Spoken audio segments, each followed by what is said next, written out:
Guaranteed. It may vary between deposits from the same payer. Wells Fargo Bank N.A. member FDIC. Golf to Go is brought to you by the Hagen Oaks Golf Super Shop. Here's Frank LaRosa. A young golf professional eager to improve his game asked Ben Hogan if he could give him any advice. Do you have any practice balls? Hogan asked.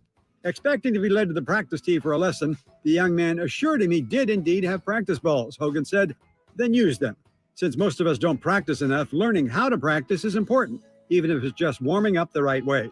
I know people will warm up by picturing the course they're about to play. If the first hole is a par 5, they'll hit a driver on the driving range, followed by a fairway wood or hybrid, depending on the length of the hole, and finishing up with a wedge to the green. So their first 3 shots on the range use 3 different clubs. Not only does this make you think about your shots instead of just hitting balls, it also gets your mind more familiar with the shots you're about to hit when you step on the first tee. Ben Hogan was a pretty intense guy, and it worked for him.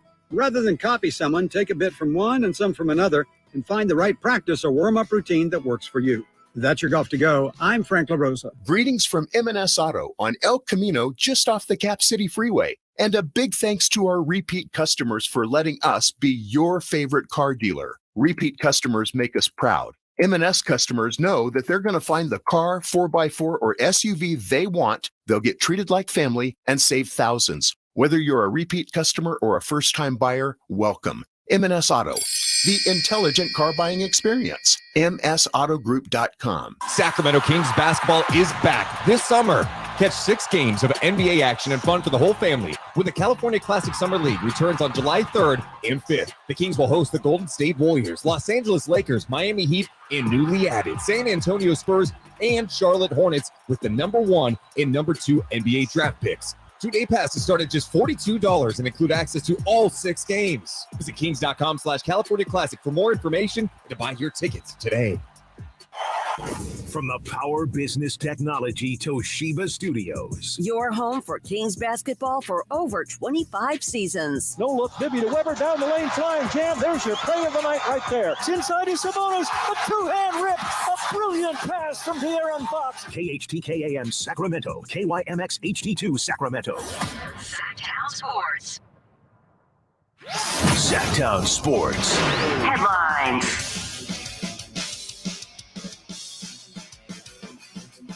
Can the Heat find the spark to fry the Nuggets before heading back to Denver? I'm Nate Littlefield, and these are your Sactown Sports headlines. Game 4 of the NBA Finals is tonight. Currently, the Nuggets have a 2-1 lead in the 7-game series after wiping the floor with Miami in Game 3. Tip-off for that game is tonight at 5:30 p.m. In NHL news, the Florida Panthers won their first ever Stanley Cup Finals game, and it was against the Las Vegas Knights. That series is currently 2-1 in Vegas's favor. Those are the headlines. Let's start Chris and Co. with Whitey Gleason.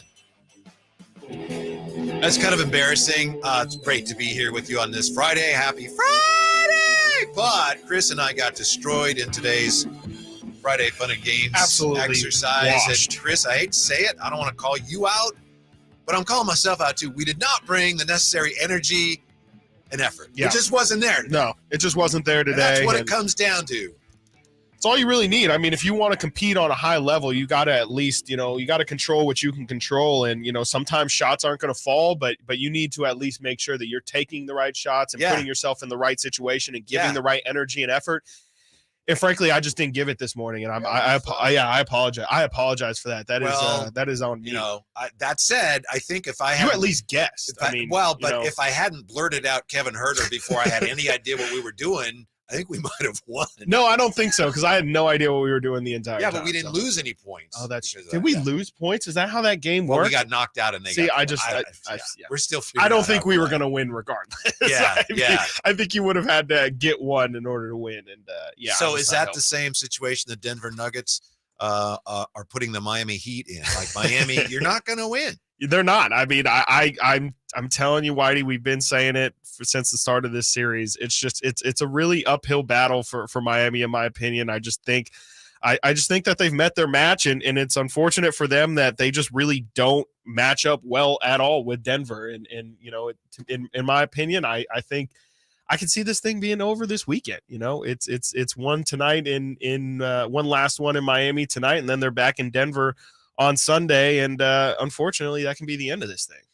I'm not rooting for it, though, that's for sure. Tonight's Game 4, I think it comes down – well, it always comes down to a degree to who, but I think this game may be more about where, as in the painted area where the Denver Nuggets have been dominating absolutely. the smaller Miami Heat, which is what they have to do, pound them into submission. Right. I mean, we saw that was the strategy from opening tip. I mean, you know, we've talked a lot about Aaron Gordon and how he came out in that game one and really set the tone in the paint, and then they just have no answer for Nikola Jokic anytime he gets 2 feet in the paint. I mean, he's just way too big, and Miami doesn't really have any sort of answer for him. I mean, we saw them go to Cody Zeller early in this series. Wow.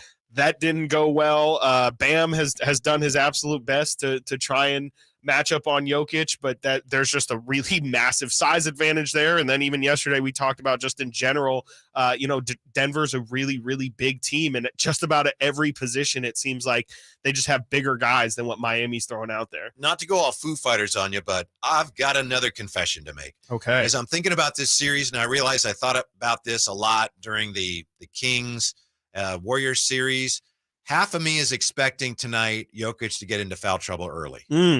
Because, you know, the NBA wants more games, blah, blah, blah, Extend blah. it. And to be honest, we haven't seen as much of that this year in the postseason as I thought we would. But some of it is because of what the Kings went through in 2002. I mean, we saw it happen. Yeah, in real time, and in front of our face. So part of me is just now expecting it. And that may be foolish. But just being honest, I'm wondering if anybody else feels that way because of what we all saw the Kings go through, where you realize the officials can massage this one way or the other if they want to. I mean, if they really, really want to, if the NBA is still ran in that way.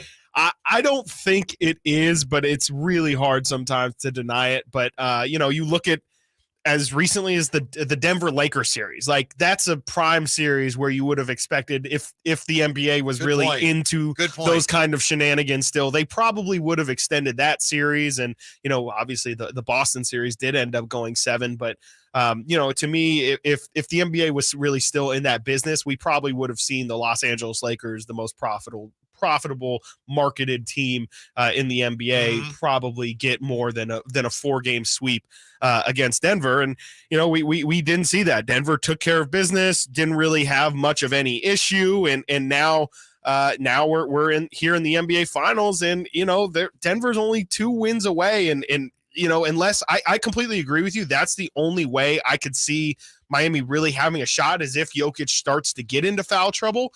I just don't really see how they can do it. I mean, they've been trying to put Jokic into a lot more defensive pick and rolls and everything like that, but I just don't think that really, frankly, and it's kind of, it's I guess an overall negative, but Jokic's lack of aggression on the defensive end really isn't going to, lend itself to him getting into foul trouble. The only way he can really get into foul trouble is if he's throwing elbows or running people over offensively, in my opinion. I don't want to belabor the officiating thing, and I'll leave it there. Sure. Except for one thing, if you want to hear, did I ever I tell think you? Scott Foster's officiating tonight, by the way. Okay. I don't know if that's good or bad. Yeah, I actually have been kind of encouraged by the fact that there hasn't been a lot of obvious officiating influence on this. Although I still think it's weird that Sabonis couldn't get to the line against Golden State when he's just getting abused out. He lived there during the year. But I have a friend, and he's in the Sacramento area. His name's Bill Simmons. Did I ever tell you this story? He was a referee. Not the Bill Simmons. No, a different Bill Simmons. He told me a story about when he officiated. And he said he was in San Diego. So, it was a long time ago. It was just a 2-man crew. And oh, boy. That's Bill had like something wrong with his stomach where he had stomach pains. He had to leave the court. Oh, my gosh. And it was a one-sided game, really one-sided game. And he went back, got some treatment, came back, I don't know, 10 minutes later, whatever. And he comes back and the game's tight. And his partner says, I tightened it up for you. What? I kid you not. I mean, that's from like 1980. And he wasn't joking. He wasn't like, hey, like, oh yeah, you left and then I come. I mean, I don't know. He leaves. Stomach, it comes back. One side of the game. He's like, hey, I tightened it up for you. I decided it was too boring. I was like, if I'm going to be here by myself, I might as well be entertained, right? Yeah. So I mean, it's scary. It's easy to do if you ever want to. That said, it has not been an issue in these finals, and I'm a little bit sorry for bringing it up. But I just realized, and I was wondering if other Kings fans, if we're more prone to that type of thing because of what we saw. Yeah, I wonder. I think it's definitely something that at least crosses the mind, I think, for every, Kings fan out there watching. Like, I think that it's baked into, unfortunately, the DNA now of being a Kings fan. It's just you're always naturally going to be a little skeptic of the officials. I mean, you're always going to wonder, is there some sort of deeper motivation here? Yeah. Oh, you're always going to frame a series thinking, okay, what would be in the league's best interest? And then when it plays out that way, it's always just kind of a self-fulfilling, prophecy or whatever you want to say. Yeah, exactly. It's just kind of, I don't truly believe that. I don't really believe that the NBA is in that business anymore. But Good. You could see if they ever were. We don't know anything. Right. I tightened it up for you. If they ever were, sure. I don't think they do that stuff anymore, but you're also very naive if you think, to your point there, that it's not, that if it does happen, that it's very obvious and that we all notice it. I mean, it very well could be going on within the margins. It's just we don't really notice, and we don't know. It doesn't necessarily have to be overall deciding the game. It could be as simple, in this betting world we live in, who knows? Like, maybe it's like an extended spread or just the normal spread or whatever it is. Like, you can impact the game in many different ways besides deciding the overall outcome of something. But you're right. The fact that LeBron and the Lakers were swept suggests that, that's just not done anymore. I mean, Thank goodness. That series is prime. Talking me out of my You're welcome. tinfoil hat. I just don't think that that's a healthy, even if it is true, like even if the NBA really does, even if they just pick one series a year and it wasn't that Lakers series and they do truly influence something, it's just not healthy as a fan to watch thinking that way, because you're just not watching.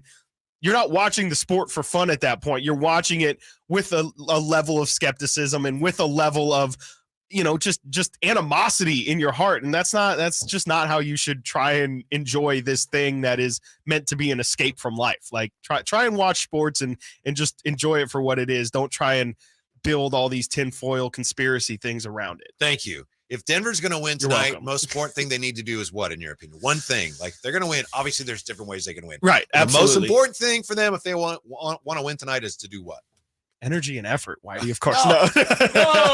No. They just have to continue to make it tough on, they have to continue to make it tough on Jimmy Butler, because, we've seen that Gabe Vincent and Caleb Martin and Duncan Robinson, Max Strus and Bam Adebayo have been able to step up.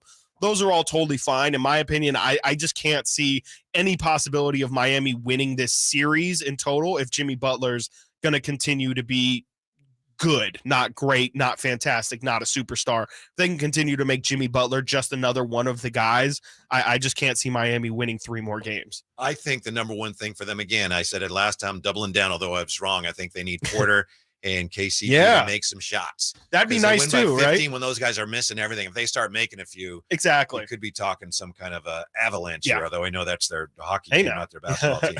How about the Heat? I think we all know this. Yeah, but for the Heat to win, they got to what? They got to make shots. They got to make shots. They have to make shots from everywhere. I mean, it's not just perimeter shots. That absolutely helps. We saw how big of a factor that was in game 2. You make shots, you make it easier for yourself. But also, again, like Jimmy Butler, you got to hit those mid-range jump shots. Got to take better shots. Bam Adebayo, got to hit those mid-range jumpers. They fell in the first 2 games, didn't fall in game 3. Gabe Vincent, I know he's gotten into foul trouble, but they really need Gabe Vincent scoring or Caleb Martin scoring or somebody else's scoring. They have to make shots in order to put pressure on Denver and make them feel some sort of pressure, because Denver is just going to nickel and dime them the entire way, and they're just too efficient to not continue to score baskets. And also, Miami's got to get that crowd involved. I mean, when they're going, that Miami Heat crowd is wild. Like, they are there for a good time. I'm sure they're ready to explode, but with how game 3 played out, they were silent by the middle of the third quarter. They were leaving a little early. I realized, and I think Sheena said to me, it's like 11:30 back there. Oh, that's a great point. It's really late. Yeah, it's really late over there, because they do play. Obviously, they're on the Eastern time frame, and then it's they're Heat fans. We've seen that they will leave early. There's a lot better things to do in Miami than watch your team lose. Coming up next, we have the latest on the Vezenkov injury, and how much would it hurt the Kings if, for whatever reason, he doesn't join them this offseason? Next on Chris & Co. Sactown Sports. The Kings season might be over, but Sactown sports coverage never stops. I feel like we grew a lot during this playoff series with our defense, and if we can sustain that during the year, that's going to help us a lot. Stay tuned all off-season to Sactown Sports and SactownSports.com for the latest Kings news.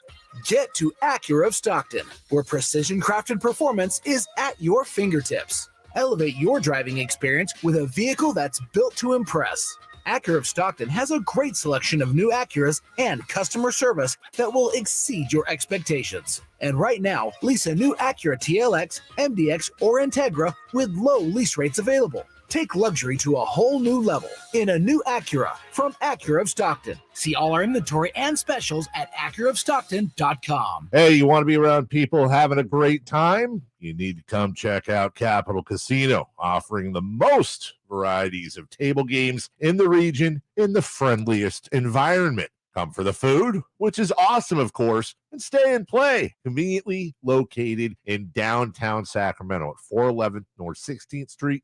Right there in downtown Sacramento for over 20 years.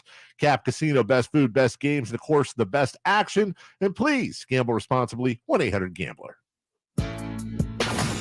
Live and local, it's Chris and Company with Chris Watkins on Sactown Sports.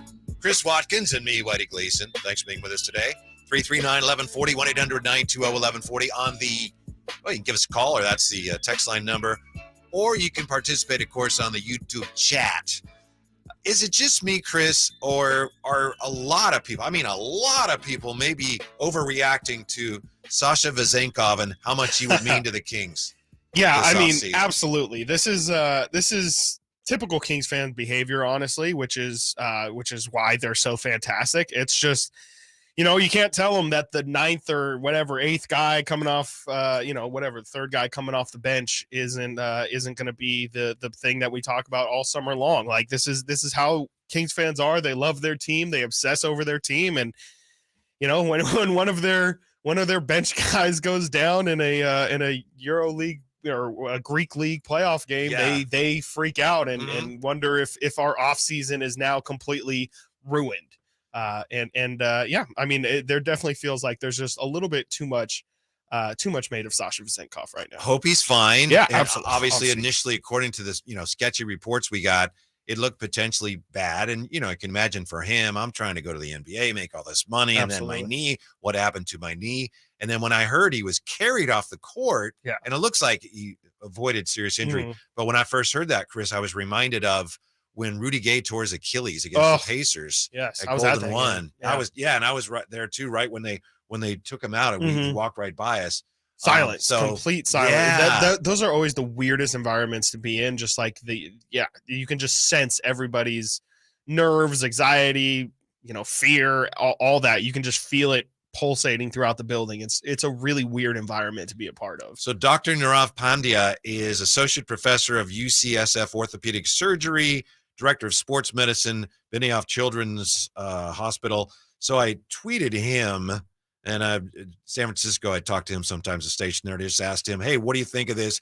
He said, their report of a swollen bone sounds like a bone bruise. Doesn't sound serious from a season-ending standpoint.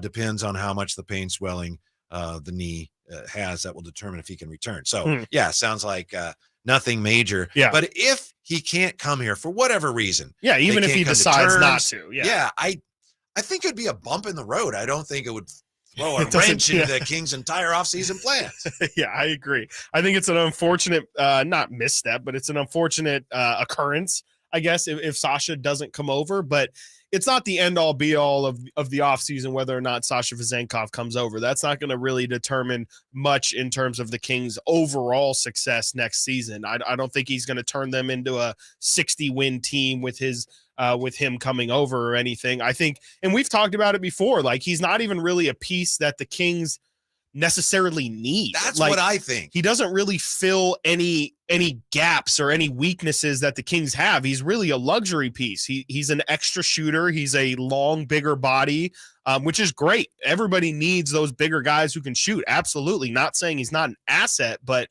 it's just, if the Kings were, let's just say they didn't own the rights to Sasha Vezenkov, would we be saying the Kings should really go after a guy like Sasha in free agency? I wouldn't. I don't think so. I think we would say, why don't we just bring back Trey Lyles, or isn't that a little, I think we just have other needs. And if we can acquire him, that's great. That's fantastic. I'm not opposed to it, but it's just, if we don't, that also kind of frees up some money that the Kings could use to, again, fill something, a need that they actually have, and get better at a real weak spot instead of just getting better at something that they're already really, really good at, which is fine. Somebody on the YouTube chat a couple days ago said people are really excited about Vezenkov because that's the only player that we know of that we can get excited about this offseason. Yeah. So understand that, maybe Chris Murray, but maybe not. When we see the Dwight Howard hype. Exactly. Yeah. So I get all that. But that's a great point. And it's funny. I mentioned this before. I was watching the EuroLeague championship game on the Deuce and Mo. Whatever you would their call live that. stream. Yeah, thank you. Their live stream. And I had a couple comments about, I don't know about him defensively. And people are like, how dare you people say that about our Sasha? I'm like, Yeah. what? It's that's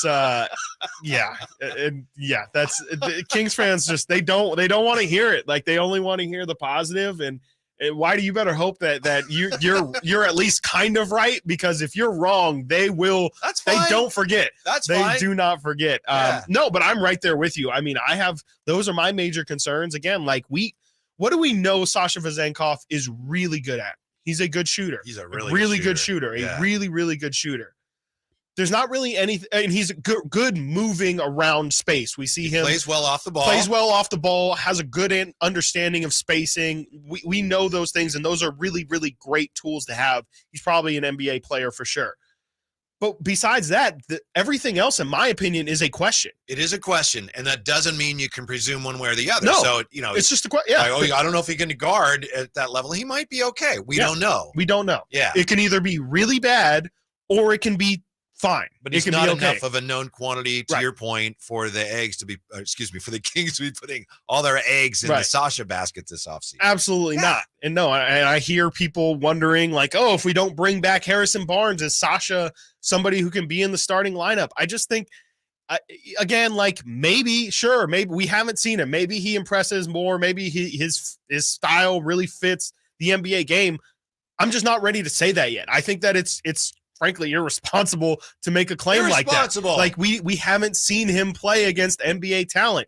Yeah, he's really great in Europe, but it's a really big step. We've seen other guys like, Nemanja Bjelica was a EuroLeague MVP. Great point. Comes over, totally fine player, great role player. Helped the Warriors win a championship. Coming off the bench. Sometimes he didn't come off the bench. Sometimes he stayed on the bench. Sometimes he stayed on the bench. But here in Sacramento, he started some. He's capable of starting, but that doesn't necessarily mean that for a championship or for a really good roster, he's a starting caliber player.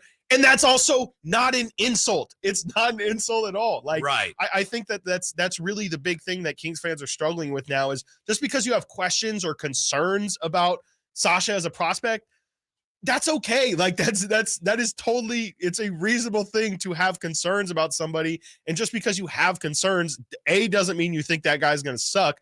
But B, I think it's just a normal thing to have. And I think if you don't have questions, you're probably not looking at this situation the right way. Now, concerns if I'm the Kings here, because again, this guy he's an asset. He's got some value here, whether you decide to keep him, spin him off, whatever. But I heard Cattles and Rami going over this yesterday. The concern I'd have right now is, dude, when are you done playing?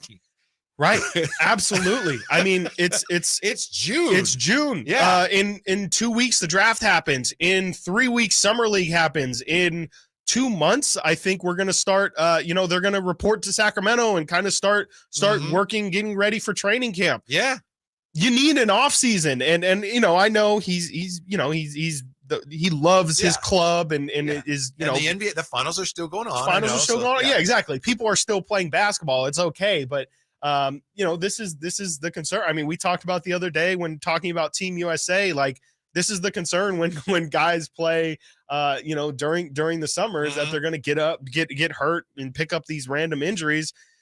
If you were the Kings front office, you might probably want to hope that Sasha stops playing at some point if he's going to come over, because you want him to be fresh and ready for his first NBA season, which is going to be really difficult. Swollen bone sounds very painful. It does. Doesn't sound great. Yeah. And I know I think he's questionable for game 3. I would, again, and I'm sure the Kings are as well. Just rest, man. Just hold on. Coming up next, why nobody in Vegas really cares about the A's and how things on the A's move there. Not looking great for Oakland. That's next on Chris and Company. Shaking your head, huh? We'll try to find some positives in it next. Every day is something new. Sactown Sports. Check out the Golf to Go Hour with Frank LaRosa every week on Sactown Sports. Get the latest on equipment, area courses, people who play the great game, and plenty of good conversations about golf. It's the Golf to Go Hour every week with Frank LaRosa on Sactown Sports.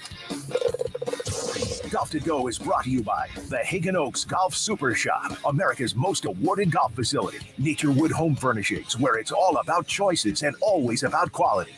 Sacramento weather is brought to you by Bonnie. I'm Dirk Bedorn in the KCRA3 Weather Center, and mostly sunny skies this afternoon. We'll be warming temperatures into the low 80s. An ice delta breeze will help to cool things off this evening, and we're looking at some mountain thunderstorms developing over the weekend. Get the latest forecast on the KCRA3 News and the KCRA3 app. A nice warm shower is not so nice if it doesn't drain like it should. Well, let's fix that right now. Get a sewer inspection, including mainline drain cabling and video analysis, just $97. Plumbing, sewer, electrical, heating, and air, Bonnie.com. If you're hiring, it can feel like trying to find a needle in a haystack. You can hope the right person comes along, or you can just use ZipRecruiter. Like Marco, president of operations at Telly Tires and Auto Centers.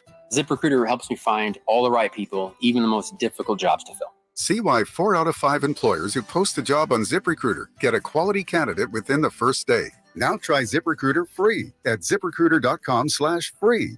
ZipRecruiter.com/FREE. Hey kids, it's Carmichael Dave from my good friends at Fire Wings, the perfect fast casual eating establishment for the entire family. A great place to enjoy all the ball games from all around the country with 21 delicious flavors to choose from. Bone in, bone out. For more convenience, order online. Go to firewings.com. Find a location near you. Grab that order online and tell them Carmichael Dave sent you. Fire Wings. Hey, just wing it. When you take the time to shop at Folsom Lake Honda, there's one thing you'll always find. Happy people ready to serve you. As a family-owned and operated dealership since 2009, customer service is our #1 priority. Our customers love doing business with us, and you will too. Get an instant cash offer for your trade at FolsomLakeHonda.com. We'll buy your car whether you buy from us or not. Folsom Lake Honda is your one-stop Honda shop. Folsom Lake Honda, yeah, your one-stop Honda shop. The annual Father's Day sale is on at Work World. For all the dads who show us the meaning of hard work, you keep our families and communities strong. Right now, Work World has unbeatable deals on high-quality work boots and workwear with brands like Timberland Pro, built for the bold.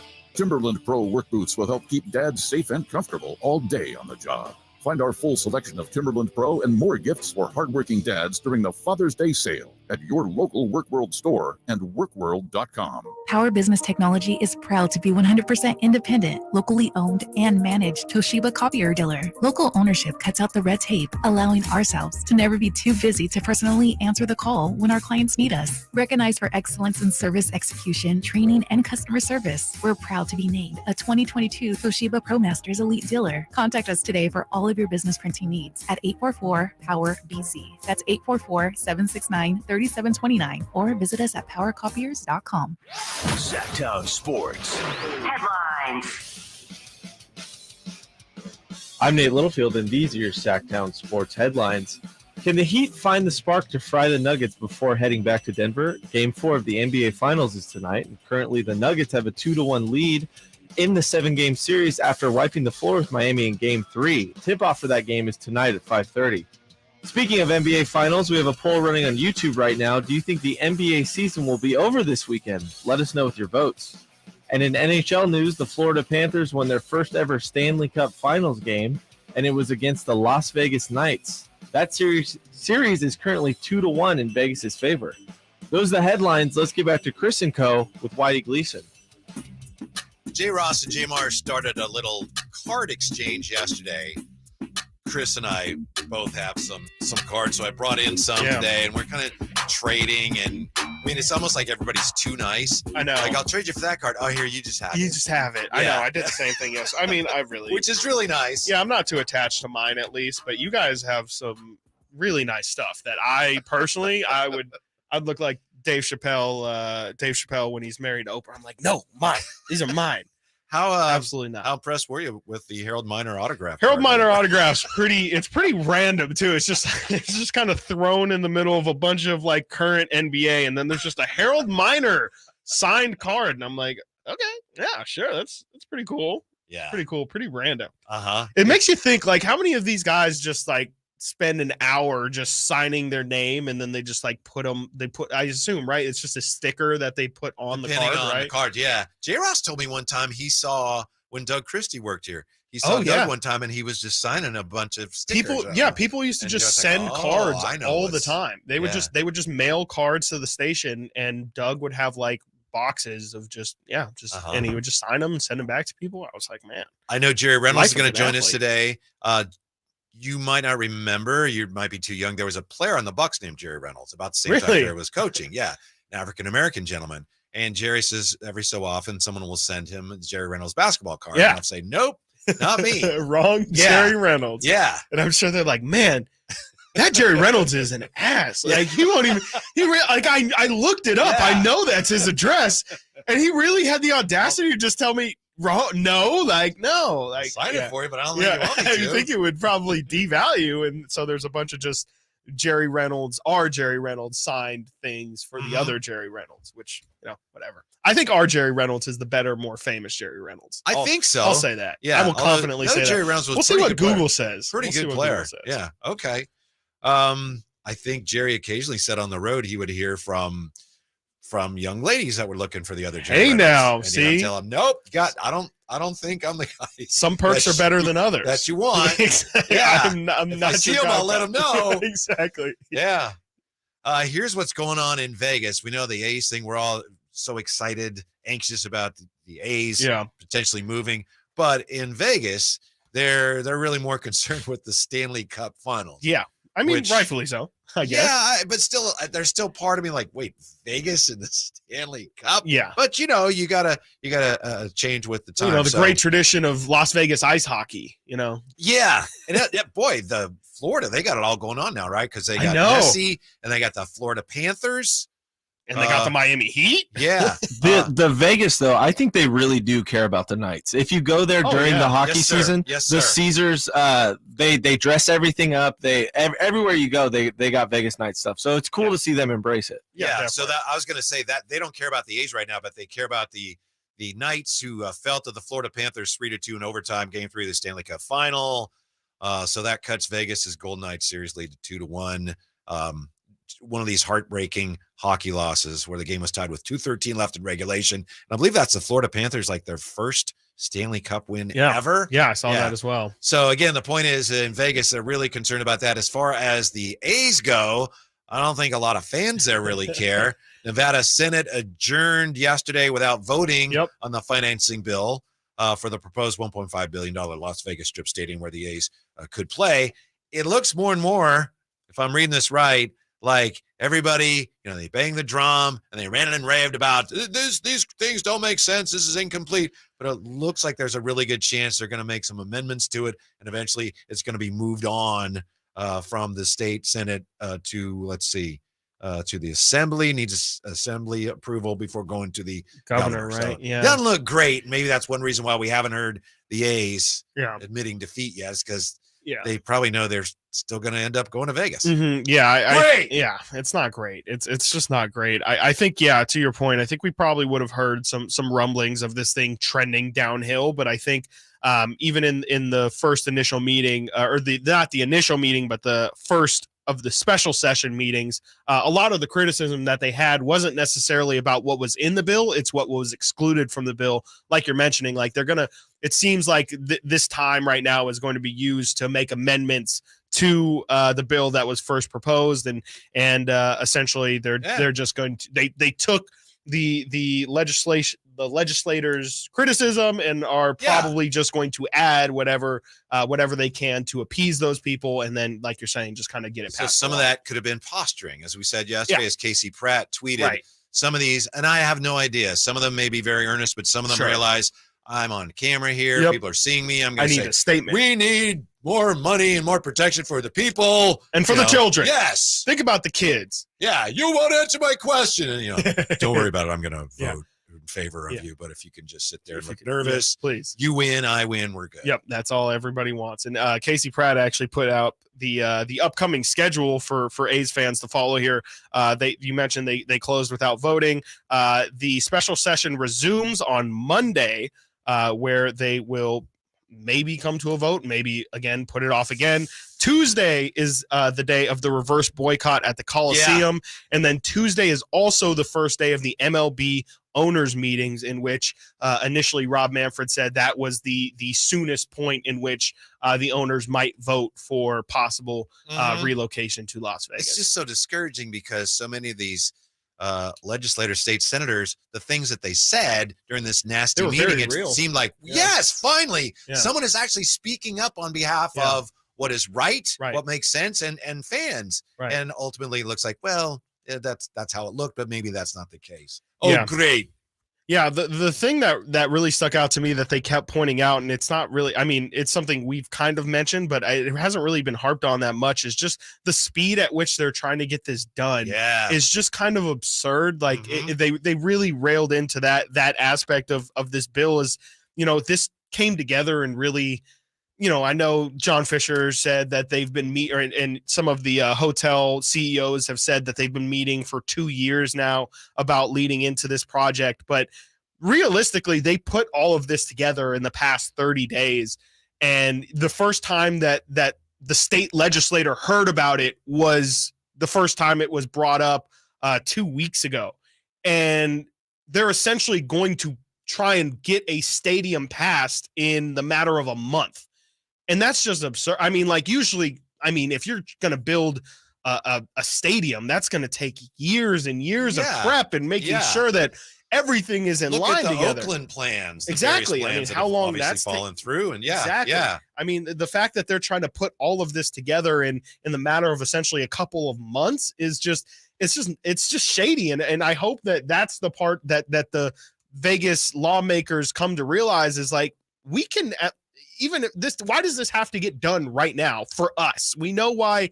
We've explained why the A's need to get this done in such a quick time frame, but if Las Vegas truly cares about getting this done correctly, and frankly they really should, considering who they're doing business with, they should extend this for at least a year and make sure that they're, and make sure that they're hammering out all the necessary details that are going to come with this, because surely there's going to be unexpected costs and unexpected things that arise, and it's just going to be because they didn't spend enough time planning. My fear is that it's already too late. If you compare this situation to what happened with the Kings, initially the move to Anaheim, who was against that? Well, Jerry Buss, for example, was against that. Right. Lakers didn't want competition. So you had somebody within a very powerful member of the owners group that was against that. Yeah. And you also had people here, and a lot of people around the country look at Sacramento, sleepy cow town. Well, it's a state government, so you got a lot of really smart people, lawyers here. And so they had the wherewithal to really push back against that. Then by the time the Seattle possibility came into view, you had the commissioner trying to get something done with Kevin Johnson. You had the commissioner of the league helping to get something done. And right now, I just don't see any similar allies for the Oakland effort. You have people like the mayor of Oakland saying, we would like to do something. But as far as baseball goes, there's nobody in baseball right now, no owners, and certainly not the commissioner saying, hey, hold on here. We've got a good situation in Oakland. Let's hang on to it. I think the only hope for that, too, is maybe once the relocation fee comes up again, because Rob Manfred, from what I understand, didn't have any backing in saying what he said about the relocation fee being waived. I could see that being maybe a sticking point amongst owners. Like, why are we just going to let these guys move for free to a market that would probably pay a lot of money in expansion fee potentially? That's the part I don't quite understand yet. So maybe we'll see some backlash. But to your point, like, the Kings had the NBA commissioner really on their side, and the team was for sale. And so there was a number that the Kings ownership or potential ownership knew they had to reach. Here, it's just kind of they're at the mercy at this point, especially of just lawmakers who also aren't really concerned with what general public thinks about this bill. It's more just what these individual lawmakers feel about this bill. I think it's baffling to me the way other baseball owners seem so willing to allow Manfred to just waive the relocation fee. Yeah, right. Why would they do that? The Doesn't only make thing I sense. can think of is that the other owners are really tired of the way the Oakland situation has dragged on and on and on. And maybe they got to the point where that's fine. Let's just get this resolved, whatever it takes. Yeah. And as far as how quickly it's going, I think that's one of the reasons it came out this week. You probably saw it, that in order for the A's to meet the criteria to have the relocation fee waived, they have to have certain things in place by a certain time. So again, that's why whoosh, really, really fast. Yeah, like guys, yeah, people have made it very clear that we have to get this done by a certain date. See, yeah, I hadn't heard that, but this whole situation is just it's just felt foul, and I think the other owners are really the A's best hope at this point is that somehow, some way they get some people on their side. But to your point, I just don't. I think that there's a common shared belief amongst the owners and amongst Rob Manfred, who has also said, just like you pointed out, they just want this to get done as soon as possible so that they can wipe this off the board, get Milwaukee situated, get Tampa Bay situated, and then they can move on to what they actually care about, and that's expansion. And the way to get that done as quickly as possible is by ending this. What happens to that complex if the A's leave? The Warriors have left. Were they going to bring back the No Oakland clue. Invaders? I don't know. It's But coming going to up just next, be a great flea market. yeah. Why would DeAndre Hopkins visit there? Coming up next, Chris and Company, Sactown Sports. Are you ready to hear this on Sactown Sports? Handoff McCaffrey. Touchdown! San Francisco! Or how about this? Feel super, baby! The five-time Super Bowl champions, and they're looking for number 6. Catch every Niners game during the 2023 season. On your home for the 49ers. Sactown Sports. All new spring deals are here at Lowe's. Start planting your garden this weekend with Bonnie 11.8-ounce vegetables. Buy 4 for $10. Plus, liven up your patios and decks with fresh blooms. Select 1.5-gallon hanging baskets or 2 for $20. Lowe's knows spring. Lowe's knows home improvement. Offers valid through 5/17. In-store only. Actual plant size and selection varies by location. While supplies last, excludes Alaska and Hawaii.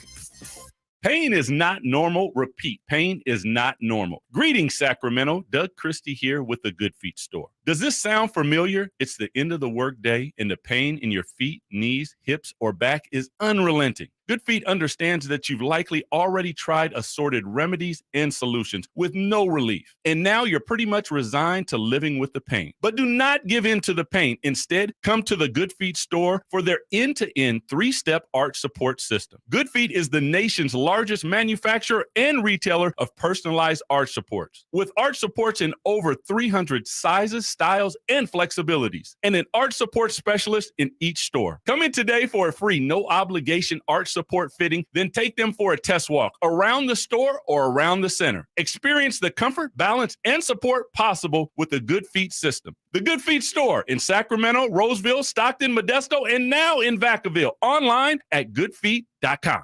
Hey, Scott, you look great. Yeah, I'm feeling good and have a new job. No, there's something different about the way you look. To be honest, a few months ago, I had an amazing robotic hair transplant procedure at XL Medicine. It's called the artist procedure. No way. Your hair looks completely natural, and you don't even have a scar. How did they do that? Dude, the artist system is amazing. I have this fantastic hairline, and I'm happy with my results.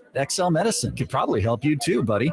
Using the artist procedure, Dr. Singh and Dr. Graywall can target and harvest healthy hair follicles with micron-level accuracy from the back of your head and transplant them where you need it. The procedure is painless, and you'll be back doing your regular activities in a couple of days. Ask Dr. Singh and Dr. Graywall at XL Medicine about the artist procedure. Call today, 916-932-4470. That's 932-4470 for a complimentary in-person or Zoom consultation. Or on the web at xlmedicine.com. That's EXCEL medicine.com. See what the artist procedure can do for you. These are actors and not real patients. Sacramento Kings basketball is back this summer. Catch 6 games of NBA action and fun for the whole family when the California Classic Summer League returns on July 3rd and 5th. The Kings will host the Golden State Warriors, Los Angeles Lakers, Miami Heat, and newly added San Antonio Spurs and Charlotte Hornets with the number 1 and number 2 NBA draft picks. 2-day passes start at just $42 and include access to all 6 games. Visit kings.com/California Classic for more information and to buy your tickets today. Are you tired of sky-high energy bills? Well, ACR Solar and Home Services can help you out. With over 40 years of experience, ACR Solar and Home Services is the name you can trust for all of your solar needs. Now, what makes them stand out? Well, they handle everything in-house, so you don't have to deal with any third-party contractors. And they don't just offer a one-size-fits-all solution. ACR Solar and Home Services customizes every solar system to meet your unique needs, whether you're a homeowner or a business owner. But that's not all. ACR Solar and Home Services also offers additional services like roofing, battery backup, and pool solar. So they truly are your one-stop shop for all things solar. Don't wait any longer to take control of your energy bills. Contact ACR Solar and Home Services today and start saving big with solar power. Believe me, you won't regret it. So go to acrsolar.com to find out more. Sitting at your desk? Watch Chris and Company now. YouTube.com/Sactown Sports 1140. I guess we should all get to an A's game this year too, huh? I'm going, I know for sure, going in September. Yeah, we got it. Well, one of my daughters gave me tickets for my birthday, so I'd like to go a lot. Who are they I used to go all the playing? time. Los Padres. Oh, okay. Yeah. So used to go all the time, as a kid, all the Yeah. time. What's going to happen to that building? Anyway, I know. Yeah. Hey, it's Friday. We didn't. Yeah, no. Yeah, well, positive. Happy vibes. Yeah, happy yeah, vibes. yeah, Heading yeah. into the weekend. Beautiful. Yeah. Can't NBA wait. finals tonight. NBA finals tonight. Yeah, Kings on the cusp of hopefully a very fruitful off season here. Hopefully. On the YouTube chat, let's see here. P. Mike wants to know, when can free agents begin signing? I believe it's July 1st when the I got into it. I think starts. it's June 30th is what June I 30th. saw. So Okay. last day Gotcha. this month. Okay. Gotcha. Well, yeah, it's because they always do the legal tampering time, and then there's the official time for free agency to start. And once it gets going, that it's like a faucet. I mean, it just goes and goes and goes, and then all of a sudden the faucet gets turned off and we get no news for another week. But I cannot wait. Yeah, it is June 30th, while free agency will officially begin July 6th. But the process, again, where they can start negotiating contracts, That's and we'll this month. hear If I'm leaks not and mistaken, everything. that's this month. It's in 20 days or yeah. 21 days. So we're officially 3 weeks away from NBA free agency, 2 weeks away from the NBA draft. It's the off season, but it doesn't feel like it. P. Mike also says the Kings need to re-sign Trey Lyles. He can be a big piece to their team, especially if they move on from Harrison Barnes. Yeah. Oh yeah, absolutely. I'm a big Trey Lyles guy. And I just think he provides a lot of different things, some shooting, some rebounding, offense and defensive rebounding. And also, we saw it a little bit, just the potential to possibly play small ball 5, if the Kings don't really address the backup center much, then there's worse things that you can do than play Trey Lyles at the backup 5. And 12 Mulatu says, I think Lyles is the perfect starting 4. Oh, plays good defense, above average rebounder, does not need the ball to be effective, and can drain threes. I think to this point he's been and continues to be much more effective coming off the bench. Yeah, I think Lyles understand where you're going. Yeah, I everything you said is correct. He's a really solid player. It's just honestly, you can probably get a more complete, or I'll say a little bit better of a player than Trey Lyles in your starting lineup. If Trey Lyles is in the lineup, that's fine. He's not necessarily going to kill you, but He's most you can definitely impactful, improve. I think, coming into the game. Absolutely. I mean, changing the tempo. Absolutely. Changing the dynamics of the game. Right, but everything you listed there is completely true. He's a good defender. He's an above average rebounder, and he doesn't need the ball to be effective and can hit threes. Do you think he's hit his ceiling? That's interesting. I mean, yes, but I don't think necessarily in the way of like it's all downhill from here. I think, I think it's more in the sense of that role that he had. I think he can excel in that exact role. And you look at his numbers last year; they weren't anywhere near his tops. He in the half season he played for Sacramento last year averaged 10 points per game. 5 rebounds per game. Last season, it was, I say only at 7.5 and 4 rebounds a game on 36% from 3.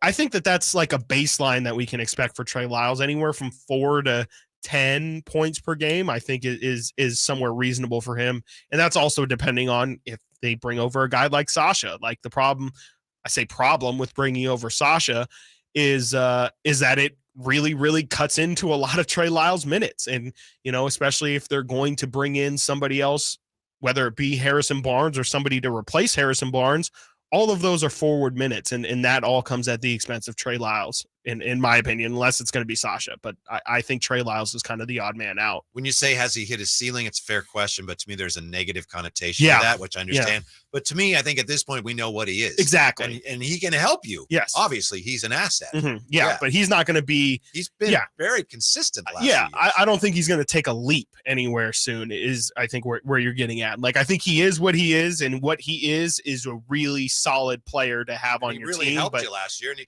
really could argue he was underutilized last year. I would definitely say so. I mean, and it took him a while to really understand where Trey fit. And, it was Mike Brown's first year also. Like, he now knows his guys. And if Trey comes back, you would have to imagine that part of the negotiations for his new contract will include what his role will be and what they expect from him. So if he does come back, I would expect it to be in a really prominent role, not necessarily a starter, but I think he'll have a solidified spot in the rotation.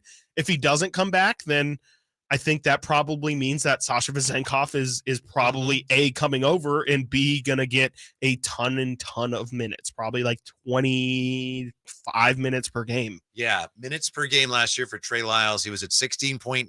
Yeah. And for his career, he's a little over 18. I think that number goes up this year. I think so. I mean, As you say, what happens with Sasha exactly has a lot to do with that. Yeah, but if he comes back, I think it's for a big role. I want to clarify why I asked that question too, because when he came here, I remember Mike Brown specifically saying he knew Trey Lyles. He knew what the game plan was on him, was he's going to specifically pump fake that 3 and drive to the basket. So Mike Brown helped him change his game. Yeah. So I'm wondering if you guys think that there's more opportunity for that to happen and make him a more diverse and better player. Yeah, it's a great question. Yeah. I think at this point, and I'm sure he would say, no, I can do a lot more. I just think right now we know what he is. Yeah, I think he can tighten up the efficiency. Like, he shot 45% last year from the field. That can be a little higher. He shot 36%. That's about the best that he's shot in his career. So I would expect 36% from career shooting number, right? Yeah, from the 3-point exactly. line. Yeah, he's 34% for his career from 3.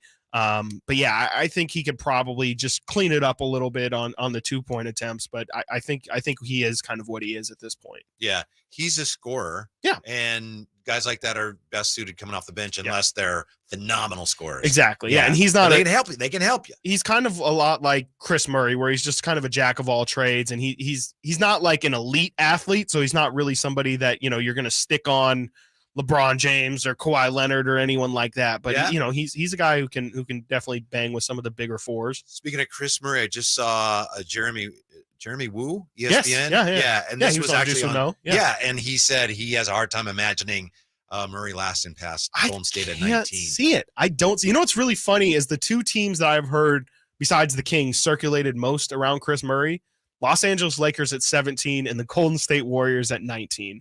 Which speaks to the kind of player Chris Murray is. He's a guy that is really just a connector, and it's somebody that is clearly a winning basketball player, because both of those teams, what they require isn't a star. It's somebody who's going to excel in their role. And I think that's exactly what Chris would do.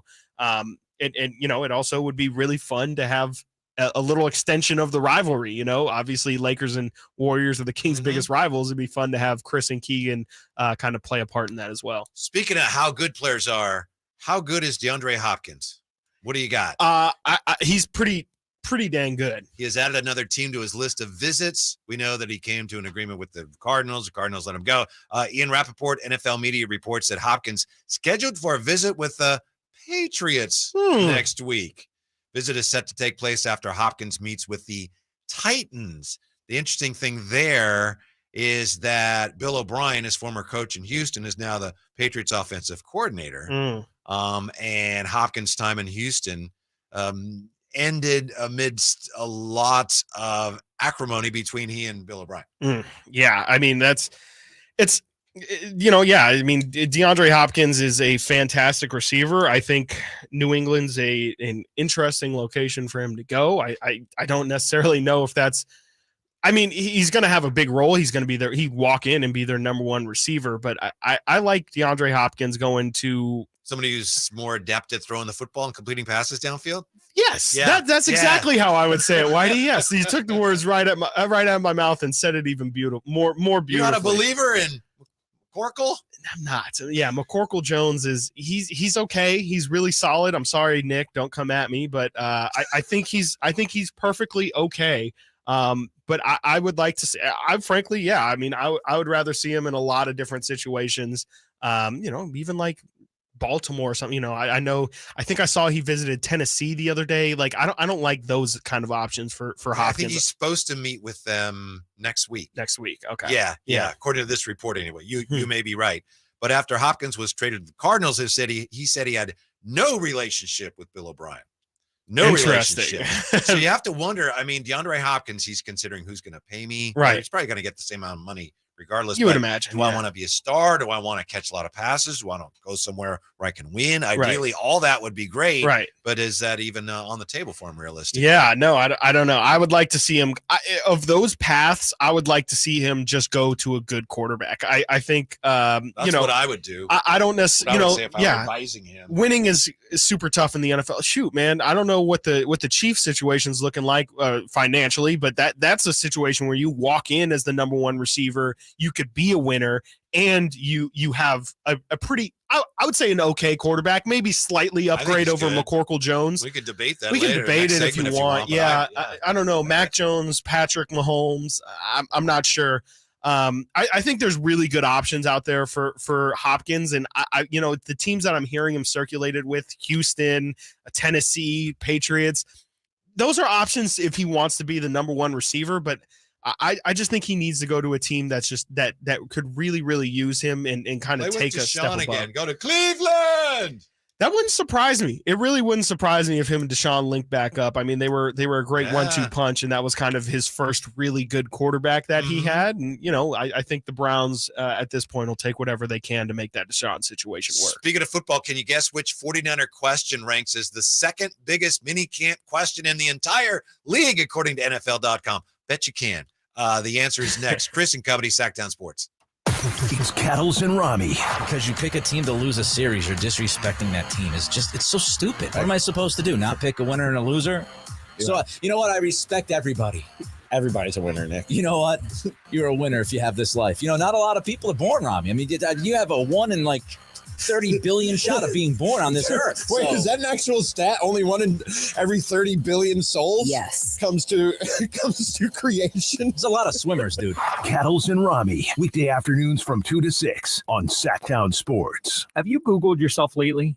Are there negative posts from an ex-employee or from a former client? Maybe an outdated news article or sensitive personal information about your family? Search engines don't always get it right. For right or wrong, it's your reputation on the line. That's where Reputation Defender by Norton comes in. One of the most trusted names in online reputation repair, Reputation Defender has been fixing people's search results for over 15 years. Their cutting-edge approaches help you to wipe away unwanted information in your search results. They also promote the good stuff so that it rises to the top, helping you put your best foot forward. Your good name is too valuable to leave to the whims of a Google algorithm. Take control with Reputation Defender. You can start by getting your free reputation report card at reputationdefender.com or call 800-401-6681 to speak to an expert. That's 800-401-6681. The following is a message from the future, sent by Jamie from Progressive. Back in 2023, you could get help from Progressive online, through our mobile app, or over the phone. But here, in the future, you'll be able to chat with us from space. Maybe you're asking, why are you spending time on insurance in space? Shouldn't you be sculpting something out of moon rocks or jumping around with no gravity? Insurance seems more like a back on Earth kind of thing, right? Actually, in the future, space is no big deal. Errands are totally appropriate. That was a message from the future. Get the help you need today with Progressive. Progressive Casualty Insurance Company, affiliates, and other insurers. Carmichael Dave here. Spring here. Long, cold, rainy winter behind us. And I know you're counting the days until summer, but don't wait until it's hot to make sure your air conditioning is working efficiently and safely. Get ahead of the problem with a $49 AC tune-up from my friends at American Energy Heat and Air. Nothing worse than having your AC go out when it's hot outside. Get a tune-up today to make sure you and your family are comfortable and cool in your home for the hot summer months that are right around the corner. Give them a call at 916-520-9990. That's 916-520-9990. Or schedule your appointment online like I did last year around this time at AmericanEnergyAir.com. Don't wait till that AC goes out. Call my friends today, 916-520-9990 or AmericanEnergyAir.com. Call 916-520-9990 now. At aimyourdigital.com, we'll help you find the right customers. Spread awareness of your product or services. We can help build trust in your brand and services with a digital marketing campaign. Increase leads and get more customers. We create tailored digital marketing campaigns that deliver results. Don't wait. Get started today. Contact aimyourdigital.com. That's aimyourdigital.com and start seeing results. Thunder, feel the thunder. It ignites something inside of you. Lightning and the thunder.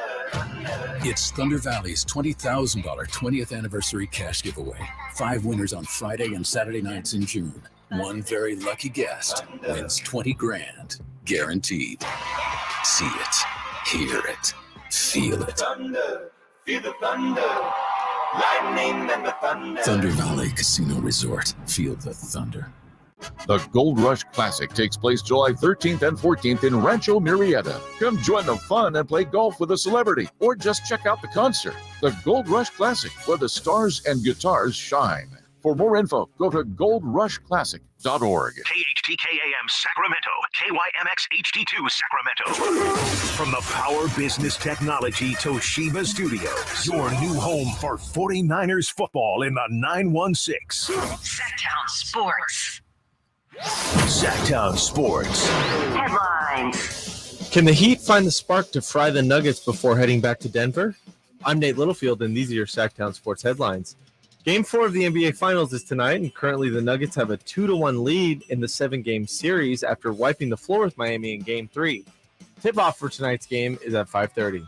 Speaking of the NBA Finals, we have a poll running on YouTube right now. Do you think the NBA season will be over this weekend? Let us know with your votes. In NHL news, the Florida Panthers won their first ever Stanley Cup Finals game. It was against the Las Vegas Knights. That series is currently 2-1 in Vegas' favor. And the 49ers have a big question at quarterback, but what's the second biggest one? Find out now on Chris & Co. with Whitey Gleason. Hey, that's the Las Vegas Golden Knights, mister. Oh, my bad. I think that's an issue for them, is it? I don't know. Yeah. Is it like a Michael I think Malone it is. thing? I could be where wrong. it's like, I didn't hey, call them the Silver Knights. well, if they lose the Stanley Cup, then They the are Silver silver, Knights, yeah. you know?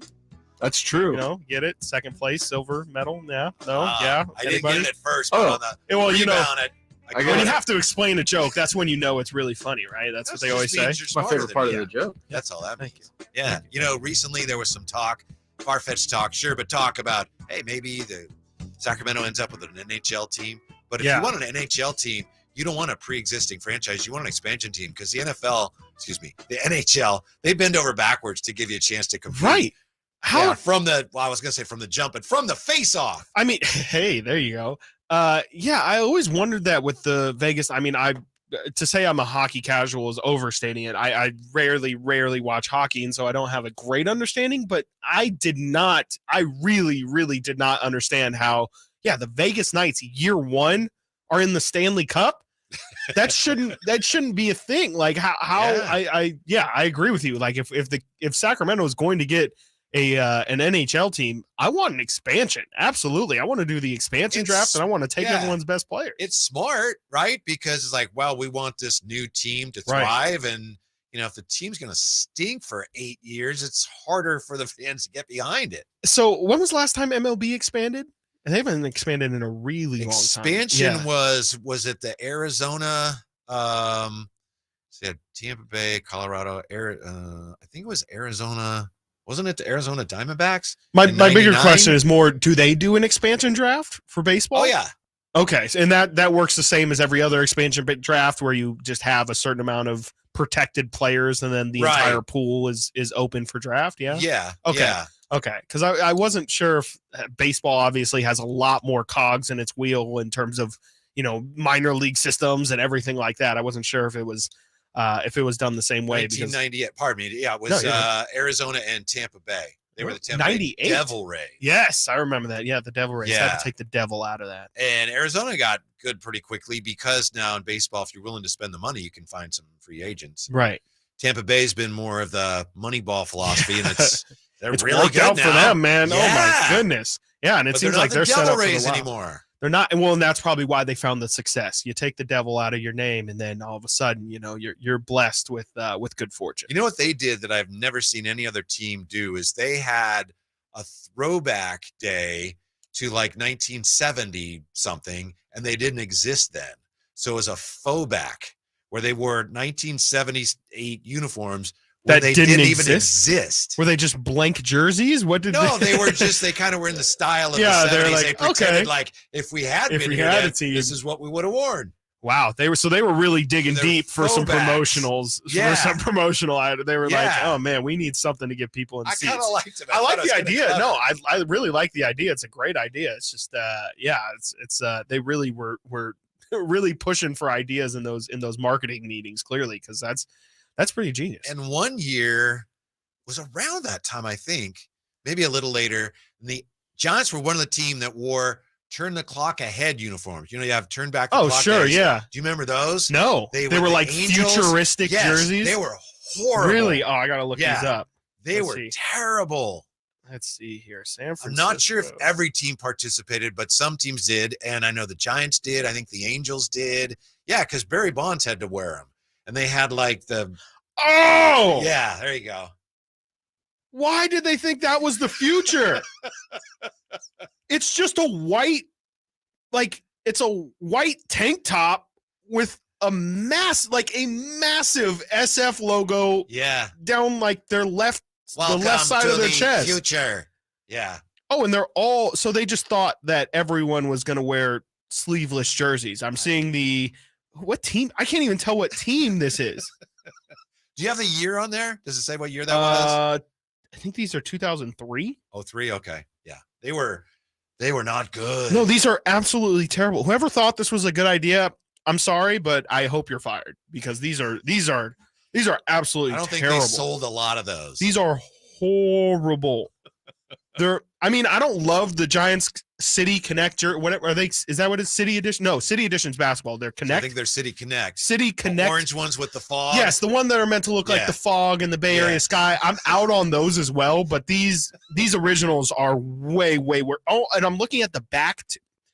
They get worse. They get worse. They have like they have a big old number, and then the name is like sideways down the side. Fired. Whoever made these, I'm sorry. I hope you no longer have a job. About 2 Christmases ago, I went to a hat store at Sunrise Mall. I don't know if it's still there. I hope it is. Sunrise Mall? Yeah. It's on life support. Yeah, I know. This was, pre-pandemic, maybe longer ago than that. But it couldn't have been that long ago, because I was asking about the City Connect hats, the Giants ones. Right. And the guy said, can't keep them in here. Really? So cannot keep them in Yeah. here. They're gone. I like the that. hats. And The they're hats not are the cheap. best part about it. Yeah. The orange with the white. Yeah, to me, the hats are the only thing that they did right about those jerseys. I'm not a fan of. There's like a gradient, right, for the numbers on the jerseys. I think it's like half white because it's meant to look like it's the shrouded bay. shrouded in fog. Exactly, shrouded. It's meant. I think that's legitimately. Yeah. Do you ever read the team explanations of jerseys? Like whenever they release a new jersey, it's always like the S on the patchwork is meant to describe the Sacramento River and how it flows through our team like it does through the city. And those are always It my evokes favorite. the cities of race and various cultures. Yeah. Those are always my favorite. What do you think of the Padres City Connect? Is that I don't know if I've seen the Padres City Connect. You would Let's remember see. if you'd seen them. San Diego Padres City Connect. Let's see here. City Connect. It's some kind of green. I don't know how to. Oh, you know what? You don't like those? The only reason I've seen these is because I've seen Kyle wear these before. Oh, okay. Legit, the only reason. These are terrible. These are horrible.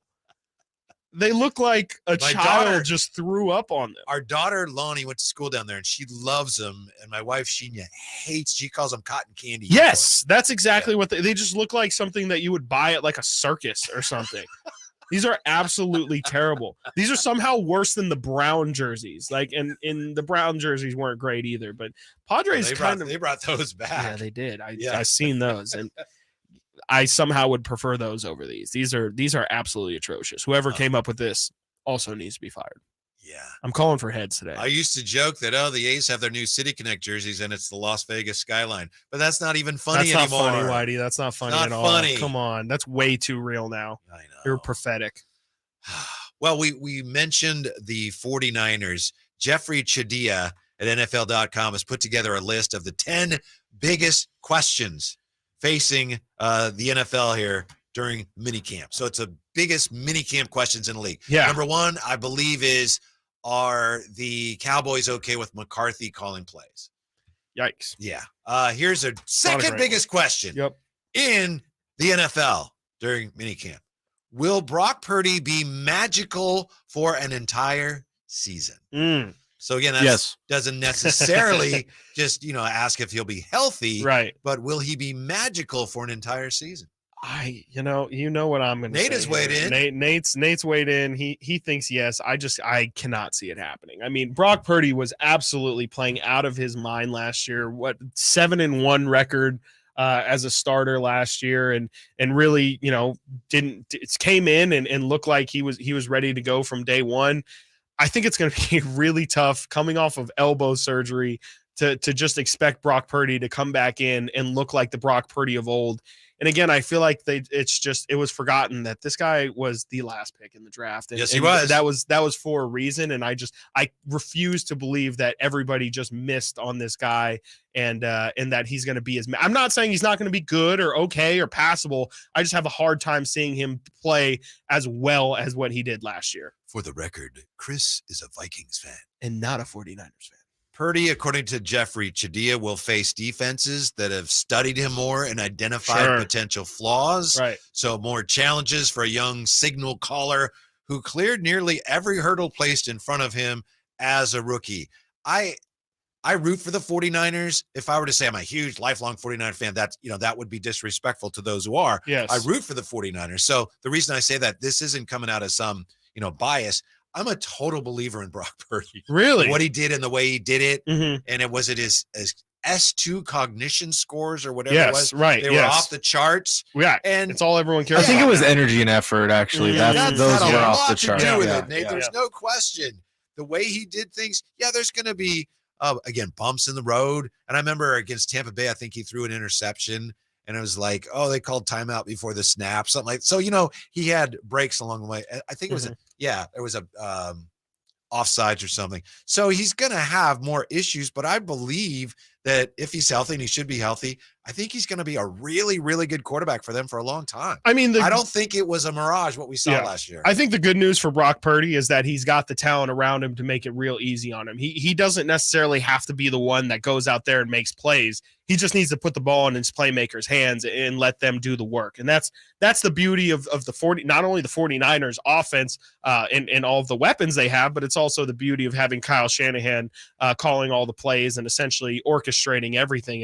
Is Brock doesn't have to be spectacular. He's just got to get it to the right guys at the right time. And he's got to get it out, and he's got to make quick reads and the right reach, which is a big part of quarterbacking. Absolutely. But he appears uniquely qualified to do that well. No, absolutely. And all he's got to do is follow Shanahan's lead, and he'll at least be a passable quarterback. Everything else on top of that is going to be on him. And he showed a great ability last year to he really looked his best improvising and breaking out of the pocket and making plays that way. If he can continue to do that and kind of play with that free spirit that he did last year, I mean, he should be fine. He really should be fine. Even me as a 49er skeptic will admit that Brock Purdy absolutely looked looked more than passable as the 49. Like, he looked great last year as the starting quarterback.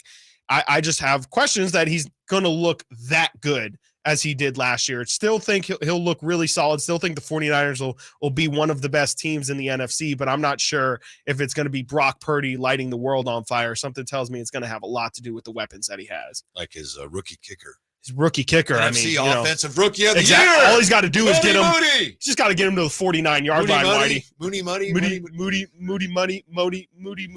Mo. Who's busting out in Game 4 tonight? The Nuggets. Hope it's this guy. Next, Chris and Company, Sactown Sports. Catch the Oakland A's every weekend on Sactown Sports. Friday nights, Saturdays, and Sundays. Thinking that's going to get down for a hit. Around third, your score is Tony Kemp. And the A's have taken the lead. Edge of the track makes the catch. And the Athletics get a great win. Sactown Sports, your weekend home for the Oakland A's.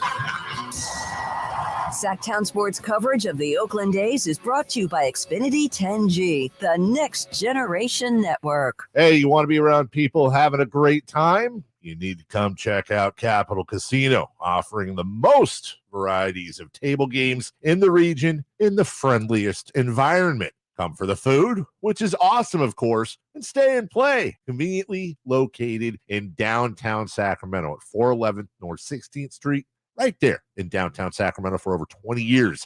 Cap Casino, best food, best games, and of course, the best action. And please gamble responsibly. 1-800-GAMBLER. Hey guys, did you know June is Men's Health Month? Prioritize your health and address those issues you've been ignoring. Revive Men's Health Sacramento has guaranteed low T and ED solutions. Book your free exam and T-check today and save $199. And find out how you can get a free 1-month supply of custom ED medication. Call 916-277-8599. That's 916-277-8599.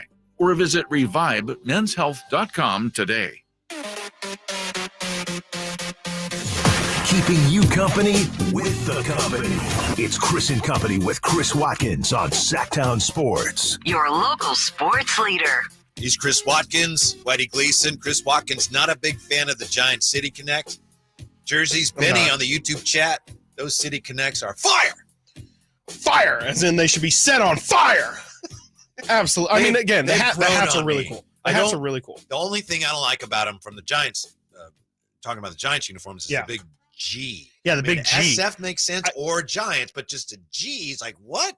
I think to me that's the thing that I like the least about it. Like, I like the fact that they're clean white jerseys, which are always great, and they're pretty simple, which I'm always a fan of. But I think it is truly like that big old G, like you said, in the middle, or I'm sorry, on the patch of the front is just.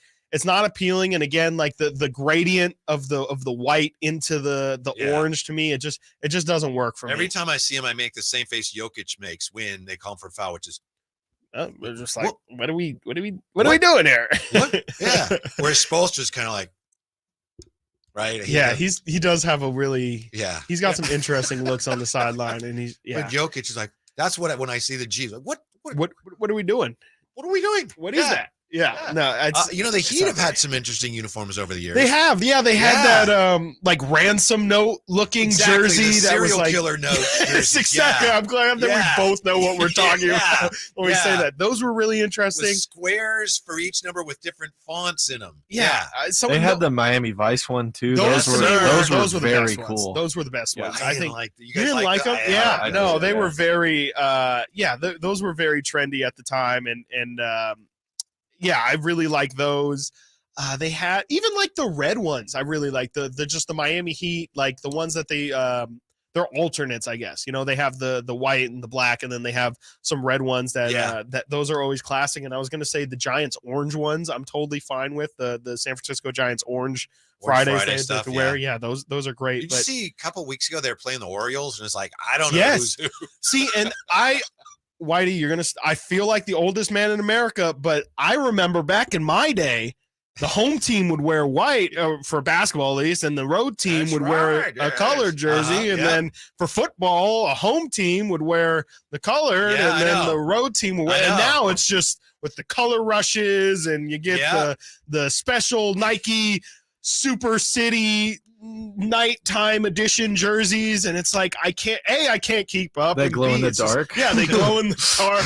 Well, when the Orioles played the Giants, that was about the only way you could tell because the Orioles did wear gray pants, and I think Right. but otherwise it was orange and black and Right, but I don't obviously like you it figured out because what it's it was. like the Orioles are there wearing orange and the Giants were wearing black, but then you look in the crowd and obviously most of the Giants merchandise is orange, and so just off of I don't. It's like it's really such a small thing to I think complain it was an about. Orange Friday too. Yeah, when it yeah, was Orange exactly. Friday, Yeah, like, That but I'm makes with sense. you on the NBA when it still takes me a lot of times. Sometimes I turn on a game and it takes me a while to realize, oh, this game is in Boston.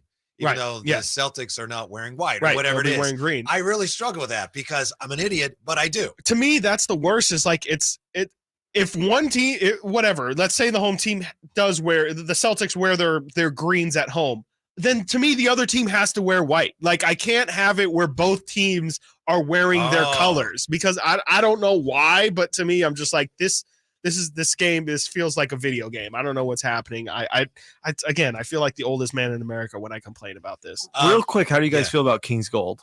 The gold jerseys. They're terrible. They're the worst I just things wanna check. anyone has ever done in their life. yeah, I don't. Nate, the fact you asked makes me. Well, me I know nervous. Dave is like psycho about the King's Gold. He hates them. So I wanted to see where you guys stand. I mean, they're really ugly. Like I'm Yeah. not.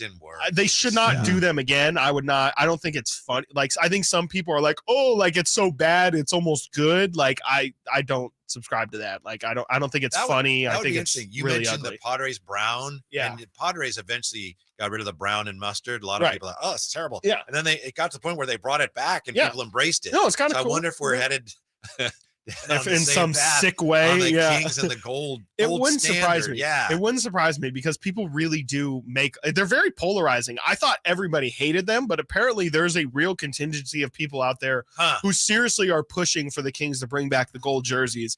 I could not disagree more. They are the ugliest things I've ever seen. And then it's also like the fact that they match. I think it's also, the lettering is purple, which is just gold and purple. Yes. Like no one has And they ever had, like, said stripes underneath purple and white. Yeah. Not even a stripe No. under the underarm. Yeah. I don't Very even know what strange. you call Very that. strange. Yeah. Like a rip. Yeah. They're it's- coming. They're coming. I hope not. I really hope not. Do you remember the Kings where they had like the checkerboard on the side? Hated those too. I liked those. Yeah. I didn't like that. I didn't get it. I didn't you like them or understand. hate it. them, Nate? Break the tie. I'm in for the only jersey they really sell like that right now is the Mitch Richmond checkerboard. Right. And you know what? I like it. Yes. I'm I gonna don't go like with I it like because it's a split jersey down the middle. It's half purple, half black.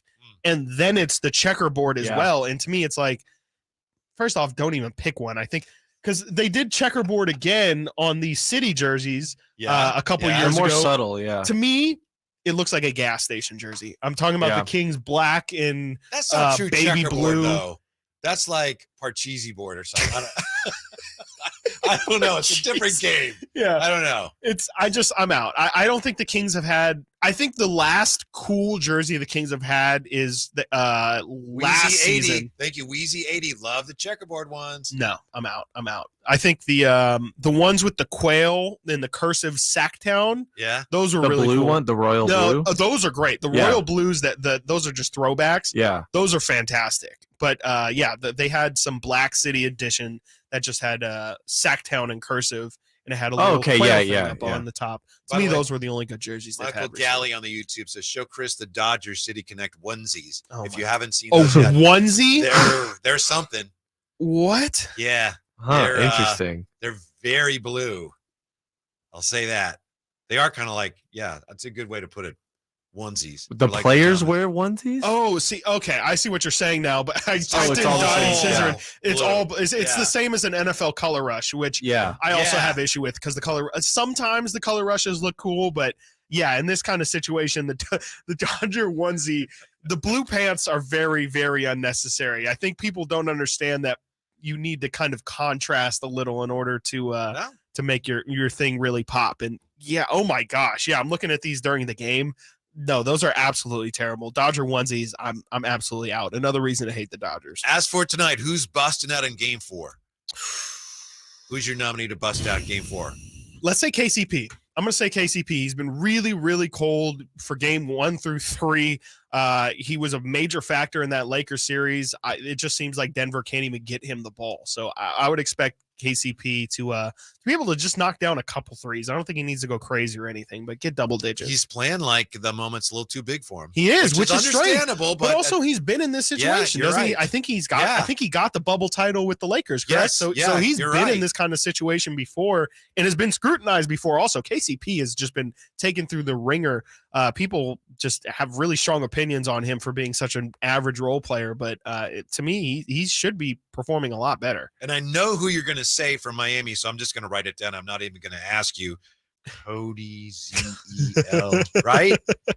Cody Zeller's got to step up. How about?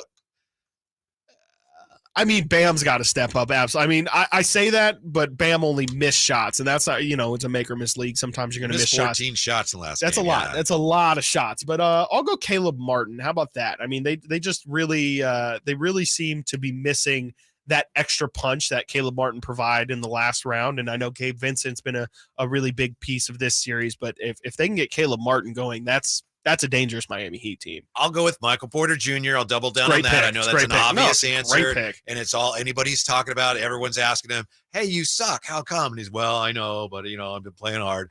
But for the Heat, I think it's got to be Jimmy Butler. And he scored 28 points, but he's still not having the impact on the games that they need Jimmy Butler to have. He's just being Jimmy, and they need Himmy. They need Himmy, and they need Himmy buckets, and they have not gotten any of Himmy. Where is Himmy? I haven't seen him. I haven't seen him since the Boston series. It's been, and it's also not fair because again, like they're not in this situation if Jimmy Butler isn't on the team, and it's not fair to expect somebody who, frankly, we know Jimmy Butler. He's not been that superstar. Very heavy load. He's just had to carry the load, and it's tough. Denver's doing all they can to make his load even heavier. Absolutely, and even saying that, he's done a good job of at least, or the team has done a good job of making these games competitive, even without him being incredible. But I think if Jimmy Butler had been playing to the level of Himmy Butler, then there's a good chance that Miami could have been up 2-1 in some of these series. They've kept it close enough to where I think there was some real swing potential moments throughout this series, and they just haven't been able to have really anybody step up and just be the star that they need. And it's also because Nikola Jokic has been absolutely incredible. He has been. We've been spending a lot of time talking about his numbers, but amazing stats. The Joker doesn't want to hear about amazing numbers. Next, Chris and Company, Sactown Sports. The Kings season might be over, but Sactown Sports coverage never stops. It's probably one of the best starting points I could have had, starting in the NBA, Sacramento. Stay tuned all off-season to Sactown Sports and SactownSports.com for the latest Kings news. Sacramento weather is brought to you by Folsom Lake Kia. I'm Dirk Verdorn in the KCRA 3 Weather Center, and mostly sunny skies this afternoon. We'll be warming temperatures into the low 80s. An ice delta breeze will help to cool things off this evening, and we're looking at some mountain thunderstorms developing over the weekend. Get the latest forecast on the KCRA 3 News and the KCRA 3 app. Shop Folsom Lake Kia for all your favorite models at low prices and payments, plus low finance rates and zero down deals with approved credit. Go see my friends at Folsom Lake Kia right here in Sacramento for over 20 years. I'm Ken Korak with your Green and Gold Report, brought to you by Xfinity 10G, the next generation network. We're looking for silver linings in what has been a difficult year for the A's, and perhaps players the A's could build around for the future. What about first baseman Ryan Noda? As I'm recording this, among American League rookies, he's first in walks, he's first in on base at 403, and also third in OPS. Not bad for a Rule 5 selection this past offseason from the Dodgers. Ken Korak here, introducing you to the Xfinity 10G network. Xfinity is undergoing a multi-year network evolution, giving you a powerful connection today while building toward a faster, more reliable tomorrow. The Xfinity 10G network gives you the fastest internet with even faster speeds rolling out all the time. You also get a consistent and reliable connection when everyone's online, even during peak hours. That's a home run. If you want to learn more, go online at xfinity.com/10G. Golf to Go is brought to you by the Hagen Oaks Golf Super Shop. Here's Frank LaRosa. The history behind the Bayonet and Black Horse golf courses is as colorful as their lush green fairways and white sand bunkers. Overlooking the beautiful Monterey Bay, on the former Fort Ord, Bayonet Golf Course was built in 1954 by Commanding General Robert McClure and named for the 7th Infantry's Bayonet Division. It seems the lefty general was plagued with a bit of a slice, and a little creative architecture managed to reduce his handicap with a series of sharp dogleg holes known as Combat Corner, where I've waged a bit of war myself. Black Horse was named in honor of the Black Horse 11th Cavalry Regiment. Rich fairways, imaginative bunker complexes, and beguiling bentgrass greens result in 2 sparkling ocean view gems, each offering a different experience. Bayonet's more traditional deep bunkers and tamer greens contrast with Black Horse's large serrated bunkers and greens with more movement. They're a treat. Visit BayonetBlackHorse.com for more. That's your Golf to Go. I'm Frank LaRosa. Life is uncertain. It's okay to feel stressed, anxious, worried, or frustrated. CalHope can help. Access CalHope's free and secure mental health resources today. Call 833-317-4673 or live chat at calhope.org. Power Business Technology is proud to be 100% independent, locally owned, and managed Toshiba copier dealer. Local ownership cuts out the red tape, allowing ourselves to never be too busy to personally answer the call when our clients need us. Recognized for excellence in service execution, training, and customer service, we're proud to be named a 2022 Toshiba ProMasters Elite Dealer. Contact us today for all of your business printing needs at 844-POWER-BZ. That's 844-769-3729, or visit us at powercopiers.com. Sactown Sports Headlines.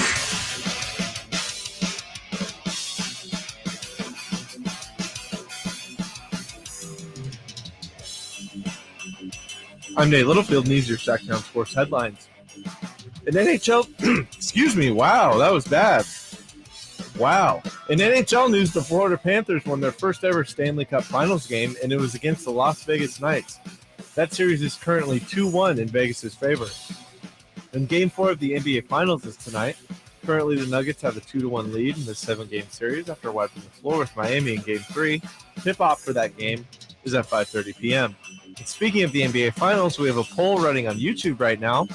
Do you think the NBA season will be over by this weekend? Let us know with your votes. Those are the headlines. Let's get back to Christian Co. with Whitey Gleason. If you ever want to be on TV, radio, just do your own podcast, I want to share with you.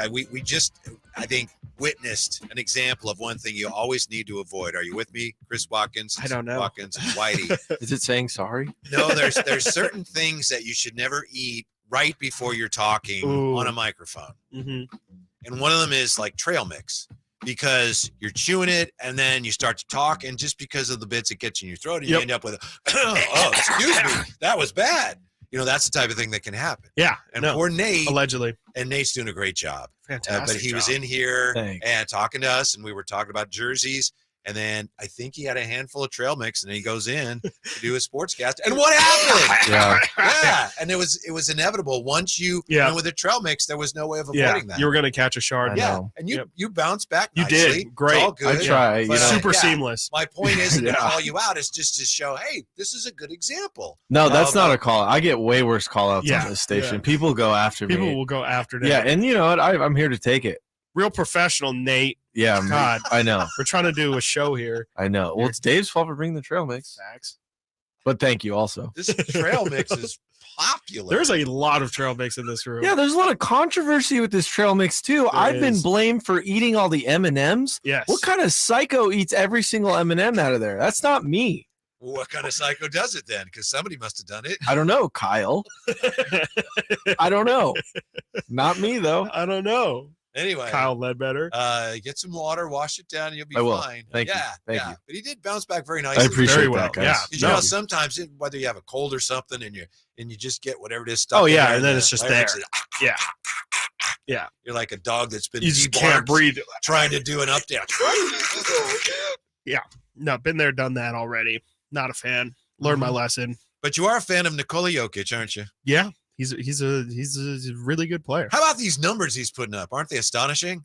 I'm running out of words to try and describe what he's doing, because it's just ridiculous. It's unseen before. Everything he's doing. I mean, like I've if I'm not mistaken, he's at right now, he's leading the NBA playoffs in points, rebounds, and assists for the entire postseason. Do you know, is that total or is that's total? Okay. That is total. He has played more games than almost anybody. Right. except the Heat. But that is, I believe he would be the first person in NBA history to ever accomplish that. If that sticks through, is to lead the NBA postseason in total points, total rebounds, and total assists, all in one postseason. NBA players are much more keenly aware of their numbers than I want to believe they Right, are. absolutely. We see that every so we often. talked about triple doubles yesterday. Yeah. And they know how many points and rebounds and assists they have. Very and all aware. that. One of the things I really appreciate about Nikola Jokic is he doesn't appear to be obsessed with his numbers. And in Not at fact, he was just asked about the numbers he's putting up, and he doesn't really care about any of that. I only talk about people telling me my stats, and I'm trying to say it's a team basketball. So, I mean, yes, I feel the same way, my friend. I mean, I think it's how everything works. You know, in Europe is a little bit maybe the team, the winning. Maybe here is this winning too, but maybe more stats. I don't know. I really don't know. Good question, Mike. Just pushes it on. He's like, I don't know. You realize what he was saying there? Sure. Like he's almost taking a swipe at American players. Exactly. Oh, they care about these numbers. And he's like, no, I don't know. What do I know? What do he I know? literally was like, you know what? Let me not get into that. Next question. I think I answered the question. Yeah. To put that question in context too, before it was definitely, I'll just say a non-American. It was a very thick accent guy asking him that. So I wouldn't say he was baiting him into it, but he's just like, it seems like they were teaming up against the Americans a little bit there.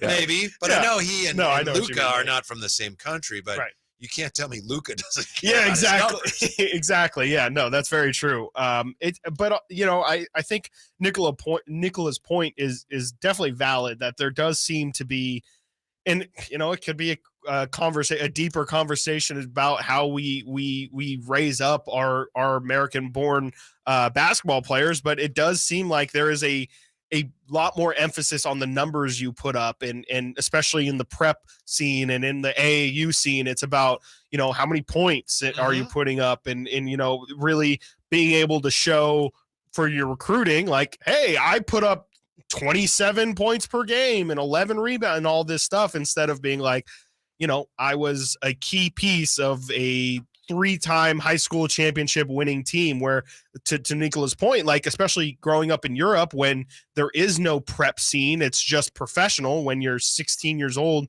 you're thrown into the professional leagues.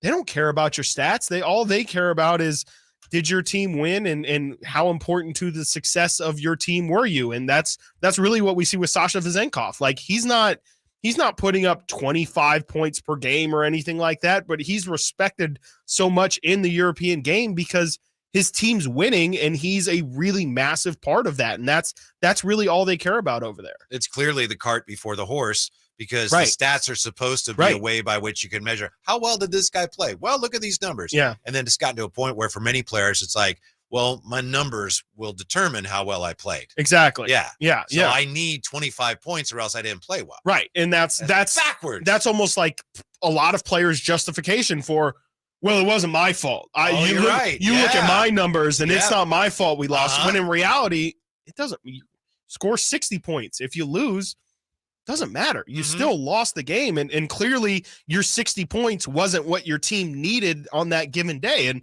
you know, Nikola Jokic would be that's a perfect example. Game 2, Nikola Jokic scores 41 and 12.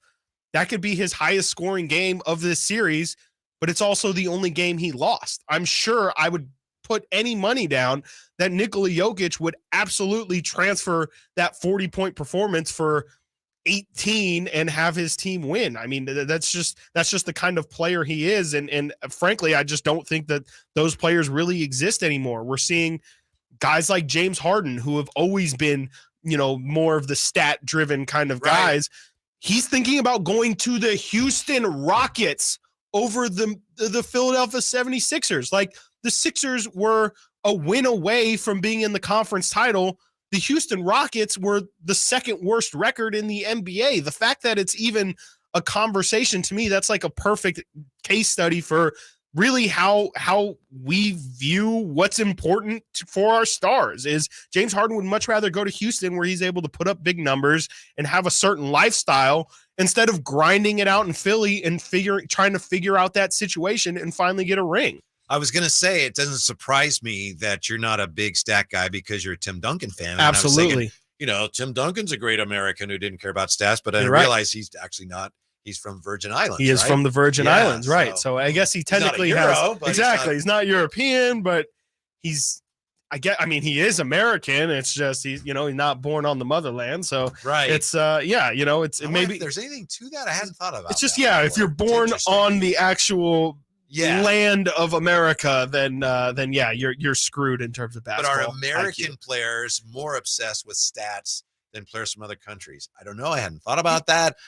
My guess is it has more to do with the individual than what country he was raised in. Yeah, definitely. Well, I think it's also just the background in general, in sense of if you pay it, like the NBA has just bigger stats. I mean, Sasha Vezenkov's leading Europe with 17.5 points per game. The numbers are just a lot bigger than what they are, and so, it's just kind of been the way that we do it. And they then only play like now, 6 minutes or whatever. The games are really short. They like are very short. Games, yeah, I think they're 10 minutes. I think it's 40 minutes. So I think it's the length of a college basketball game. So that also plays a factor. But I think it's more just, you grow up and we talk about, we just talk about stats a lot more here in general. I think, everybody knows that, LeBron James averages 27, 7, and 7 for his career. That's just a number that we know thrown out there. Wilt's 100 points in a game. We just really care about. Wait, he scored 100 points in a game? What? Legend says that a guy scored 100 points in a game. He's playing against plumbers, right? Allegedly. That's what they say. But I think that there's something there. I think that just here in America, for whatever reason, we just care a lot about numbers, and it started off in baseball, but I think it started to with the advanced analytics age, we're numbers obsessed now. Well, speaking of baseball, and I know we don't talk a lot about baseball, but you got Luis Arias, and he's threatening to hit 400, and some people are saying nobody cares. So yeah, it's like I don't think anyone's hit over 400 since Ted Williams in 1925 or whatever. Like that's a massive deal, and we saw a little bit of it that hype last year with Aaron Judge going over 60, but the fact that baseball is cool though, because you're up. What are you going to do? You can't pass your at bat to somebody. Exactly. So when you're up, you want to hit a home run or get a hit. That's what you're supposed to do. Right. And basketball is a little different because you have more options. Yeah, absolutely. Yeah. And it's just we're numbers obsessed. I don't know. Draymond Green says that there is some stat protecting going on in these NBA finals. What do you think of what Draymond has to say? That's coming up next. Chris and Company, Sactown Sports. It's the Carmichael Dave Show with Jason Ross. And once a week for my reward meal. And generally, what's the end result there? So I roll up the bag super tight, and I drive home, and I let the dogs out and back in. And then we all go upstairs, and I take the napkins, and I make a little napkin table on the bed. You are a child. And I turn on whatever show I'm going to watch. And then when I'm done, we all take a nap. You and the dogs. Me and the dogs right there. Are they just watching you eat? 100%. Okay. And they're rude about it. It's like, we had a work week. Long work week of farting and eating. You're the same. That's a great point. The Carmichael Dave Show with Jason Ross. Weekday mornings from 6 to 10 on Sactown Sports. My brother-in-law died suddenly, and now my sister and her kids have to sell their home. That's why I told my husband we could not put off getting life insurance any longer. An agent offered us a 10-year, $500,000 policy for nearly $50 a month. Then we called SelectQuote. SelectQuote found us identical coverage for only $19 a month, a savings of $369 a year. Whether you need a $500,000 policy or a $5 million policy, SelectQuote could save you more than 50% on term life insurance. For your free quote, call SelectQuote at 1-800-330-1991. That's 1-800-330-1991. Or go to SelectQuote.com. That's 1-800-330-1991. SelectQuote. We shop, you save. Full details on example policies at SelectQuote.com/commercials. Sacramento Kings basketball is back this summer. Catch 6 games of NBA action and fun for the whole family when the California Classic Summer League returns on July 3rd and 5th. The Kings will host the Golden State Warriors, Los Angeles Lakers, Miami Heat, and newly added San Antonio Spurs and Charlotte Hornets with the number 1 and number 2 NBA draft picks. 2-day passes start at just $42 and include access to all 6 games. Visit kings.com/California Classic for more information and to buy your tickets today. Hey, Scott, you look great. Yeah, I'm feeling good and have a new job. No, there's something different about the way you look. To be honest, a few months ago, I had an amazing robotic hair transplant procedure at XL Medicine. It's called the artist procedure. No way. Your hair looks completely natural, and you don't even have a scar. How did they do that? Dude, the artist system is amazing. I have this fantastic hairline, and I'm happy with my results. XL Medicine could probably help you too, buddy. Using the artist procedure, Dr. Singh and Dr. Graywall can target and harvest healthy hair follicles with micron-level accuracy from the back of your head and transplant them where you need it. The procedure is painless, and you'll be back doing your regular activities in a couple of days. Ask Dr. Singh and Dr. Graywall at XL Medicine about the artist procedure. Call today, 916-932-4470. That's 932-4470 for a complimentary in-person or Zoom consultation, or on the web at xlmedicine.com. That's EXCEL medicine.com. See what the artist procedure can do for you. These are actors and not real patients. For nearly 20 years since Bartley Kavanaugh Golf Course opened near the banks of the Sacramento River, it's been Sacramento's #1 course for fun. Perry Dye of the famous Dye family of golf course architects designed the course to be an easy walk, but motorized carts are available as well. You and your friends of all abilities will find Bartley Kavanaugh featuring a brand new tap room is a great place to play golf. After your round, relax on the outdoor veranda overlooking the course with a cold beverage or a tasty meal. For tee times, visit bartleycavanaugh.com. It's Sacramento's #1 course for fun. The annual Father's Day sale is on at Work World. For all the dads who show us the meaning of hard work, you keep our families and communities strong. Right now, Work World has unbeatable deals on high-quality work boots and workwear with brands like Timberland Pro, built for the bold. Timberland Pro work boots will help keep dads safe and comfortable all day on the job. Find our full selection of Timberland Pro and more gifts for hardworking dads during the Father's Day sale at your local Work World store and workworld.com. I suffered with plantar fasciitis for almost 20 years. I thought that foot pain was going to be with me for the rest of my life. If you suffer with plantar fasciitis, the search for pain relief can feel like an endless and hopeless ordeal. I would try drugstore, insoles and supports. I've been through surgeries, foot injections. I was trying all different things. Not a single one worked. If you think you've tried everything to relieve your foot pain, you probably haven't tried arch supports from the Good Feet store. And then I was driving past the Good Feet store, and I thought, why not? Give it a try. They wanted to make sure that they gave me the right arch support for my feet. Then it was like, okay, this is different. These make a difference. I don't have foot pain anymore. I'm so glad I met Good Feet. It changed my life. See how Good Feet arch supports work for you before you buy with a free fitting and test walk at the Good Feet store. The Good Feet store in Sacramento, Roseville, Stockton, Modesto, and Vacaville. Online at goodfeet.com. Shop Folsom Lake Kia for all your favorite models at low prices and payments, plus low finance rates and zero down deals with approved credit. Go see my friends at Folsom Lake Kia right here in Sacramento for over 20 years. Live and local, it's Chris and Company with Chris Watkins on Sactown Sports. Nikola Jokic says he wonders why everyone's so obsessed with his stats. Draymond Green had some interesting comments on that on his recent podcast after Game 3 of the NBA Finals. Has to do with the way players kind of massage their stats, protect their stats at the end of a quarter. Before we get to what Draymond said, I gotta say, one time I saw Buddy Hield, and he's got the ball, and it's the end of the game, so they don't want to shoot. Mm-hmm. But there's more time left in the game than there is in the shot clock. Right. And a lot of players don't know that I think more players know now, but it's a team turnover. It's not an individual turnover. Mm-hmm. But a lot of players they want to get rid of the ball. Like, right. I don't want to get a turnover. And I remember there was like 3 seconds, 2, and Buddy Hield throws it to Costa Koufos. And then he catches the ball, like, shot clock. Yeah. And he's looking at him like, what are you doing? Yeah. But he's like, I don't know. But I hate that. Yes, that's awful. Yeah. It's only funny when you do it to a rookie. That's the only time it's funny. Besides that, I'm out. Yeah. It turns out, like I said, it doesn't matter. It's a team turnover. Exactly.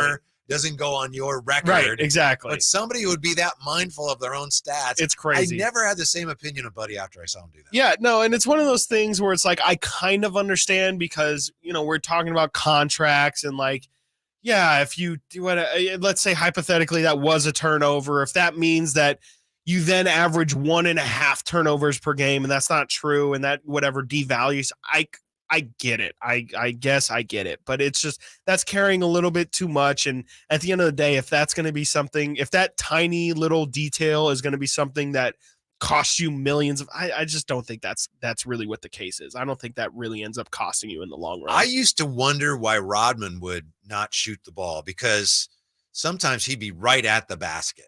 Right. And I almost think that he wanted more assists and he was so mindful of his stats. He's like, I want to show that I'm not selfish. I'm not going to shoot the ball, which is selfish, right? That's the Ben Simmons thing. If you're right there at the basket and Right. you have a lay-in and you don't Right. shoot it and it can help your team Right. and you don't because you want to show how unselfish you are. The Rondo thing. Yeah, that is, then Yeah. you're actually being selfish. Right, exactly. You're actually so unselfish that you're being selfish because you're trying to prove that you're unselfish. Yes. Absolutely. And I think it's, that is actually the true definition of irony. yes, We don't have time for that. exactly. Yeah, we Yeah. don't have to go through that, but Right. it's definitely a thing. Like you see guys do it all the time, where it's like, yeah, I mean, they won't, like you're saying, they just won't pass the ball, and it's like they just feel like, oh no, that's not what I do, and You mean they won't shoot the ball? Yes, Yeah, they won't yeah. shoot the ball. I'm sorry, Right, did I say yeah. pass the ball? Yeah, they won't shoot the ball, and it's, I don't know, it's really strange to me that they really are like, they're incredibly mindful. It like always surprises me how mindful they are of what's going on in terms of their stats. Well, I know Draymond Green's your guy, and you're still hoping that he Right. ends up here one way or the other. So he's not the most popular guy in these parts. I would not be opposed to Draymond Green being a Sacramento King. No, I would not. Under the right circumstances, at the right price tag. I You're understand. trying to get me caught up in these streets, Whitey. Trying to get people yelling at me. Okay, people. This is. I don't think you understand how polarizing this is. Okay, this man stepped some on idea. They stepped on the starting have some center's idea. chest. Okay. Yeah. So Draymond on his podcast was talking about something that we all saw if you watched the last game of the NBA Finals. Has to do with players protecting their stats, and Draymond's not here for it. Steph Curry, he made me aware of this like over through the years. It's guys holding on to the ball at the end of a quarter, like so they don't lessen their shooting percentage. And I saw a couple guys do that yesterday. This is the NBA playoffs, man. It's the NBA Finals. Who cares if your shooting percentage drop a little bit? You see that a lot in the regular season where guys don't want to like throw that heat. They hold it till after the buzzer go off and then shoot it because they don't want to drop their shooting percentage. That very thing drives Steph Curry nuts. Now, quite frankly, if Steph shoots some heat, Travis Walton, my trainer, my brother, he gets very mad at me for shooting the heat. But I'm like, bro, I play with Steph Curry. Like, Steph going to get very upset if you just holding the ball and not shoot. Now, quite frankly, Steph is the best shooter we've ever seen, the greatest shooter we've ever seen. So his numbers are going to even out anyway, and he's going to get the attempts to even out.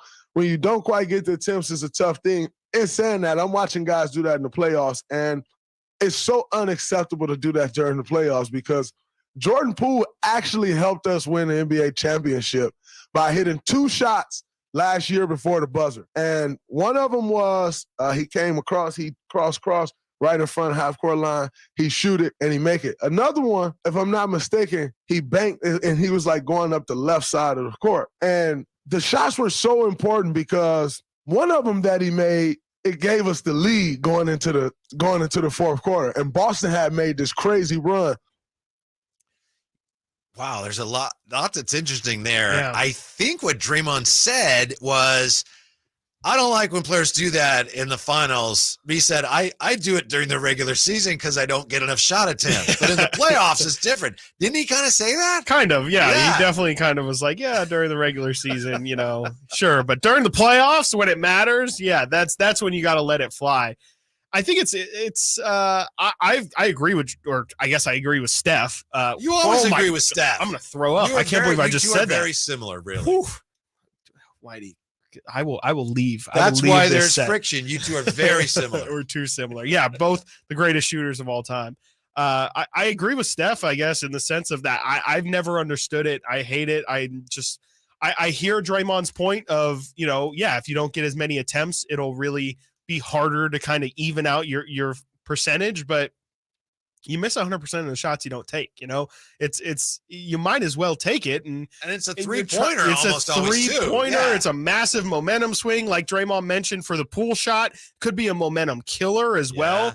I just think that I've never understood why people, and the thing is that some players are incredibly crafty with how they do it too. It's not just like, oh, buzzer goes off, wait a second, then shoot it. Sometimes they will be in the motion of stepping and time it so that they know it'll be later than what the buzzer is, but it's like, 0.5 seconds later. And it's like, I don't know. I'm not a fan of it, but I agree with Draymond that in situations like this, you have to take every single extra possession you can get and try and maximize it. And even if you have 0.5 seconds or whatever, 1 second left, if you're not heaving it at the rim, you're truly not giving it all and trying to maximize every single winning possibility. It might go in. If it does, your team gets 3 points. Right. And Draymond and Jordan Poole did it twice. Yeah. Jordan Poole did it twice in the finals. Yeah. It drives me crazy the way guys, and I think I noticed it too in game 3, but as you say, the way a player will try to make it look like he is trying to make it, but he'll wait till just after the horn. Drives me crazy. Danny Ainge he used to play for the Kings and he played for Boston, and I wasn't a big Boston fan, but he was a guy that he didn't care. Yeah. He understood we're trying to win. Right. I'm going to let this sucker fly every time. Yeah. Yeah. And I always admired that. That's really the way the game should be played rather than, no, absolutely. I got it away too late. You shouldn't be thinking about percentages, especially. Again, maybe why in that? But then even Draymond says, well, during the regular season, it's hard. Yeah, to get enough shots. Whatever. Which I guess I understand that sense because, whatever. Regular season stats do tend to matter. And if Draymond is going to shoot 27% from 3 because he takes 10 last second shots, I guess I get that. And again, regular season isn't as important for some teams as it is for others. But to me, I'm for the side of just let that thing fly because it's just an extra opportunity for you to get. It's an extra opportunity to get some points that you weren't going to get before, an opportunity that you weren't going to have, and it's just a wasted. It's one of those things that makes you wonder as a fan. Wait a minute, I really want them to win. Yes. I live and die with my team.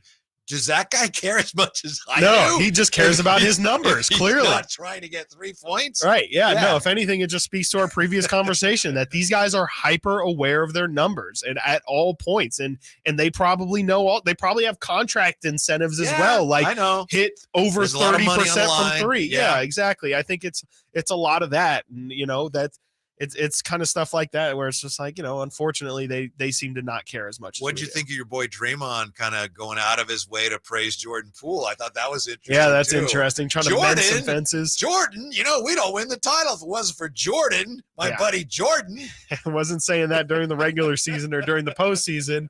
Yeah, they're trying to make it work. I mean, if maybe that's a good sign for Draymond opting into his current deal. Maybe they're going to try and make that whole situation work out. And I don't know, but it did definitely cross my mind. I was like, how interesting that Draymond Green is giving Jordan Poole a lot of credit. And we won the title. I mean, Jordan. I guess that's a pretty small thing to credit. Like, yeah, Jordan was really great at taking full court heaves at the last second of games. Really helped us. At least he gave him the acknowledgement of like it because truly that Jordan Poole half court shot, I do remember in the finals. Yeah, it was a really big shot. It was like a very big momentum halter and a very big momentum gainer for the Warriors in that series. And I do remember thinking like, that's a really big shot. Like a lot of people don't take that shot. I think Reggie Jackson actually is the one that Draymond's thinking of that took the half court heave at halftime. He took it with like the last second. And as a matter of fact, didn't pass it to Jokic. He was right next to him. Wanted it too. And I was like,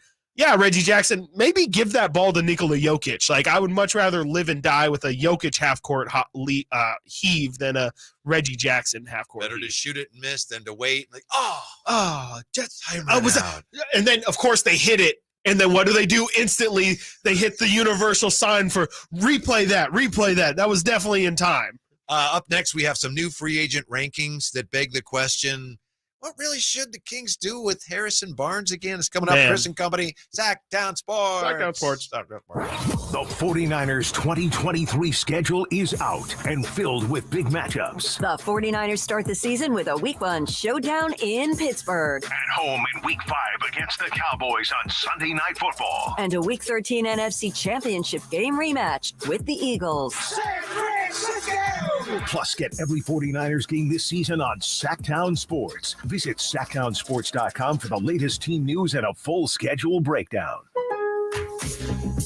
All new spring deals are here at Lowe's. Start planting your garden this weekend with Bonnie 11.8-ounce vegetables. Buy 4 for $10. Plus, liven up your patios and decks with fresh blooms. Select 1.5-gallon hanging baskets or 2 for $20. Lowe's knows spring. Lowe's knows home improvement. Offers valid through 5/17. In-store only. Actual plant size and selection varies by location. While supplies last, excludes Alaska and Hawaii. Are you looking for a solar company that can do it all? Well, look no further than ACR Solar and Home Services. With over 40 years of experience serving the community, ACR Solar is the name you can trust for quality, value, and integrity. Now, that means you can rely on the fact that your solar system will be installed accurately with high efficiency and maintained throughout its lifespan, ensuring dependable performance. What sets ACR Solar and Home Services apart from the rest? Well, for starters, they handle everything in-house with no third-party contractors. But that's not all. ACR Solar is all about customizing solutions to meet your unique needs. Whether you're a homeowner or business owner, ACR Solar has the expertise to design and install a solar system that's tailored just for you. And if you need other services like roofing, battery backup, or pool solar, ACR Solar and Home Services has got you covered there too. So what are you waiting for? Take control of your energy bills and start saving big with ACR Solar and Home Services. Contact them today and let them help you make the switch to solar. Just go to acrsolar.com. If you're hiring, it can feel like you're trying to find a needle in a haystack. You can hope the right person comes along, or you can just use ZipRecruiter. And now you can try it for free at ZipRecruiter.com/free. In fact, ZipRecruiter has helped a lot of business owners find their needle in a haystack, like Marco, president of operations at Telly Tires and Auto Centers. Because Telly Tires has grown a lot in the last few years, Marco needed to hire everyone from a receptionist to a store manager to a head mechanic. ZipRecruiter helps me find all the right people, even the most difficult jobs to fill. ZipRecruiter helps me keep my business running. Take it from Marco and millions of other businesses who've used ZipRecruiter.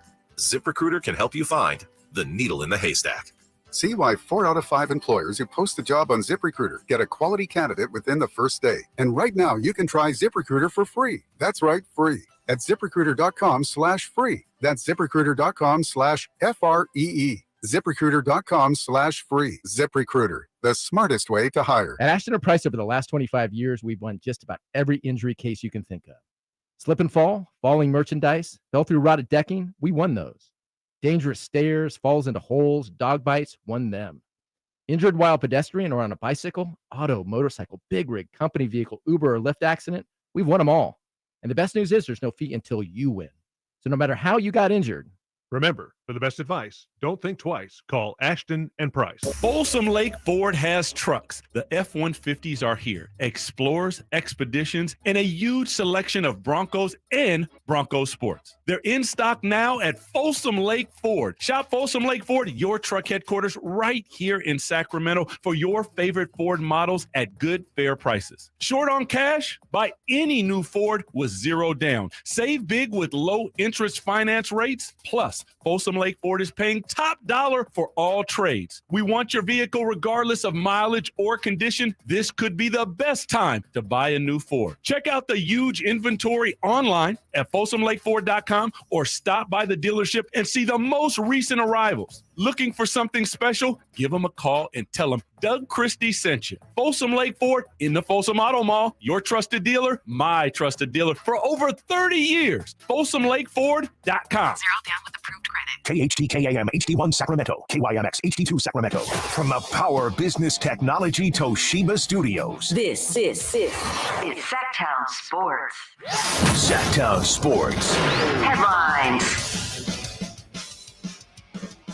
I'm Nate Littlefield. These are your Sactown Sports headlines, and I am not eating trail mix before this update. Can the Heat find the spark to fry the Nuggets before heading back to Denver? Game 4 of the NBA Finals are tonight.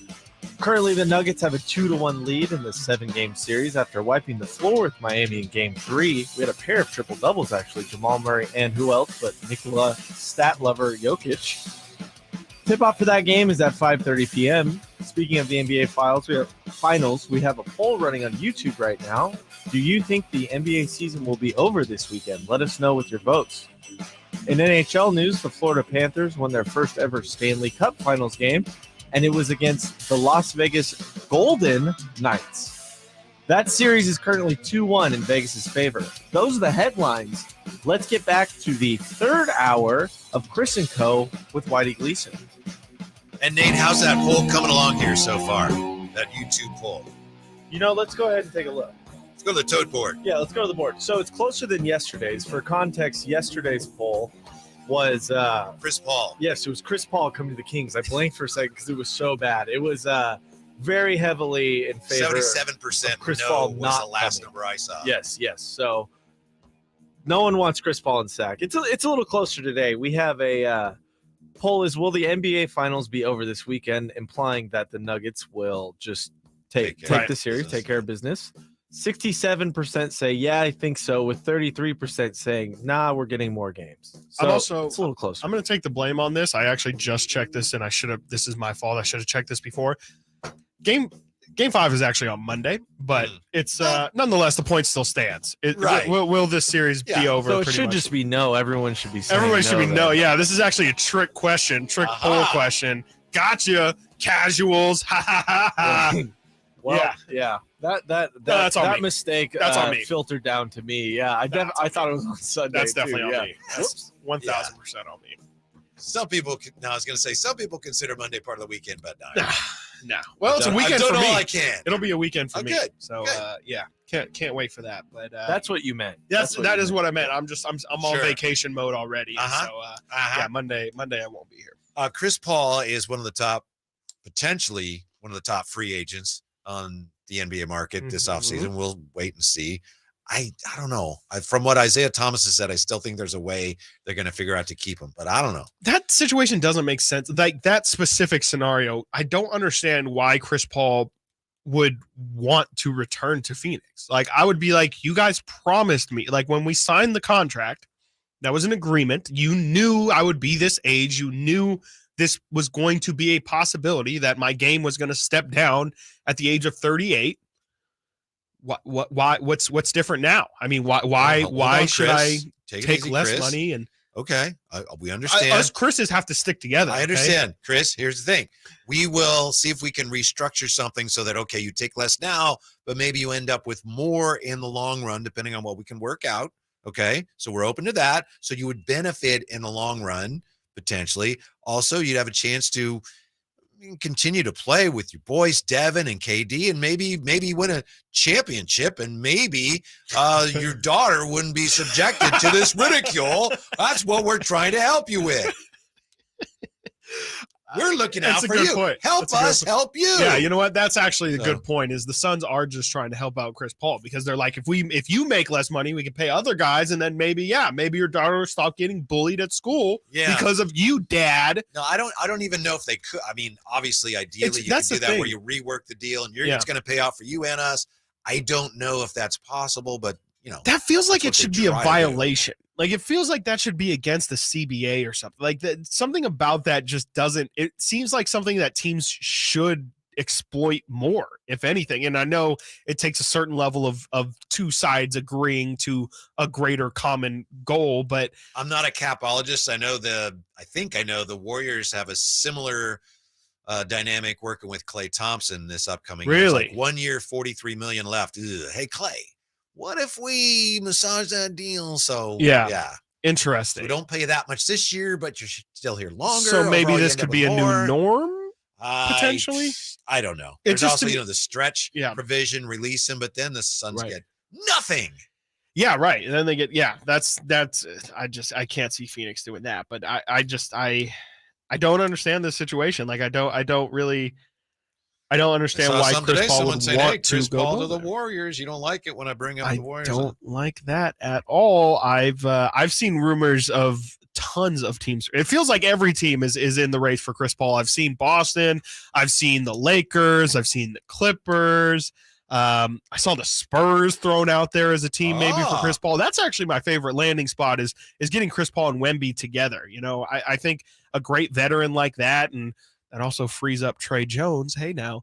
I really like that fit for San Antonio, and they've got the money for it. They've definitely got more than they can pay Chris Paul the contract that the Suns just let him go. They'll be like, we have $40 million. Do you want it? Because we got to get it to somebody. So, I can see the Spurs being a good spot for him. Obviously, the Popovich-ness of it all, and I believe Pop coached Chris Paul when he was part of Team USA. So there's kind of a connection there. But to me, it's I have a tough time seeing this not be one of the LA teams, either Clippers reunion or going to join his banana boat friend in LeBron James. Do you remember when Chris Paul was on the New Orleans? Absolutely. Hornets. Yes. Their 1-2 punch was him and David West. Him and David West, but also Tyson Chandler as well. Absolutely. Yeah. That's when Peja as well. Yeah. They had Peja going, and I don't David West was really good. He was David West was underrated. incredible on those teams. I mean, I think he made an all-star. Yeah, until he was done with the Warriors, I believe he drove a Toyota. Really? All the One of time. those people. Yep. I love those people who are like, I don't care if I'm a multimillionaire. Yeah. I'm going to push this Toyota Camry until it can't run anymore. That's awesome. And I mean, David West he was really the originator of people taking less money to make the championship and getting everybody all up in arms. It's like, the Warriors just signed David West just because he wants to win a championship. I mean, that was really the inevitability of like, well, this is the Warriors league for the foreseeable future. He's part of the answer to my favorite trivia question that I ever made up. Okay. I'm not sure it's accurate. Okay. Who are the only two? Yeah, that's the thing. Okay. Who are the only two NBA players ever to have their names on the front and the backs of their jerseys? And it was David West, Jerry West in the All-Star game. Yes, but right. I have to make sure that's right. I mean, right. Unless David Stockton. David Stockton played for the Stockton Kings. Stockton. Okay, but he wasn't an NBA player. He was an NBA player, just not when he was in Stockton. He was a King. You know, he played for the Sacramento Kings. Okay. I was just trying to think of obviously East good. or something, but I can't think of I don't think anyone Mark else. West was ever an all-star. I don't believe so. Is there any East? Dave East is an artist, a musical artist. That's a good fake trivia. I like it. Yeah. I think that's true. Who in the NFL, they were teammates. They had the same 2 digits and the same letters on the backs of their jerseys. And this goes back a ways. One of them's a Hall of Famer. It was number 13, Dan Marino, number 31, Brock Marion. Oh man, that's a nightmare. That's what it was like. Okay, next. Yeah, you lost me there. Everyone with dyslexia is just like, goodness gracious, I can't figure this out. If Chris Paul's a free agent, he'll be one of the top free agents. Absolutely. Today in The Athletic, maybe you saw this. I think it's been posted a couple of days now. John Hollinger, of course, used to work for the Memphis Grizzlies, has his list top free agents. He has number 21 on the list of top free agents this offseason, Harrison Barnes. Wow, 21 actually feels pretty low for Harrison Barnes. I mean, he's one of the best forwards, regardless of what you think about him. He's one of the best forwards that's available this year. Mr. Hollinger writes, Barnes is not a spring chicken anymore, but he's been incredibly durable. He shoots 37.8% from 3 for his career, still has enough juice off the dribble to attack a closeout, and his strength allows him to hold up well in size mismatches. That list of strengths made him a great fit in Sacramento this season, but it's possible the Kings seek an upgrade. If they renounce Barnes, they can generate about $21 million in cap room, even while keeping Trey Lyles' bird rights. Might give them an opening to try upgrading to a younger model, such as P.J. Washington or Kyle Kuzma. Although this is not a power forward heavy market. It is so not. What should the Kings do with Harrison Barnes? We all love Harrison Barnes and everything he's meant to the franchise through the the long dark march back to relevance. Yeah. But what should they do with Harrison Barnes? It's a really tough situation. First off, I mean, it's not a situation that I'm jealous that Monty McNair is in, because he's got to really he has to make a choice. It's either you bring back Harrison Barnes and you kind of know what you're going to get out of Harrison Barnes, and you also kind of lock up your team at that point for at least the next handful of years. You assume they're going to re-sign Sabonis, and Malik Monk's contract's up after next year as well. I think you have to bring him back, simply because when you do the exercise of trying to figure out how you improve, as Tim Bontemps lays out there, I mean, ideally the Kings want to improve at that position. It was John Hollinger. I'm sorry. No, that's okay. It's a really tough exercise to try and find that guaranteed upgrade over Harrison Barnes, because you look at the free agents out there. It's Jeremy Grant. He mentions Kyle Kuzma. Those are really you can maybe, if you want to really open up the cap a little, you could throw a big number over at Chris Middleton. Middleton, to me, is the only guy who's a clear hands down upgrade over Harrison Barnes. I think we found out he had knee surgery. He just had knee surgery, Yeah. right? Yeah. And so who knows if that brings down his value at all. But I think Milwaukee's also going to try and bring him back because they just don't have any other move. To me, Jeremy Grant and Kyle Kuzma are two risks. I think there's something to be said that potentially they could be better players or better fits than Harrison Barnes. But I also think with both of those guys, there is a risk that you don't get what you got from Harrison Barnes out of those guys. And there's just a steadying presence that Harrison gave to this team that is just really tough to replace. He was the veteran leader on the team, but also on the floor, he just had a way of slowing things down when the Kings really were going through lapses of scoring and stuff. And I just think that's really, really tough to replace. We'll tell you what the Harrison Barnes question comes down to for the Kings. Also, what a real doctor says about Sasha's knee injury, coming right up. Chris and Company, Sactown Sports. Sactown Sports is Sacramento's new home for the San Francisco 49ers. It feels awesome. We deserve this. Let's go, Niners! Purdy. Purdy going to throw, and it is Kittle in the back of the end zone. Samuel. Debo 10. Debo. Touchdown! And McCaffrey. Touchdown! CMC!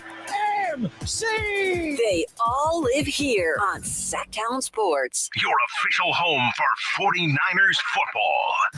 Hey, it's Carmichael Dave, and I recognize, just like my friends at American Energy Heat and Air, that your time is important. And that's why shopping for a new air conditioner is now easier with American Energy Heat and Air's online quoting tool. All you have to do is go to AmericanEnergyAir.com and get an instant quote right now. It'll help you determine what system you're going to need to get. It'll provide the best pricing options, all from the comfort of your home without having to have somebody come to your home. You know how annoying that is? They come in and everybody there is so sweet and nice, but how much better is it to be able to get it on demand? Visit AmericanEnergyAir.com. Check out how easy it can be. Or if you want to give them a call and talk through what your needs are, 916-520-9990. That's 916-520-9990 or AmericanEnergyAir.com. Call 916-520-9990 now.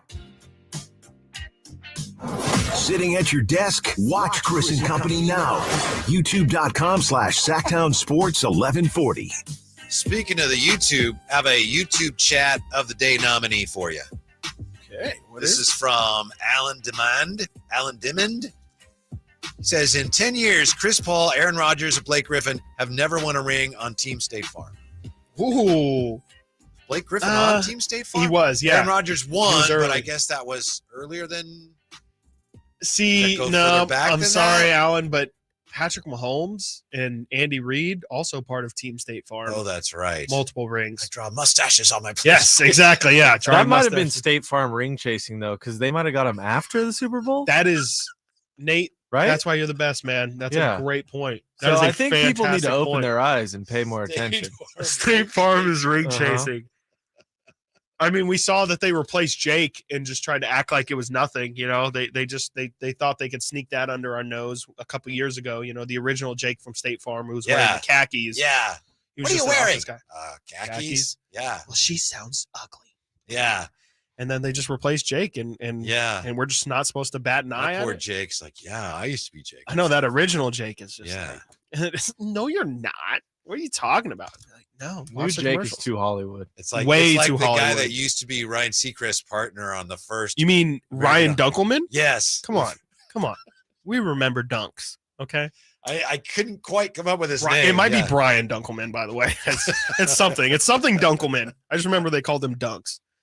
Huh. All right. Well, I said nominee for Alan's comment. That's great. I mean, it's a fantastic point. I can't. Yeah. I mean, State Farm they got to pick their game up. I mean, that's the State Farm curse right there. Those are three really good athletes that you would. The only common line there is that they all support State Farm, and that must be what's wrong. I just wanted to bring back the Hoopers. Remember the Hoopers? Was it No. Hoopers or the Hooperman? You know, with DeAndre Jordan was the the whole mom. family? Oh, yeah. yes, Baseball that was the dad. Yeah, the Kevin Dapper Garnett was the Dimes. grandpa. Oh, that was Dame so Lillard good. was the baby. Yes, he was the baby. Yes, Yeah. Dame Dollar. Yes. Dropping dimes. Yes. Kevin, where you get all them dimes from? I forgot about that commercial. Yeah, that was great. Why didn't they make that a series? Probably because DeAndre Jordan said, "I'm not dressing up as the mom anymore." That's a good Okay. point. Yeah, doesn't he like good. come out and he's like, He was very good. If Oh, I can't find her. Mom yeah. ain't got no rings. Oh, baby ain't got no rings. Yeah.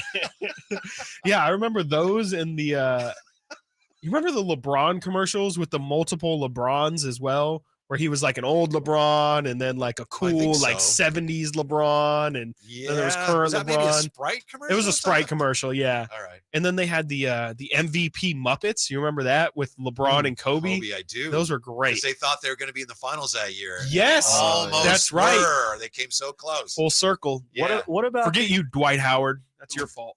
Do you guys like the one where they're shooting the basketballs for the Jingle Bells? They're all hitting threes. Oh, that's a great one. Yeah, that one feels kind of like a classic. Yeah. But like Curry's in that, so it must be pretty. I don't remember when that came out. I think that was 2013. I could Yeah. be wrong on that, but I remember. I mean, yeah, the Jingle Ball. I think it's called Jingle Balls is the commercial. Yeah, that's a great one. There's also there's a really terrible one where I have it on my phone because it's just great to send to people. There's like Dwayne Wade, Steph, and Chris Paul, and they're just like, no gifts. And it's just meant to be like, what are you getting for Christmas, or what are you giving? And it's just no gifts because they're gonna take everybody. They're gonna make everyone sad by beating their team.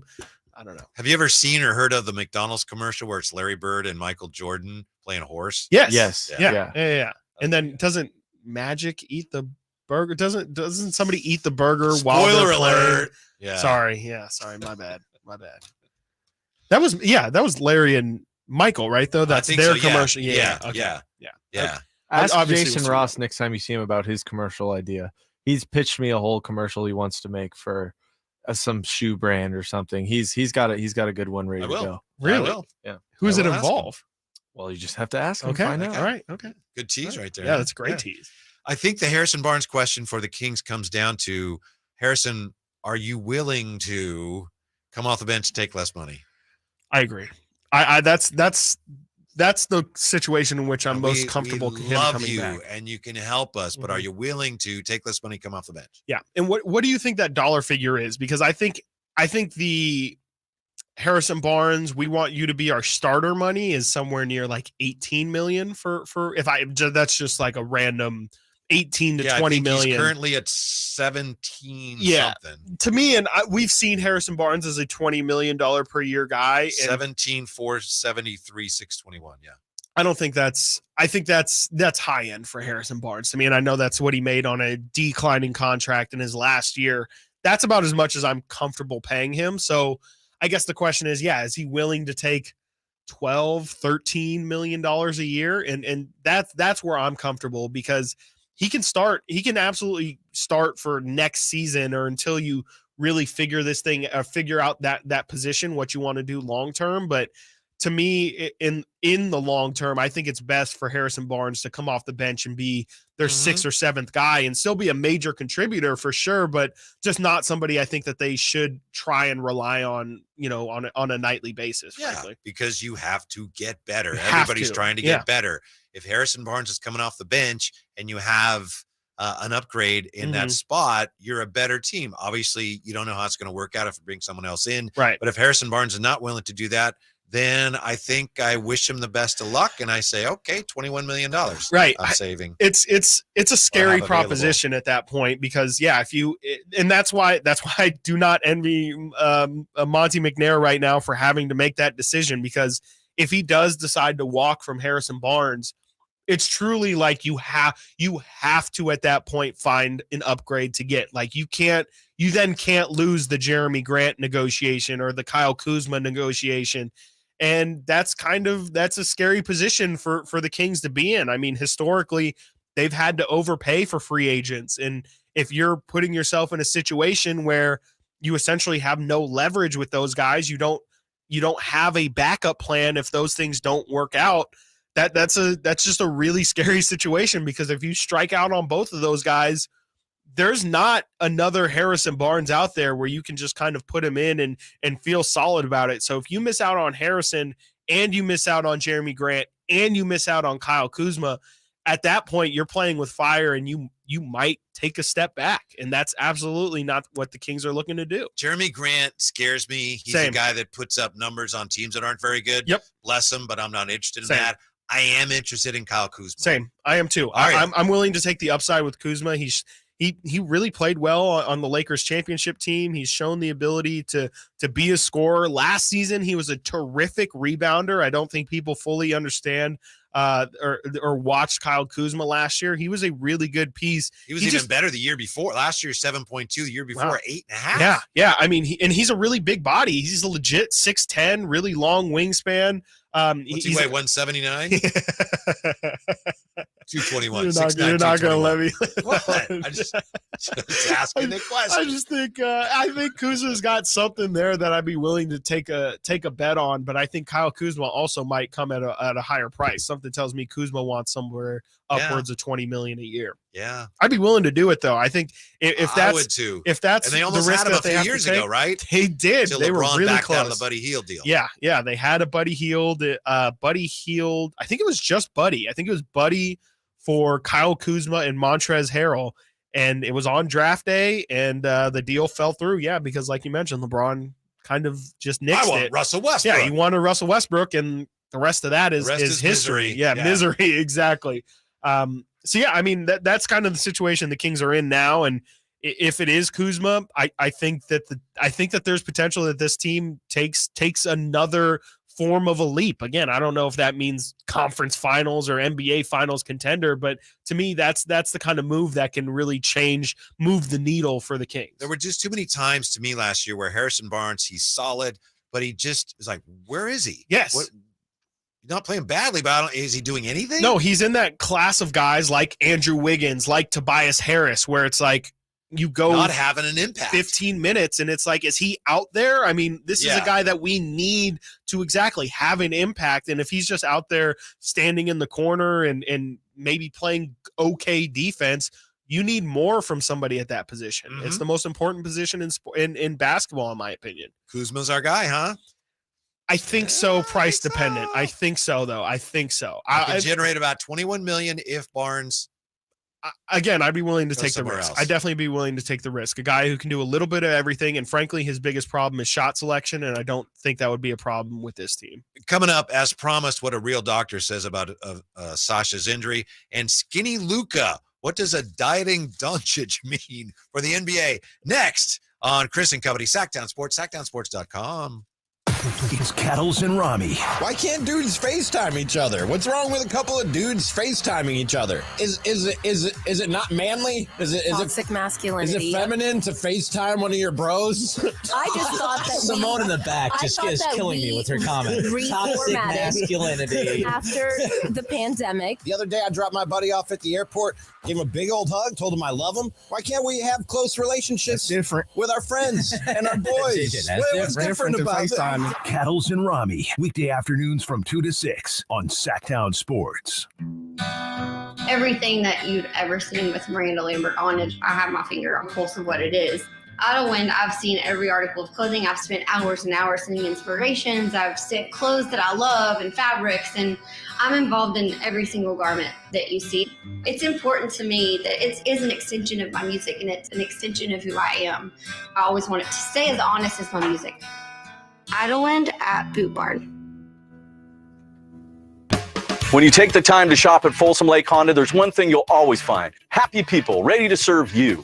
As a family-owned and operated dealership since 2009, customer service is our #1 priority. Our customers love doing business with us, and you will too. Get an instant cash offer for your trade at FolsomLakeHonda.com. We'll buy your car whether you buy from us or not. Folsom Lake Honda is your one-stop Honda shop. Folsom Lake Honda, yeah, your one-stop Honda shop. Have you Googled yourself lately?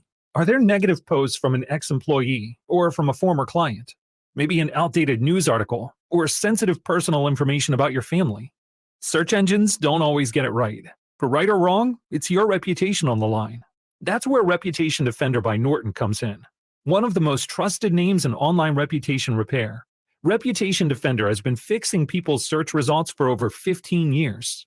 Their cutting-edge approaches help you to wipe away unwanted information in your search results. They also promote the good stuff so that it rises to the top, helping you put your best foot forward. Your good name is too valuable to leave to the whims of a Google algorithm. Take control with Reputation Defender. You can start by getting your free reputation report card at reputationdefender.com or call 800-401-6681 to speak to an expert. That's 800-401-6681. It ignites something inside of you. It's Thunder Valley's $20,000 20th anniversary cash giveaway. 5 winners on Friday and Saturday nights in June. One very lucky guest wins $20,000 guaranteed. See it, hear it, feel it. Thunder, feel the thunder, lightning and the thunder. Thunder Valley Casino Resort. Feel the thunder. Pain is not normal. Repeat, pain is not normal. Greetings, Sacramento. Doug Christie here with the Good Feet Store. Does this sound familiar? It's the end of the workday, and the pain in your feet, knees, hips, or back is unrelenting. Good Feet understands that you've likely already tried assorted remedies and solutions with no relief. And now you're pretty much resigned to living with the pain. But do not give in to the pain. Instead, come to the Good Feet Store for their end-to-end 3-step arch support system. Good Feet is the nation's largest manufacturer and retailer of personalized arch supports. With arch supports in over 300 sizes, styles, and flexibilities, and an arch support specialist in each store. Come in today for a free no-obligation arch support fitting, then take them for a test walk around the store or around the center. Experience the comfort, balance, and support possible with the Good Feet system. The Good Feet Store in Sacramento, Roseville, Stockton, Modesto, and now in Vacaville. Online at goodfeet.com. Sacramento Kings basketball is back this summer. Catch 6 games of NBA action and fun for the whole family when the California Classic Summer League returns on July 3rd and 5th. The Kings will host the Golden State Warriors, Los Angeles Lakers, Miami Heat, and newly added San Antonio Spurs and Charlotte Hornets with the #1 and #2 NBA draft picks. 2-day passes start at just $42 and include access to all 6 games. Visit kings.com/California Classic for more information and to buy your tickets today. Sactown Sports. I'm Nate Littlefield, and these are your Sactown Sports headlines. Game 4 of the NBA Finals is tonight. Currently, the Nuggets hold a 2-1 lead in the 7-game series after a pair of triple-doubles from Nikola Jokic and Jamal Murray. Tip-off for that game is tonight at 5:30 p.m. Speaking of the NBA Finals, take a look at our poll if you're watching on YouTube right now. Do you think the NBA Finals will be over by Monday, not this weekend? It says this weekend. That was a little accident. But let us know by your votes.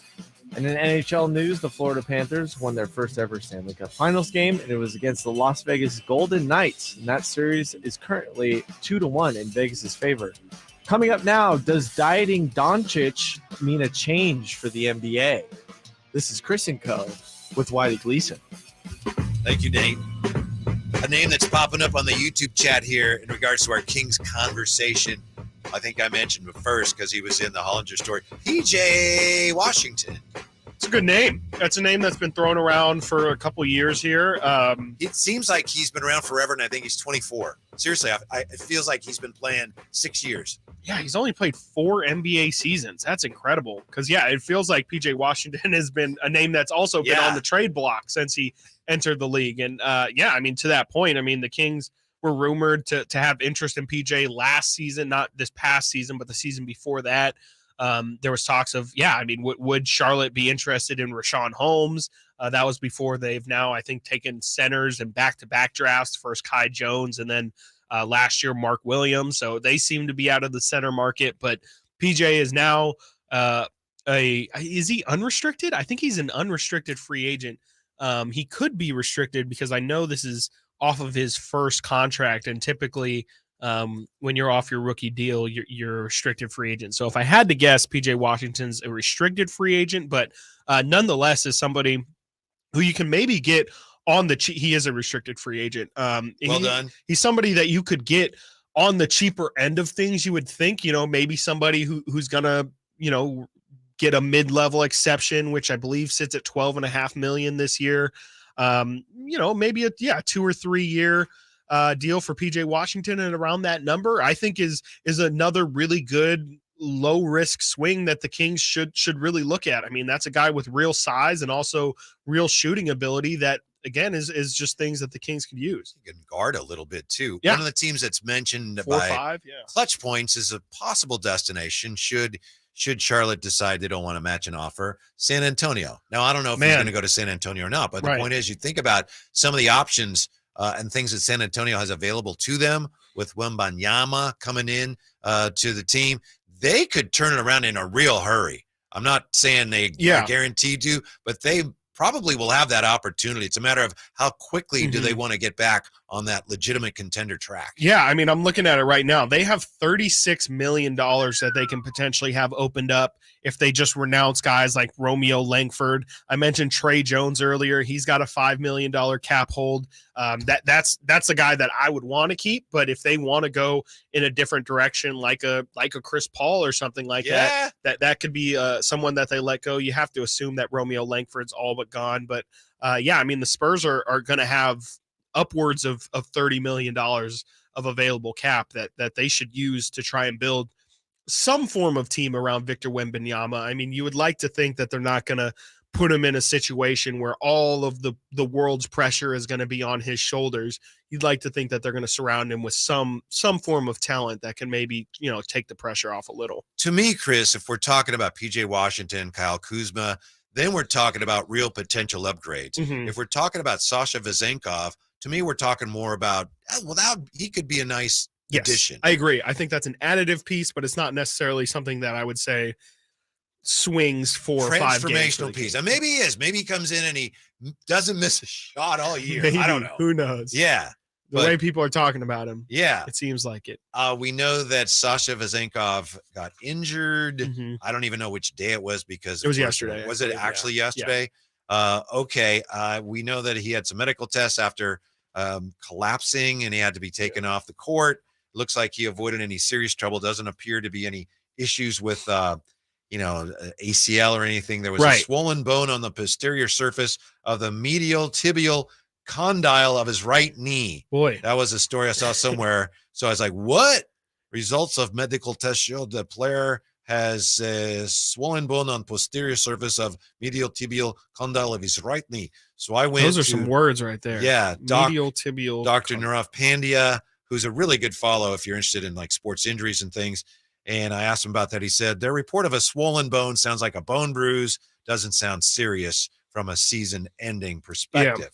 Yeah. So sounds like really good news. But as we said earlier, not to be redundant, but if Sasha doesn't come here either because he's hurt or they can't figure out the terms or he doesn't want to, I think that's a bump in the road for the Kings. I don't think it derails their offseason. Yeah, no, not at all. I agree. I think that it's unfortunate. They obviously have made it very clear that they would like or love to have Sasha on the team this year. They definitely feel like he can be a contributing piece to the team's success next year, but this is not like, I don't think the Kings are 100% banking on Sasha coming over. And if not, then they need to completely revamp their offseason strategy. I think Sasha coming over is definitely something that they have to factor for, especially in terms of the cap, but losing him is not something that's irreplaceable either. I mean, again, and I've said it before with Sasha's overall decision of coming over, the Kings, I don't believe, are going to wait another year for Sasha Vezenkov to come over. I think if it's not this year,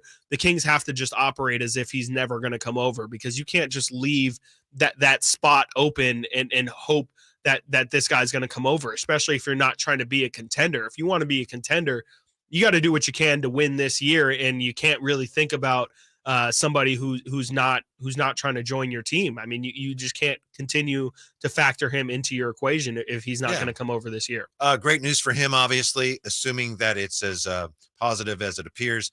Good news for the Kings, but let's not get too excited one way or the other about Sasha Vezenkov. Yeah, exactly. We'll see. Exactly. I mean, it's a nice little piece for them potentially. Yeah, no, and not saying he's not going to be a big piece for the team potentially, but it's just we don't know. And from what we've seen, it seems like he can help a little bit, but again, it's not going to be the end all be all of the season. Now, what's this about skinny Luka? Man, so this morning, what is going on here? This morning, I'm waking up. We got a couple slots open, so I'm just looking for what happened overnight. I don't know. And I'm on Instagram, and I look at Luka Doncic's Instagram story, and what do I see? But this young skinny figure on my screen wearing a Dallas Mavericks warm-up tee. I'm like, that kind of looks like Luka Doncic, and it's really like it's not as big of a transformation as the Nikola Jokic weight transfer that we saw 3 or 4 years ago, which Mike Malone has credited as saying like that was a big turning point for Nikola. And we see now in the NBA Finals, he doesn't seem to have much of any rust at all. But Luka looks a lot better already. And, it's a lot has been made of Luka's figure. I can already hear Christopher Laud right now making fun and pressing buttons that are making fun of Luka's weight, but he looks really, really trimmed down, and a trimmed down Luka is just not a welcome sight for 29 other NBA teams. Scary. Last year, Luka reportedly brought his weight back down to, you suppose he brought it down to last year? Down to, I would say he's a big guy. He is a big guy. He is definitely a drinker, is what I would say. I would say he said he brought it down to 225. Last year, Doncic brought his weight back down to 240 pounds, which is closer to what he weighed during his rookie season. He does use that size to his advantage when he's banging inside. Absolutely. To me, who cares? Good for him. It looks like, to me, I look at that and go, oh, that guy changed his diet completely. Yeah, completely. That's exactly what it looks like. It looks like a guy who's completely changed his diet. It's not even necessarily like he's jacked now or he's clearly been on some steroids or something like that. He just looks like he's a completely different shape now. And it's been a month and a half, 2 months since their season has ended. So you figure with that kind of time, he probably changed his diet. A lot was made of, I mean, he did like to have an occasional brewski after games, seems to me like, from the looks of that does not look like a guy who's enjoying his offseason much. 2 years ago, when the Warriors knocked Dallas out of the conference finals, I remember Jason Kidd talked about how, you look at Steph, and you got to be in shape at this level when you get this far. It's like, well, I know who he's talking to. Exactly. Yeah, and Steph Curry. Steve Kerr told me one time. I said something about Looney, and Steve Kerr said there's nobody in the league in better shape than Steph Curry. Yeah, no, I mean what Steph does is ridiculous. I mean, he's literally running marathons every single day. I mean, he's just running around the court constantly. But that's the kind of shape that Luka's got to be in. He works so hard. Whatever. I mean, if Luka wants to find success, he does need to take pages out of Steph's, but he needs to be in that kind of shape. And you see, again, if you want to make deep playoff runs, if you want to go seven games in a series and then have enough juice to win the NBA Finals, you got to be in shape. You're not going to be able to just gamer your way through that. Yeah, a skinnier Luka, scary. Kyrie, LeBron. Watch out for the Mavs this year. Huh? Scary. Coming up next, I think Chris and I disagree on this, but MLB home run celebrations become an embarrassment. Next, Chris and Company, Sactown Sports. The Kings season might be over, but Sactown sports coverage never stops. Returning is honestly my number one priority. Be a part of something special. Stay tuned all off season to Sactown Sports and SactownSports.com for the latest Kings news. Progressive presents Precious Moments. Hey, Jess, want to come for a ride on my motorcycle? You know, we can talk about our feelings and explore our emotional compatibility. I thought you'd never ask. The exchange you just heard didn't actually happen, but it could. Bundle your home and other vehicles with Progressive, and you could use the savings to make sure the motorcycle is always ready for your dream girl. So keep the dream alive and the savings coming with Progressive. Progressive Casualty Insurance Company, affiliates, and other insurers. Lowe's knows the best deals for dad. That's why this Father's Day, you can shop our best gifts from the brands he loves, like Craftsman, for less. Right now, get a V20 drill or impact driver kit for just $69. And save $50 on a V20 string trimmer and blower combo kit, now only $99. Shop Father's Day deals today, in-store and online. Lowe's knows dads. Lowe's knows home improvement. Valid through 6/14 while supplies last. Selection varies by location. You've heard all of his greatest hits. And now's your chance to see Grammy-nominated multi-platinum singer-songwriter Gavin DeGraw live at Gold Country Casino Resort in Oroville. Get your tickets now to see Gavin DeGraw, Friday, June 23rd at 8 p.m. Only at Gold Country Casino Resort. Must be 21 or older. Hey, kids, it's Carmichael Dave from my good friends at Fire Wings, the perfect fast casual eating establishment for the entire family. A great place to enjoy all the ball games from all around the country with 21 delicious flavors to choose from. Bone in, bone out. For more convenience, order online. Go to firewings.com. Find a location near you. Grab that order online and tell them Carmichael Dave sent you. Fire Wings. Hey, just wing it. At aimyourdigital.com, we'll help you target the right audience, build your leads, and crush your quota. Take your business to the next level. Our digital marketing strategies help grow awareness of your product or service, all while building trust in your business. Our approach involves leveraging multiple tools and strategies to deliver exceptional results that are customized to your unique business needs. Don't wait to run out of sales leads. Keep your business growing. Get started with aimyourdigital.com today. Greetings from M&S Auto on El Camino, just off the Cap City Freeway. And a big thanks to our repeat customers for letting us be your favorite car dealer. Repeat customers make us proud. M&S customers know that they're going to find the car, 4x4, or SUV they want. They'll get treated like family and save thousands. Whether you're a repeat customer or a first-time buyer, welcome. M&S Auto, the intelligent car buying experience. MSAutogroup.com. The City of Sacramento offers rebates to help with your outdoor water saving projects this season. Rebates are available for landscape conversions, smart controllers, and irrigation upgrades that improve your water efficiency. Learn more at sacwaterwise.com. Keeping you company with the company. It's Chris and Company with Chris Watkins on Sactown Sports. Your local sports leader. Hey, Chris, Nate, dear listener, before we get back to MLB home run celebrations, which have become an embarrassment, I need your help with something. Do I owe my neighbors, my new neighbors, an apology? What did you do? I didn't do anything. Last night, our power went out like 9 something. You could hear the transformer. So scary. My dog looks at me like, Yeah. what's going on? We're good. We're good. They're invading. So, and it was a weird one because some of our lights were flickering and they didn't quite go off. But anyway, went outside and our whole street was out. Oh, man. And it came back on 10 something. I don't know. That wasn't the big problem. It's like, oh, okay. But this morning, taking a shower, and it's like, the water pressure. There's something wrong with the water. There's not enough water pressure. And I asked Sheena, and she said, yeah, since the power went out. I thought, well, that's weird. Right, yeah. Why would How that does be a 1 + thing? 1 = 2 there? Yeah. So when I left to come in today, I noticed like there's water everywhere. The sprinklers somehow came on when the power came back on. They were not turned on, Gotcha. but somehow the automatic. Yeah, right. And I think it'd been on like all night. And I think it may have just flooded over there. there. Yeah, and I didn't go over there and check, but I'm sure it's at the very least a little damp, because if the sprinklers came on when the power came back on, that was like 10:15 last night. I think you're fine.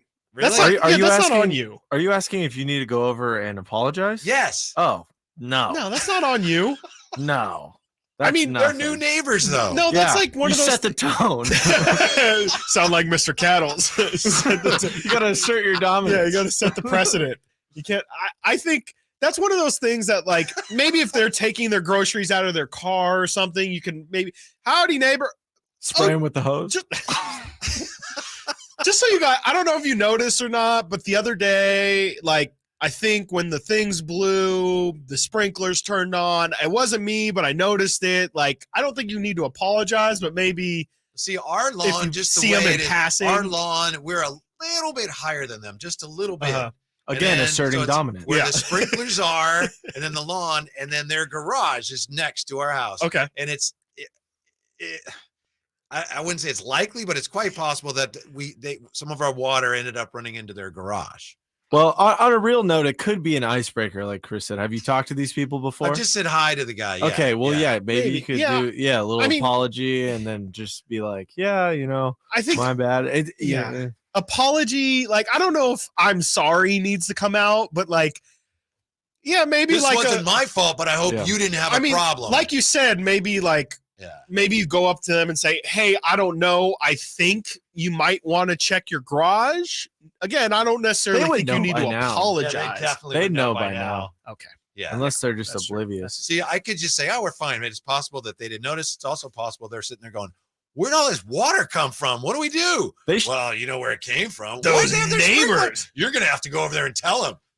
They deserve it anyways because they should know the rules of the neighborhood. When they move in, they got to bake everyone a pie and bring it to them, right? That's true. So I'm assuming they didn't do that for you. They didn't give you some kind of gift. So nothing. Isn't it the other way around, though? No, not in your neighborhood. This is Whitey's hood. All right. Well, thanks. I asked for advice. I would say you're good. I mean, I think you're fine. I think you're fine. Unless, I mean, I can't really picture how much water there. I mean, are we talking like it's a swamp out there now, or is it? Well, see, like I said, it didn't check, but there's quite a bit of water collected between the lawn and where the sprinklers are, like the side of the house, and then some of that could have run off.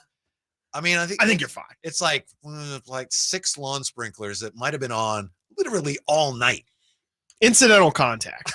That's what I say. Incidental contact. It's a play on? Yeah, it's a play on. It's definitely a play on. I mean, it's not intent. Not that, you call fouls based off of intent, but that's just incidental contact. There was it's one way to play it. Yeah. Like if they come over and, what's all this water? I can say, I know what must have happened. Oh, yeah, exactly. See, again, that's beautiful. That's exactly how I would play it. The whole underside of our house flooded. Which I don't think it did, but make them number of ways to play it. Yeah. Okay.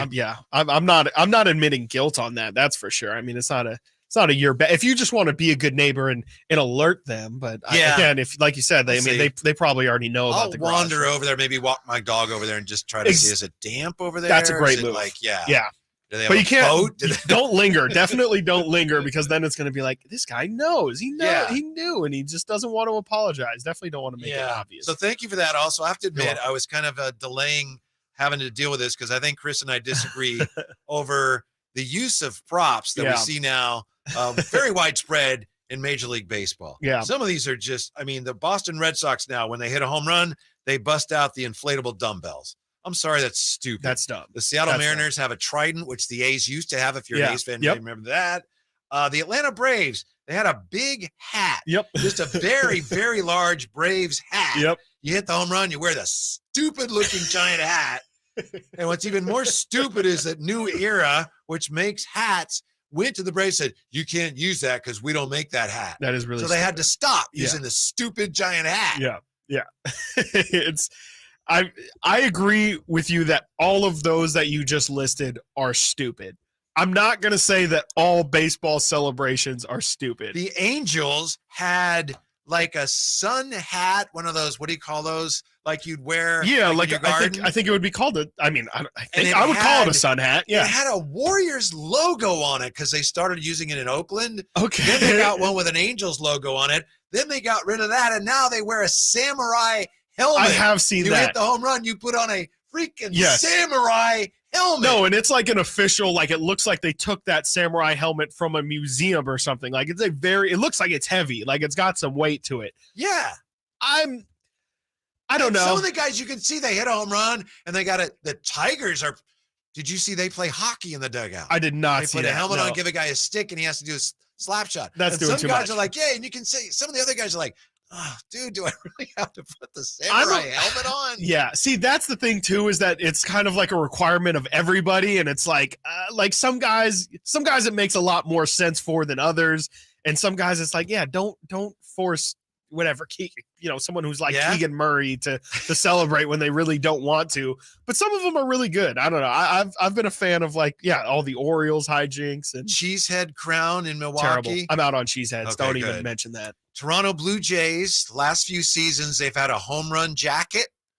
That now one's weak. That's pretty weak. They've retired it, but Vlad Guerrero Jr., when he hits a home run, he still pretends he puts a jacket on. Okay, So he's got a pretend home run jacket. That's pretty weak. See, but my issue with having an issue with this is like you don't like the turnover chain or anything like that. Like, you know how in football now they've kind of made, if someone makes a turnover or something, they put the big old chain on, or whatever, they What about hammer down a nail or something. I don't The know. Kings defensive player of the game chain. You like Depot that? chain. It's fine because it's after the game and it's one Okay. thing, and here you go. Sure. This is during the game. Yeah, it would be like every time Steph hits a 3 or something, if he has to go to the bench and then they, I don't know, put a crown on him or something. Yeah. It's a lot of crowns. And some of them are just like, they really didn't spend enough time on it. The Pirates, Yeah, if you the hit a home jacket's run, whack. They give you like a plastic sword because you're a pirate. And they Yeah, the inflatable dumbbells on. too. Like, that's weak. Come on, put some money And behind you it. mentioned the Orioles, and I saved them. Yeah. You don't like what the Orioles do either? They have a beer bong, but it's like they can't That's call strange. it that. Yeah, that's super And they strange. say, oh, it's our hydration station. Yeah, the hydration station or the because the announcers the are afraid lube to tube. talk Well, I about probably can't call it the lube tube actually. the beer bong. And then you pointed out to me they also have something where This because is they have a great. splash zone now at the Yes, stadium. yes. So at Camden Yards, so it's like somebody hits a triple and the player starts spitting Yes, water. they call it a bird bath. That's the best part about it. That's the only part that I like about it is it's called a bird bath. And yeah, I mean, all the players just spit water out their mouth, and then the crowd, like, I think somebody has like a fire hose or something that they let off into the Yeah, splash because they have zone. a splat. Yeah, Yeah, splash zone at the stadium. it looks crazy. I don't know. Like, baseball's been too boring for way too long that I'm willing to try anything. Like, this is like being against NFL end zone celebrations. I'm just like, anything to make this game more fun. I'm absolutely down for. Especially Padres in used to baseball. have, I think, a big home run chain. Yeah, And do they not anymore? Well, I think they replaced it because they went to Mexico City and they brought back, I think, a sombrero. Sombrero. And when they win, they have a pinata. But that's boy. that's in their clubhouse. They can do whatever they Okay, want. yeah, true, They right. don't have a home run pinata. Although I bet you they thought about that and someone said, no, we're not doing a home run Yeah. pinata. Yeah, I can't imagine the managers love it, but anything for players to get more and more hyped, I'm all for. I guess. You were telling me that Bob Melvin didn't like one of the Bob Melvin when 2012 when the A's were becoming good and they used to have because they had Johnny Gomes and Josh Reddick and Donaldson and some kind of guys that were out there and they started a home run tunnel in the dugout. And right, I like the think old soccer tunnels, right? My understanding is that Bob Melvin, really old school, is like he couldn't stand it.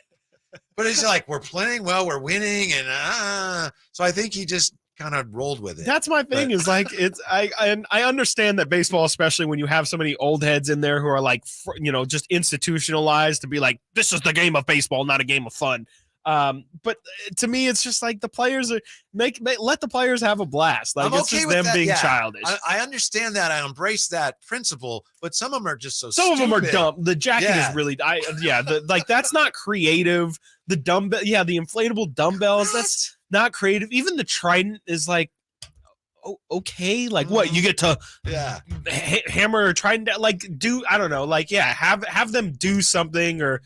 Yeah, I don't know. It just be better. Essentially, is what I like the bird bath a lot though. Keep the bird bath. All right. Jerry Reynolds the doesn't ball like is baseball as much as he used to. Maybe that's part of the reason why. I don't know. We can ask him about that if we have time. We got to talk to the great Jerry Reynolds about everything from the finals to CP3. That and more next. Chris and Company, Sactown Sports. Check out the Golf to Go Hour with Frank LaRosa every week on Sactown Sports. Get the latest on equipment, area courses, people who play the great game, and plenty of good conversations about golf. It's the Golf to Go Hour every week with Frank LaRosa on Sactown Sports. Golf to Go is brought to you by the Hagen Oaks Golf Super Shop, America's most awarded golf facility. Naturewood Home Furnishings, where it's all about choices and always about quality. All new spring deals are here at Lowe's. Start planting your garden this weekend with Bonnie 11.8-ounce vegetables. Buy 4 for $10. Plus, liven up your patios and decks with fresh blooms. Select 1.5-gallon hanging baskets or 2 for $20. Lowe's knows spring. Lowe's knows home improvement. Offers valid through 5/17. In-store only. Actual plant size and selection varies by location. While supplies last, excludes Alaska and Hawaii. When you take the time to shop at Folsom Lake Honda, there's one thing you'll always find. Happy people ready to serve you. As a family-owned and operated dealership since 2009, customer service is our #1 priority. Our customers love doing business with us, and you will too. Get an instant cash offer for your trade at FolsomLakeHonda.com. We'll buy your car whether you buy from us or not. Folsom Lake Honda is your one-stop Honda shop. Folsom Lake Honda, yeah, your one-stop Honda shop. At Ashton & Price, we get injury victims to yes. Experience, yes. Ashton & Price has been around for over 25 years. No more insurance companies? Yes. Our clients focus on getting better and we handle all the rest. Results? Yes. We've collected over $100 million for injury victims. No fee until we win? Yes. Our clients pay nothing until we win. Ashton & Price, the best at getting to yes. Remember, for the best advice, don't think twice. Call Ashton & Price. Power Business Technology is proud to be 100% independent, locally owned, and managed Toshiba copier dealer. Local ownership cuts out the red tape, allowing ourselves to never be too busy to personally answer the call when our clients need us. Recognized for excellence in service execution, training, and customer service, we're proud to be named a 2022 Toshiba ProMasters Elite Dealer. Contact us today for all of your business printing needs at 844-POWER-BZ. That's 844-769-3729. Or visit us at powercopiers.com.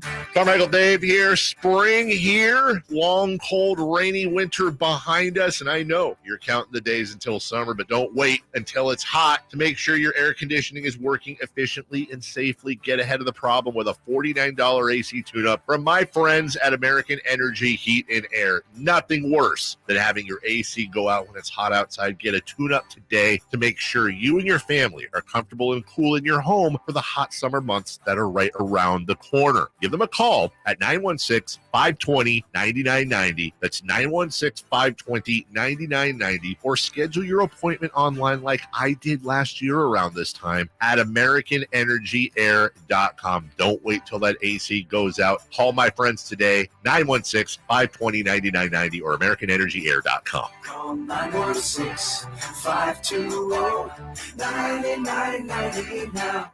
Hey, Scott, you look great. Yeah, I'm feeling good and have a new job. No, there's something different about the way you look. To be honest, a few months ago, I had an amazing robotic hair transplant procedure at XL Medicine. It's called the Artist Procedure. No way. Your hair looks completely natural, and you don't even have a scar. How did they do that? Dude, the Artist system is amazing. I have this fantastic hairline, and I'm happy with my results. XL Medicine could probably help you too, buddy. Using the Artist Procedure, Dr. Singh and Dr. Graywall can target and harvest healthy hair follicles with micron-level accuracy from the back of your head and transplant them where you need it. The procedure is painless, and you'll be back doing your regular activities in a couple of days. Ask Dr. Singh and Dr. Graywall at XL Medicine about the Artist Procedure. Call today, 916-932-4470. That's 932-4470 for a complimentary in-person or Zoom consultation. Or on the web at xlmedicine.com. That's EXCEL medicine.com. See what the Artist Procedure can do for you. These are actors and not real patients. Sacramento Kings basketball is back this summer. Catch 6 games of NBA action and fun for the whole family when the California Classic Summer League returns on July 3rd and 5th. The Kings will host the Golden State Warriors, Los Angeles Lakers, Miami Heat, and newly added San Antonio Spurs and Charlotte Hornets with the #1 and #2 NBA draft picks. 2-day passes start at just $42 and include access to all 6 games. Visit Kings.com/California Classic for more information and to buy your tickets today. The annual Father's Day sale is on at Work World. For all the dads who show us the meaning of hard work, you keep our families and communities strong. Right now, Work World has unbeatable deals on high-quality work boots and workwear with brands like Wolverine, built for those who outdo and outlast. Wolverine work boots and apparel are the standard of comfort and durability on any job. Find our full selection of Wolverine and more great gifts for hardworking dads at your local Work World store and workworld.com. KHTKAM Sacramento, KYMX HD2 Sacramento. Take it on the local level. Live and local, 6 a.m. to 6 p.m., Monday through Friday. From the Power Business Technology Toshiba Studios. Sactown Sports. Sactown Sports. Headlines.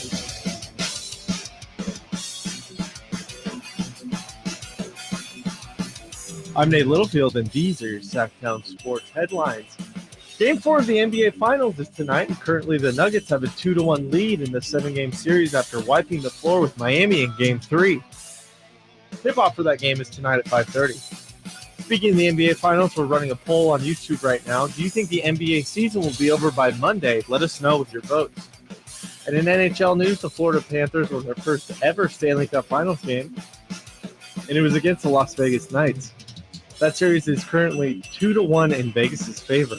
Coming up now, should the Kings keep Harrison Barnes? I know what Chris is going to say. Those are the headlines. Let's get back to Chris and go with Whitey Gleason.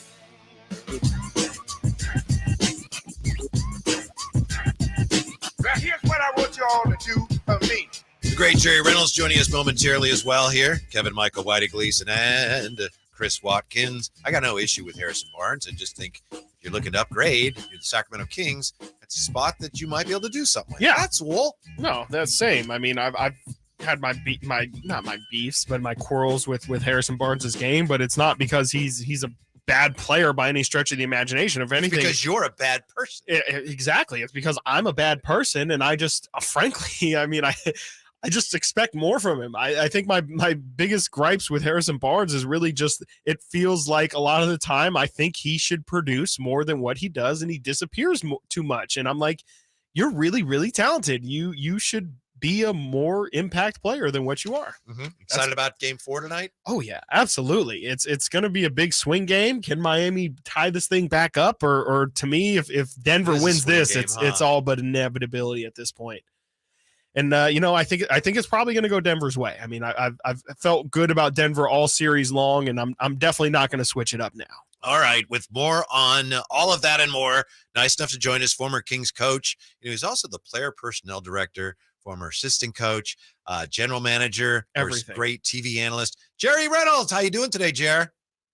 Excellent. I got a nice walk in listening to you guys, and just want to tell Chris, I know you said you're old school, but I am really old school, and I totally agree with this uniform stuff. Thank you. At home, you ought to wear damn white.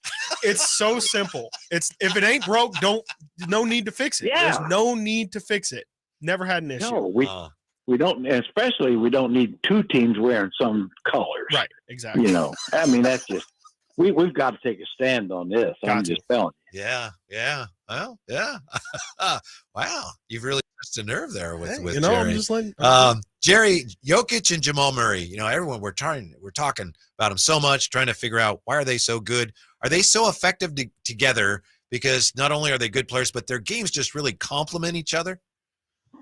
Well, there's no doubt their games do complement each other, and I think it goes to your first point. The reason they complement each other because they're so friggin' good. Uh-huh. I mean, these guys they've got the complete skill sets. I mean, I think Jamal has really added to his game, to where he really wasn't that great a playmaker in the past, or reacted to rebounds as well and things like that.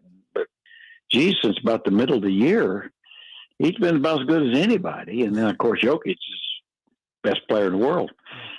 Yeah. Jerry, I'm curious what you think. Me and Whitey have been the other day we were trying to figure out, because they keep trying to tell us Jokic is he passes like magic, he rebounds like Moses Malone. What elements of other players do you see in Nikola's game? Well, he's got a little bit of Dirk Nowitzki with the unusual shot behind his head, kind of thing, and off the 1 foot. I mean, he's almost, to me, honestly, he's almost like a 7-foot version of Larry Bird. Really has ability to rebound in a crowd and get a lot of rebounds, and can shoot the three, can really creative with his passing and fakes, ball fakes and all that sort of thing. So at the end of it, when you put it all together, he's kind of a one of one. And I mean, at some point, you got to kind of look at him as probably one of the 10 best players of all time. Wow. We'll see where it goes. I'm not quite like we talked about the last time, whether he's the best ever. I'm not ready to go there, but he's clearly in any kind of discussion. Yeah, the great Jerry Reynolds with us, of course, on this wonderful Friday. If Coach Spo called you up, and maybe he has already, if Coach Spo called you and said, Jared, I need an adjustment tonight, what would you suggest? If you were coaching the Heat, what's something you think you might try tonight to slow down Denver? That's a great question. I don't know. I mean, I do think that with Jokic, once he puts the ball on the floor a little bit, I think you've got to run somebody at him a little bit. I mean, I don't know that it'd work because he's so good at finding people. But to me, he will find them if you let him just kind of look over the top. So I don't know who you the way it is with in certain situations with Porter Jr. or Caldwell Pope, you might take some chances off those guys and try to make it tough on him, get the ball out of his hands, even if you're giving up some open shots. I think you almost have to do that. Jerry, I'm wondering, watching Nikola Jokic play, I can't help but, look at the similarities between his game and Domantas Sabonis's. I mean, Jokic does it on an even greater level than what Sabonis is. But if you could tell Domantas Sabonis to watch what Nikola Jokic is doing in these finals, what would you want to him to take from Jokic's game? Yeah, there's a point where you really need to go ahead and take the shot.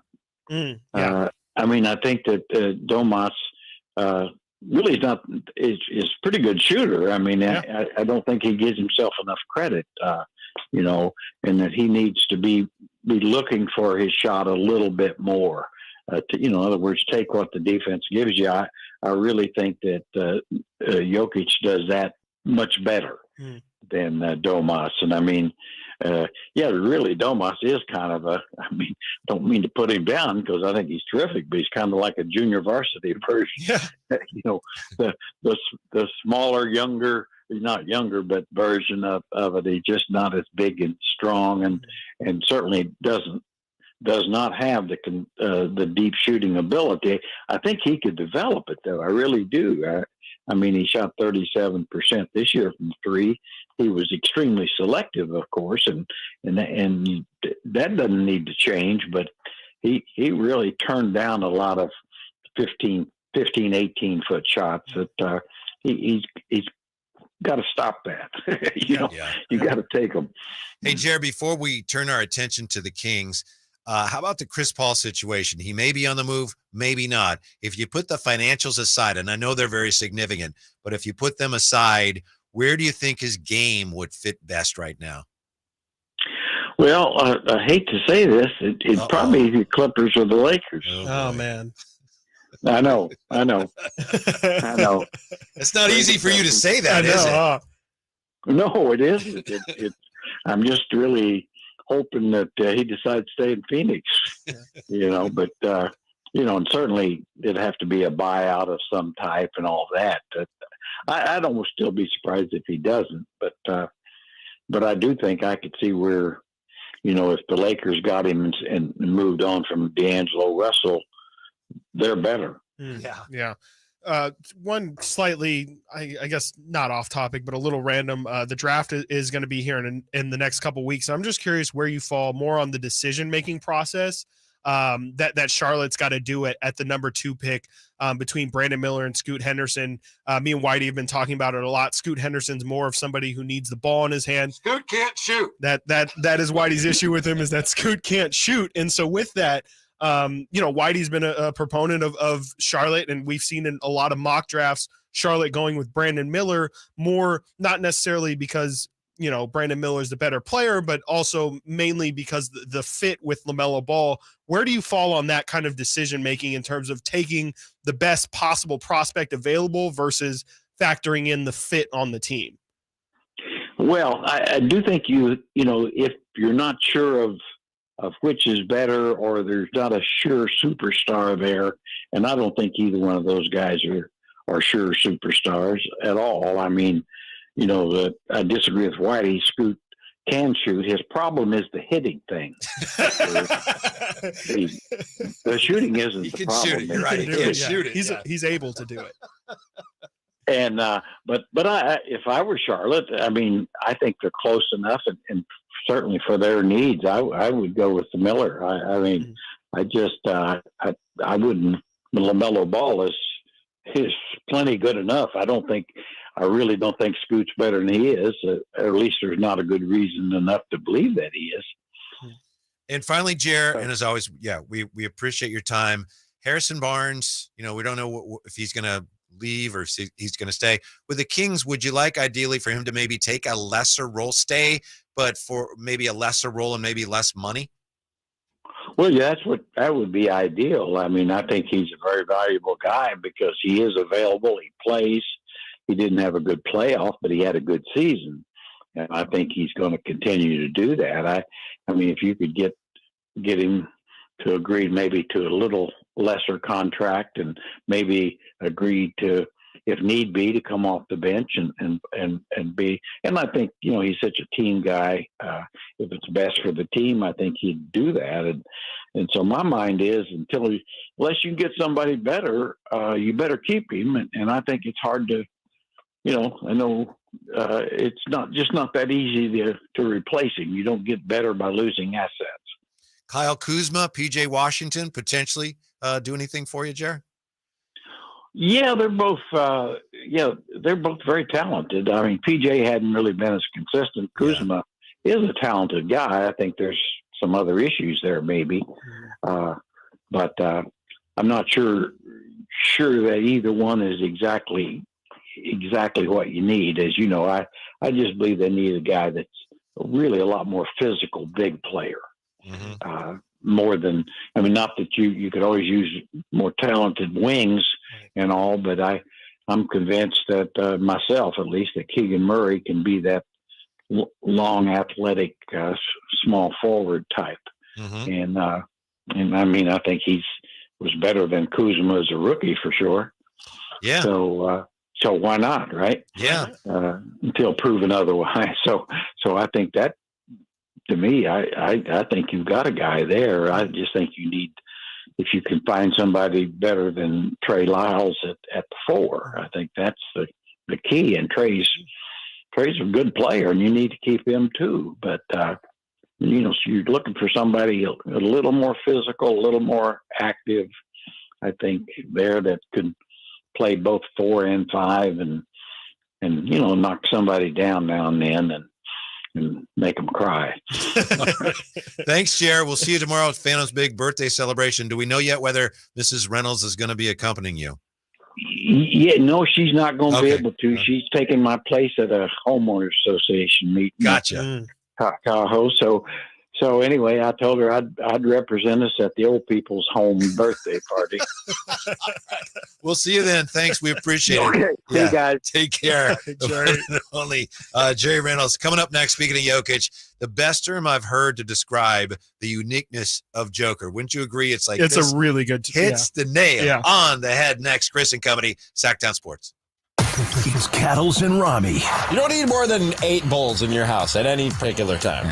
And if you're having more people than that, just bust out the paper and plastic. The use of paper plates in the last week in the household has grown exponentially. Doesn't it happen that way when the wife is away? Yeah. Every time my mom would go out of town, and my dad would act like he just figured out how to split an atom. He'd be like, I have a great idea. While your mother is out of town, why don't we just use paper plates? Cattles and Rami, weekday afternoons from 2 to 6 on Sactown Sports. Get to Acura of Stockton, where precision-crafted performance is at your fingertips. Elevate your driving experience with a vehicle that's built to impress. Acura of Stockton has a great selection of new Acuras and customer service that will exceed your expectations. And right now, lease a new Acura TLX, MDX, or Integra with low lease rates available. Take luxury to a whole new level in a new Acura from Acura of Stockton. See all our inventory and specials at AcuraofStockton.com. Selling your home can be stressful. Scott Marsh here to tell you about Bridgehaven Homes. They are a local home buying company that offers homeowners an easier way to sell their home. Let Shane and his team at BridgehavenHomes.com take that stress away. Bridgehaven Homes gives you an all-cash offer for your home, no matter what the condition, within 24 hours. You pick the date you wish to close and sell on your terms. No repairs, no showings, and no realtor commissions. Call 916-299-6040 or BridgehavenHomes.com.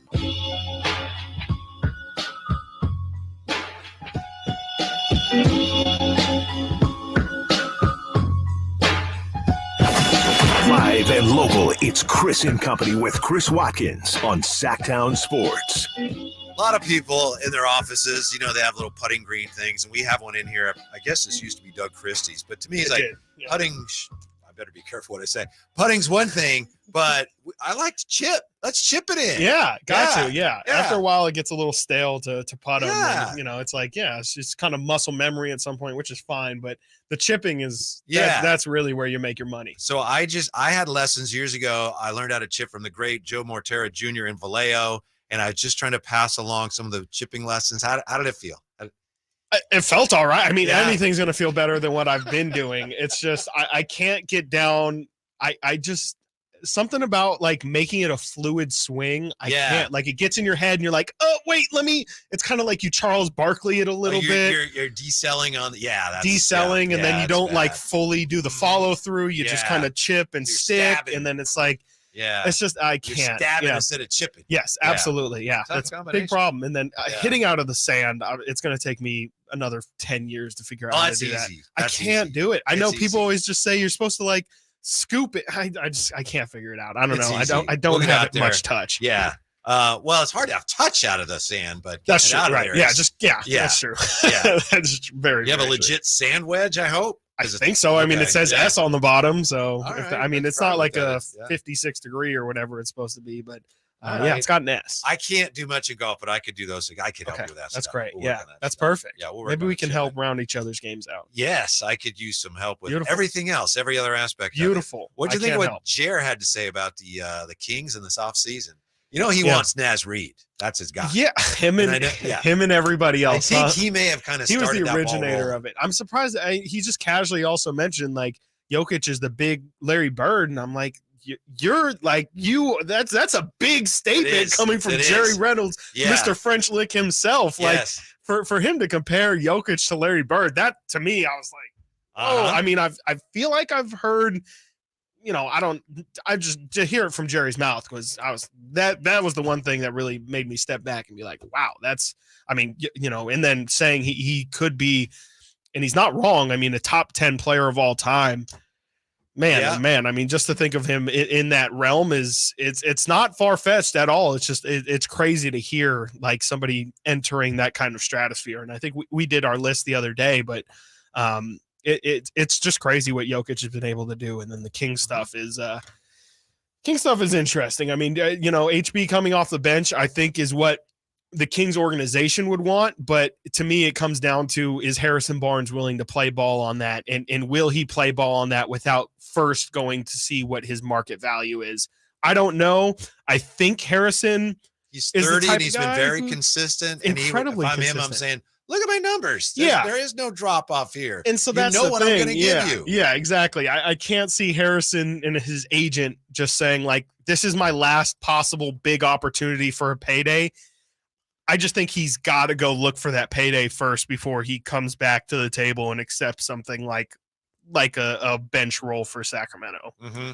I'd love it. I mean, it would make a lot more sense for the Kings to bring back Harrison Barnes at that kind of number, but it's a two-way street. Both sides got to agree to that. Yeah. And I think if Harrison's like, no, I want to start, then I may then I got a tough decision. Yeah, no, it's a really tough decision to make. And what else I think I'm going to Kuzma, PJ are two good options, but it's those two are not guarantees to be better than Harrison Barnes. They can in fact they could be detrimental to the team even. The series, the finals resuming tonight, of course, and everyone is struggling to try to describe Jokic, to compare him to what we've seen in the past. And I ran across, this is to me this is right on the money as far as a description of what he does. Yeah. And also why people have a hard time placing him. This was on the Brother from Another Mother pod, which is, I think, Michael Smith, I believe, right? Maybe Michael Hawley. Oh, okay. I could be wrong.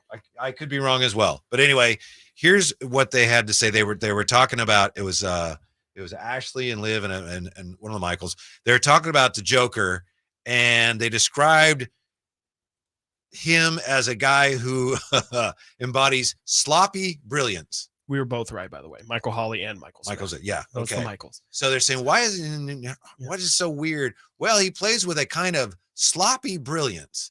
And that sounds like a real chef's kiss slap in the face, but it's like, no, no, that's perfect. That's it. That is exactly what he plays like, because it is like very gangly. He's not like an athlete. I hate saying that. I hate saying he's not an athlete. Like he's a 7'2" NBA player. He's playing 40 plus minutes a game. Yeah. He's an athlete, definitely. But that's the dichotomy. Exactly. We all look at me. That guy's not an athlete. Well, then how did he just do that? Exactly. I don't know. That's the sloppy brilliance of him. Yeah. That is so perfect to describe him, because I mean, even his good attempts look like a mistake. I mean, let's just go back to, how about those step back threes that he was hitting against the Lakers, where, I mean, Jerry mentioned his shot form being a little bit like Larry Bird, where, he's taking 3 massive steps back and then just soccer inbounding the ball into the hoop. Like he's got a game that just doesn't, whatever Steph Curry is, he's the complete opposite. Like Steph makes it look so effortless, and beautiful, silky smooth. The nicest thing you've ever said about Steph Curry. I know. I hate it so much. It's so gross. But he's got that. It's just the complete opposite, where it just doesn't look natural. It doesn't look like it's supposed to work, but it works so beautifully every time. And it's not even, that's another thing too, is it looks like a mistake when he does it. Hence the sloppy part of it. Like it looks like it's like, oh, he just threw that and maybe he got lucky, but he does it every single time without failure. He'll get the ball with his back to the basket, shot clock's winding down, and the way he turns, my brain says he doesn't even know where the basket is. Right. Yeah, and then he throws up this awkward shot, and it hits the rim, I don't know, 10, 11, 12, 14, 15 times, and it goes in. Yeah. And the first time you go, well, that was lucky. But then after he's done it 7 or 8 times, you realize, I guess he knows what he's doing. I guess so. I may not, but he certainly does. He's just got that feel for the game. And that's a massive cliche, but he really, and he's even said it before, like people ask him, like, do you practice your passes all the time? Like, how do you know where? And he's just like, I pass. Like it's really that simple for him, where it's not anything special to him. It's just, it feels natural, and it just feels, I mean, it's just as simple as typing on a phone or something for him. That's true, but that doesn't do him justice, because yes, he sees, he passes, but as Michael Malone said, and I think we've talked about this, Jokic sees what's going to happen before it happens. In the future. Right. Yeah. He's like, he knows based on where he is and where he is, I know if I throw the ball there, we're going to score a basket. Right. I mean, look at that lob that he threw to Aaron Gordon, where, he made it look like he was backing down and then going to take a turnaround jump shot, knowing that that's going to pull the 2 defenders away from the rim to try and contest his shot. Jokic had no intention of taking the shot. He makes it look like a shot, and it's really a perfect lob to Aaron Gordon. Like that's just the kind of brilliance and sloppy sloppy brilliance. That's it. The next level thinking that he is. That is a perfect way of describing him, as sloppy brilliance. I'm Absolutely. with you. That was fascinating when Jerry compared Jokic to Larry Bird. But as he was talking, I was reminded that there's one thing Jokic does that's very much like Magic. Because Magic, when he came in the league, he was a 6'9" point guard. Right. And he was over the top of right. everybody. Yeah. And he'd make passes like, how did he do that? Well, most guys, he has the vision. And Jokic, too, is similar. Right. At 7'1", when he's looking, especially when he throws that pass into the opposite corner. Right. It's like, how do you see that? Right. Well, you can see over the top of everybody. Well, and it helps that he doesn't play fast, too. I mean, in that same breath, it's like the fact that he plays so slow and can see over everybody, he can take his time and really look and see what the landscape is and then make his decision. And it's not really throwing off his rhythm because he just naturally kind of plays at his own pace. All right, coming up, we got an all play. Shoot us a text here, 339-1140, 1-800-920-1140, or the YouTube chat, whatever you got here. We're 90 days away from the new NFL season. So what's your boldest prediction? We want bold. We want big stuff. Yeah. We don't want, I think the Ravens are going to be good. No. That's not bold That's enough. weak. Give us That's your weak. boldest NFL prediction with the season Put it 90 in days bold. away. Next, Chris and Company, Sactown Sports. Are you ready to hear this on Sactown Sports? Hand off McCaffrey. Touchdown! San Francisco! Or how about this? Feel super, baby! The five-time Super Bowl champions, and they're looking for number 6. Catch every Niners game during the 2023 season. On your home for the 49ers. Sactown Sports. Sacramento weather is brought to you by Cal Hope. I'm Dirk Bedorn in the KCRA3 Weather Center, and mostly sunny skies this afternoon. We'll be warming temperatures into the low 80s. An ice delta breeze will help to cool things off this evening, and we're looking at some mountain thunderstorms developing over the weekend. Get the latest forecast on the KCRA3 News and the KCRA3 app. Life is uncertain. It's okay to feel stressed, anxious, worried, or frustrated. CalHope can help. Access CalHope's free and secure mental health resources today. Call 833-317-4673 or live chat at calhope.org. Progressive presents Precious Moments. Hey, Jess, want to come for a ride on my motorcycle? You know, we can talk about our feelings and explore our emotional compatibility. I thought you'd never ask. The exchange you just heard didn't actually happen, but it could. Bundle your home and other vehicles with Progressive, and you could use the savings to make sure the motorcycle is always ready for your dream girl. So keep the dream alive and the savings coming with Progressive. Progressive Casualty Insurance Company, affiliates, and other insurers. Lowe's knows the best deals for dad. That's why this Father's Day, you can shop our best gifts from the brands he loves, like Craftsman, for less. Right now, get a V20 drill or impact driver kit for just $69. And save $50 on a V20 string trimmer and blower combo kit, now only $99. Shop Father's Day deals today, in-store and online. Lowe's knows dads. Lowe's knows home improvement. Valid through 6/14 while supplies last. Selection varies by location. Have you Googled yourself lately? Are there negative posts from an ex-employee or from a former client? Maybe an outdated news article or sensitive personal information about your family? Search engines don't always get it right. For right or wrong, it's your reputation on the line. That's where Reputation Defender by Norton comes in. One of the most trusted names in online reputation repair. Reputation Defender has been fixing people's search results for over 15 years. Their cutting-edge approaches help you to wipe away unwanted information in your search results. They also promote the good stuff so that it rises to the top, helping you put your best foot forward. Your good name is too valuable to leave to the whims of a Google algorithm. Take control with Reputation Defender.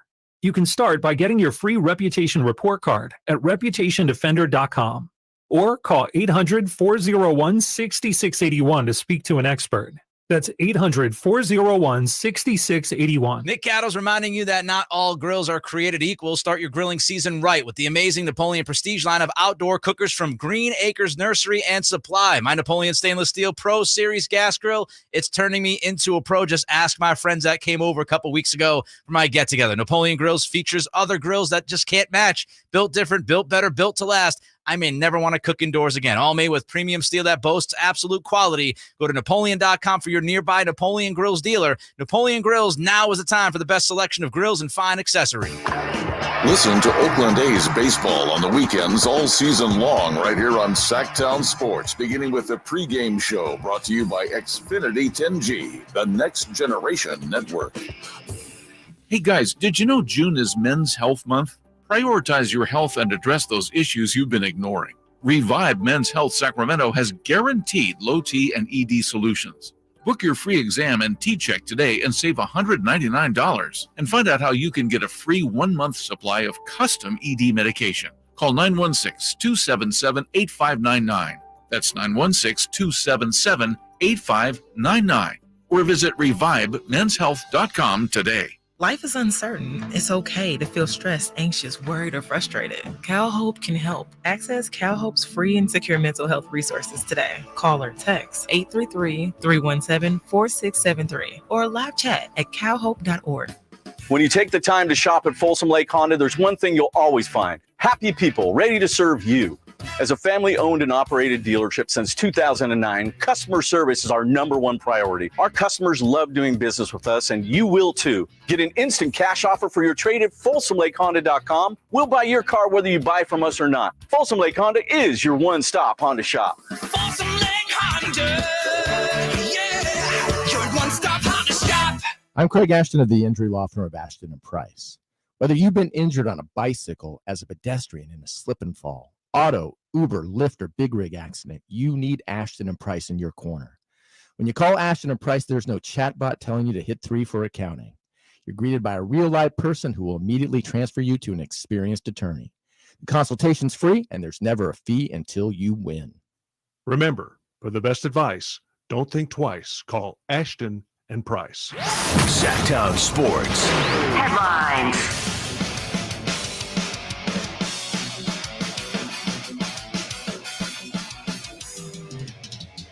I'm Nate Littlefield, and these are your Sactown Sports headlines.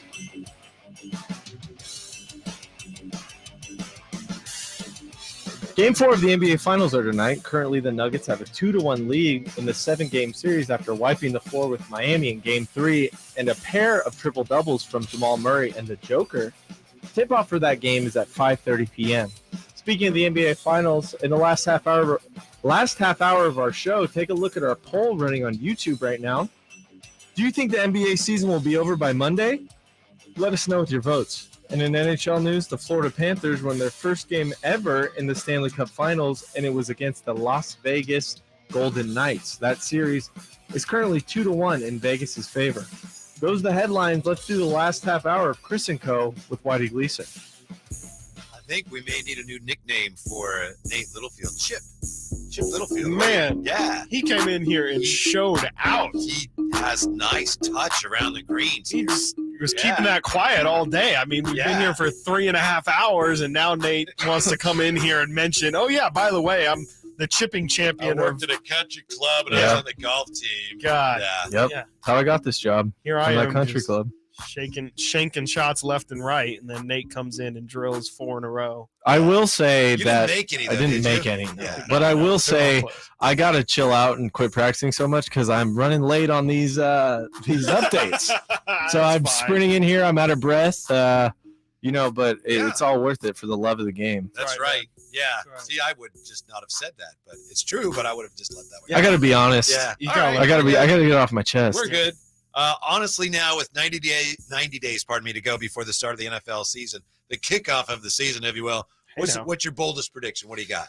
My boldest prediction, I mean, so it's out there, but something that you're gonna hang your helmet on right now is like, yep, I'm going with this. Yeah. How can I tier them? I have 3. Yeah. I have 3. Yeah. So I'll say first tier. This is like my lowest bold. This is like, it's really more italics than bold. Patrick Mahomes is going to be good. When that's one of them. Whoa. Cool down, dude. No, sizzle. How about this? There will be an entire slate of games blacked out because of YouTube TV issues. I'm calling it right now. This is the first year that the NFL is going to be going. It's obviously no longer with DirecTV. It is now on YouTube TV. We are no longer relying on cable. It is now solely based off of Wi-Fi.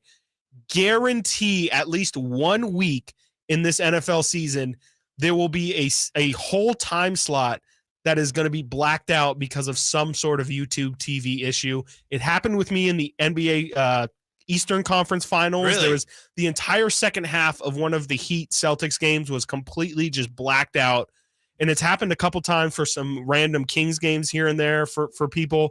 Something tells me It's pretty we're gonna notorious. we're going to have some YouTube TV issues this year. So you're saying with the with those watching this Sunday ticket. or Sunday whatever. ticket. Yeah. Yep. There will be issues. Okay. Guaranteed. All And by the right. way, YouTube TV is a great viewing experience. Like when it works, it's really, really good. Like I think people are really going to enjoy the switch over from DirecTV, which was garbage.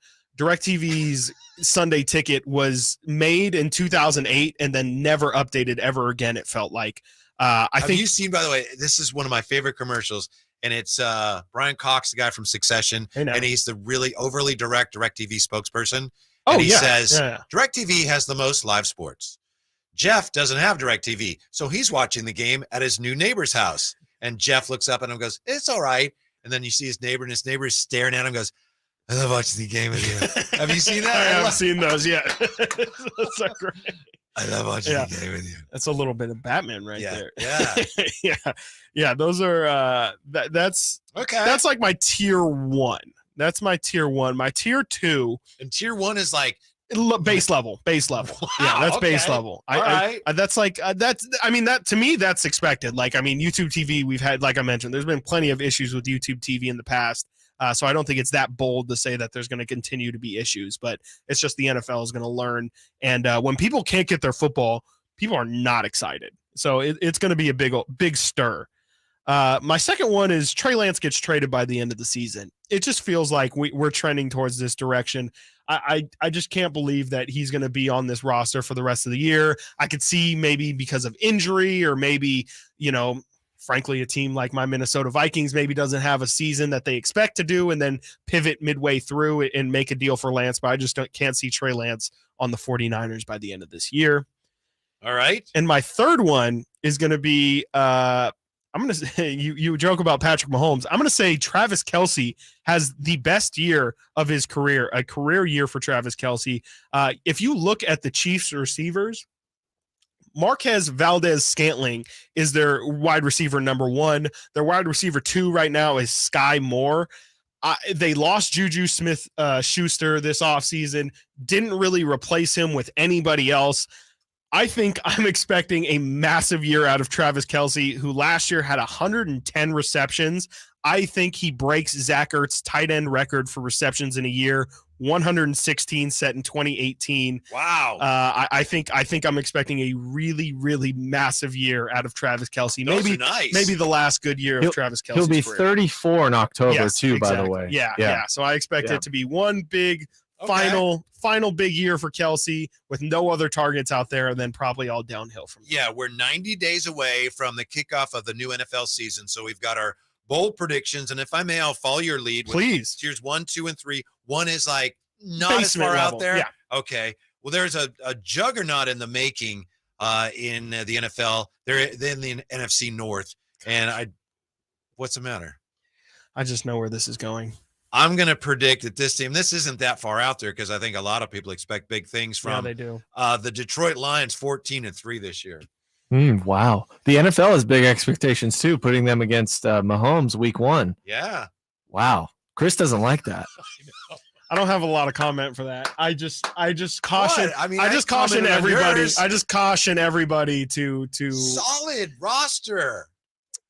The Detroit Lions are not ones to be trusted. Well coached. You said Are they? juggernaut. That was your description. Yeah. They're going to be juggernaut. Yes. Yeah. Ask Jason Ross 14-3. about believing in the Lions. They will not come through for you. And who's your favorite team again? Yeah, the Minnesota Vikings. Oh, that's right. The Fighting Vikings. I Vikings. could The see Minnesota how. Fighting Vikings. Yeah. Don't be surprised if that game against the Chiefs is one of the 3 losses for us. Yeah, I think You're going to be. You said 14-3, by the way. That is crazy. That is. They could sweep their division, maybe. No, they can't. They'll be.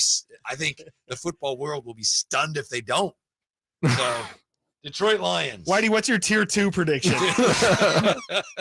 Moving on. Tier 2 is okay. Jake Moody will be a candidate. Oh, he won't my win. goodness. He'll be a candidate for NFC Offensive Player of the Rookie of the Year. How about offensive Wow. player of the? You might as well just go all in. Offensive player of the. I meant rookie. I'm sorry, I misspoke. Yeah. Offensive Rookie of the Year in the NFC. Jake Moody will be a candidate. He will not win, but there will be by week 14 or so. There'll be some people saying, he's in the conversation. That's going to take a lot of buzz. I mean, at that point, you're talking probably multiple 50-plus yarders, maybe 60 sprinkled in there. Probably are. That's. A special teams player win offensive rookie of the year? I don't see why not. Yeah, I don't see why not. I mean, Mark Mosley is a kicker who won MVP. I guess technically, is it offense? I guess so. I guess it's technically offense. Well, Well, because like kickers always win special teams player of the week or whatever, right? Right. I don't know. But Interesting. I still like the guess. I think Jake Moody's going to be so good that they're gonna make it. You have to be that dominant as a kicker so that people say it doesn't matter. It doesn't. You can't label him exactly. Yeah. And then my third one, we're out of time. Sorry, I can't get to my.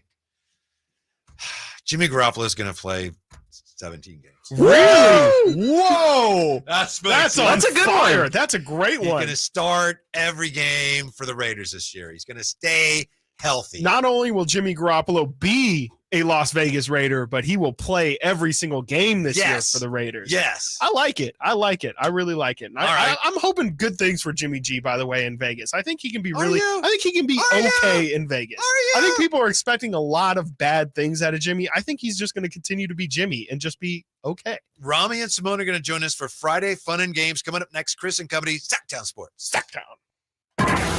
Catch the Oakland A's every weekend on Sactown Sports. Friday nights, Saturdays, and Sundays. Sinking, that's going to get down for a hit. Around third to score is Tony Kemp.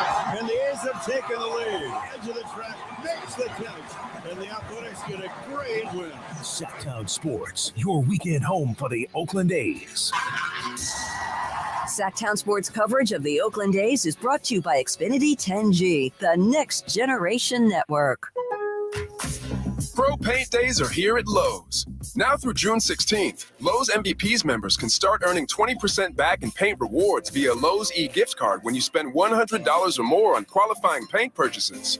Stock up on top paint brands like our new and exclusive HGTV Home by Sherwin-Williams Spec Right Pro Interior Paint. Lowe's knows pros. Exclusions, restrictions, and more terms apply. See Lowe's.com/L/pro loyalty terms. Subject to change.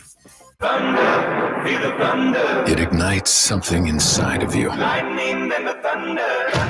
It's Thunder Valley's $20,000 20th anniversary cash giveaway. 5 winners on Friday and Saturday nights in June. One very lucky guest wins $20,000 guaranteed. See it, hear it, feel it. Thunder, feel the thunder. Lightning and the thunder. Thunder Valley Casino Resort. Feel the thunder.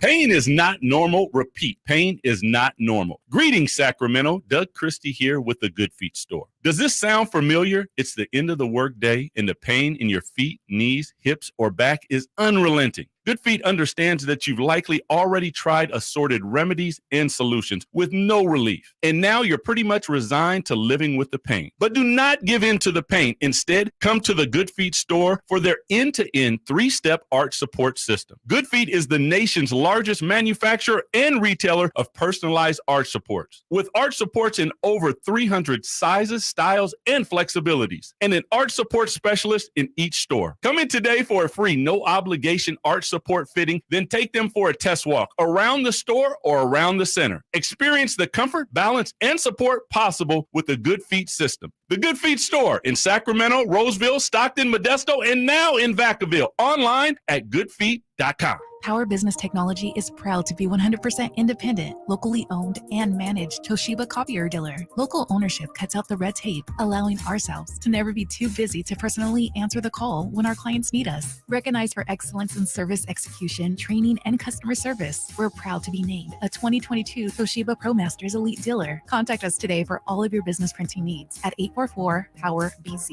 That's 844-769-3729, or visit us at powercopiers.com. Sacramento Kings basketball is back this summer. Catch 6 games of NBA action and fun for the whole family when the California Classic Summer League returns on July 3rd and 5th. The Kings will host the Golden State Warriors, Los Angeles Lakers, Miami Heat, and newly added San Antonio Spurs and Charlotte Hornets with the number 1 and number 2 NBA draft picks. 2-day passes start at just $42 and include access to all 6 games. Visit kings.com/California Classic for more information and to buy your tickets today. You know what time it is. It's time to trade up to a brand new Kia at Folsom Lake Kia. Trade up to all the newest technology and an industry-leading warranty. Shop Folsom Lake Kia, family owned for over 20 years. Sitting at your desk, watch Chris and Company now. YouTube.com/Sactown Sports 1140. Thank you for being with us, Chris Watkins. What have we gotten ourselves into here? I really don't know. Nate claims that he's vetted this, and this is We're gonna have some fun, certified guys. banger. Okay. So we'll see. Friday Fun and Games is a staple, a cherished staple of the Carmichael Dave show with Jason Ross, and they granted us permission to borrow the concept today. But we don't have Rami. Is Rami gonna? We know anything about? I think we're just early, and so We're just early. Okay, yeah. I think so. Yeah. Fun fact: Oh. I was there for the very first Friday Fun and Games. So Really? yes, I was there for its Ooh, origin. Okay, so we have a pioneer here. Exactly. Okay. I'm like one of the founding fathers. I guess that Mother. makes it okay then. Yeah. Jason Great. can't get too mad if we have one of the original cast members here. understands. You know, He understands. Anyway, Jason You know, Ross. I wouldn't want him that mad guy's at a me. tyrant. I wouldn't want to see it. But by the way, so you're planning to go see the 49ers and the Vikings I in would Minnesota? love to. That stadium looks beautiful. Yeah. I know you're a Vikings Yes. fan. I'm a 49ers fan. I used to always go on the road to various stadiums for the 49ers before the pandemic. So Where have I'm you thinking been? about Soldier Field, Really? Green Bay. I Ugh, went to those New are two Jersey legend for fields, the though. Giants. And I think that's it. You went I all the feel way like- out to Green I Bay. know, and that's a minute because you have to drive up there. That's what I was gonna say. Yeah, because you can't Ugh, just but they fly were so into. sweet. They love their brats. They love their brats up there. It Really? was Speaking tight. of Green It was Bay, tight. here he is in Pride, Wisconsin. Yeah. Mr. Friday Fun and Games. I heard brats. Yeah, I heard Oh, brats. what? That's like putting up the bat signal for me.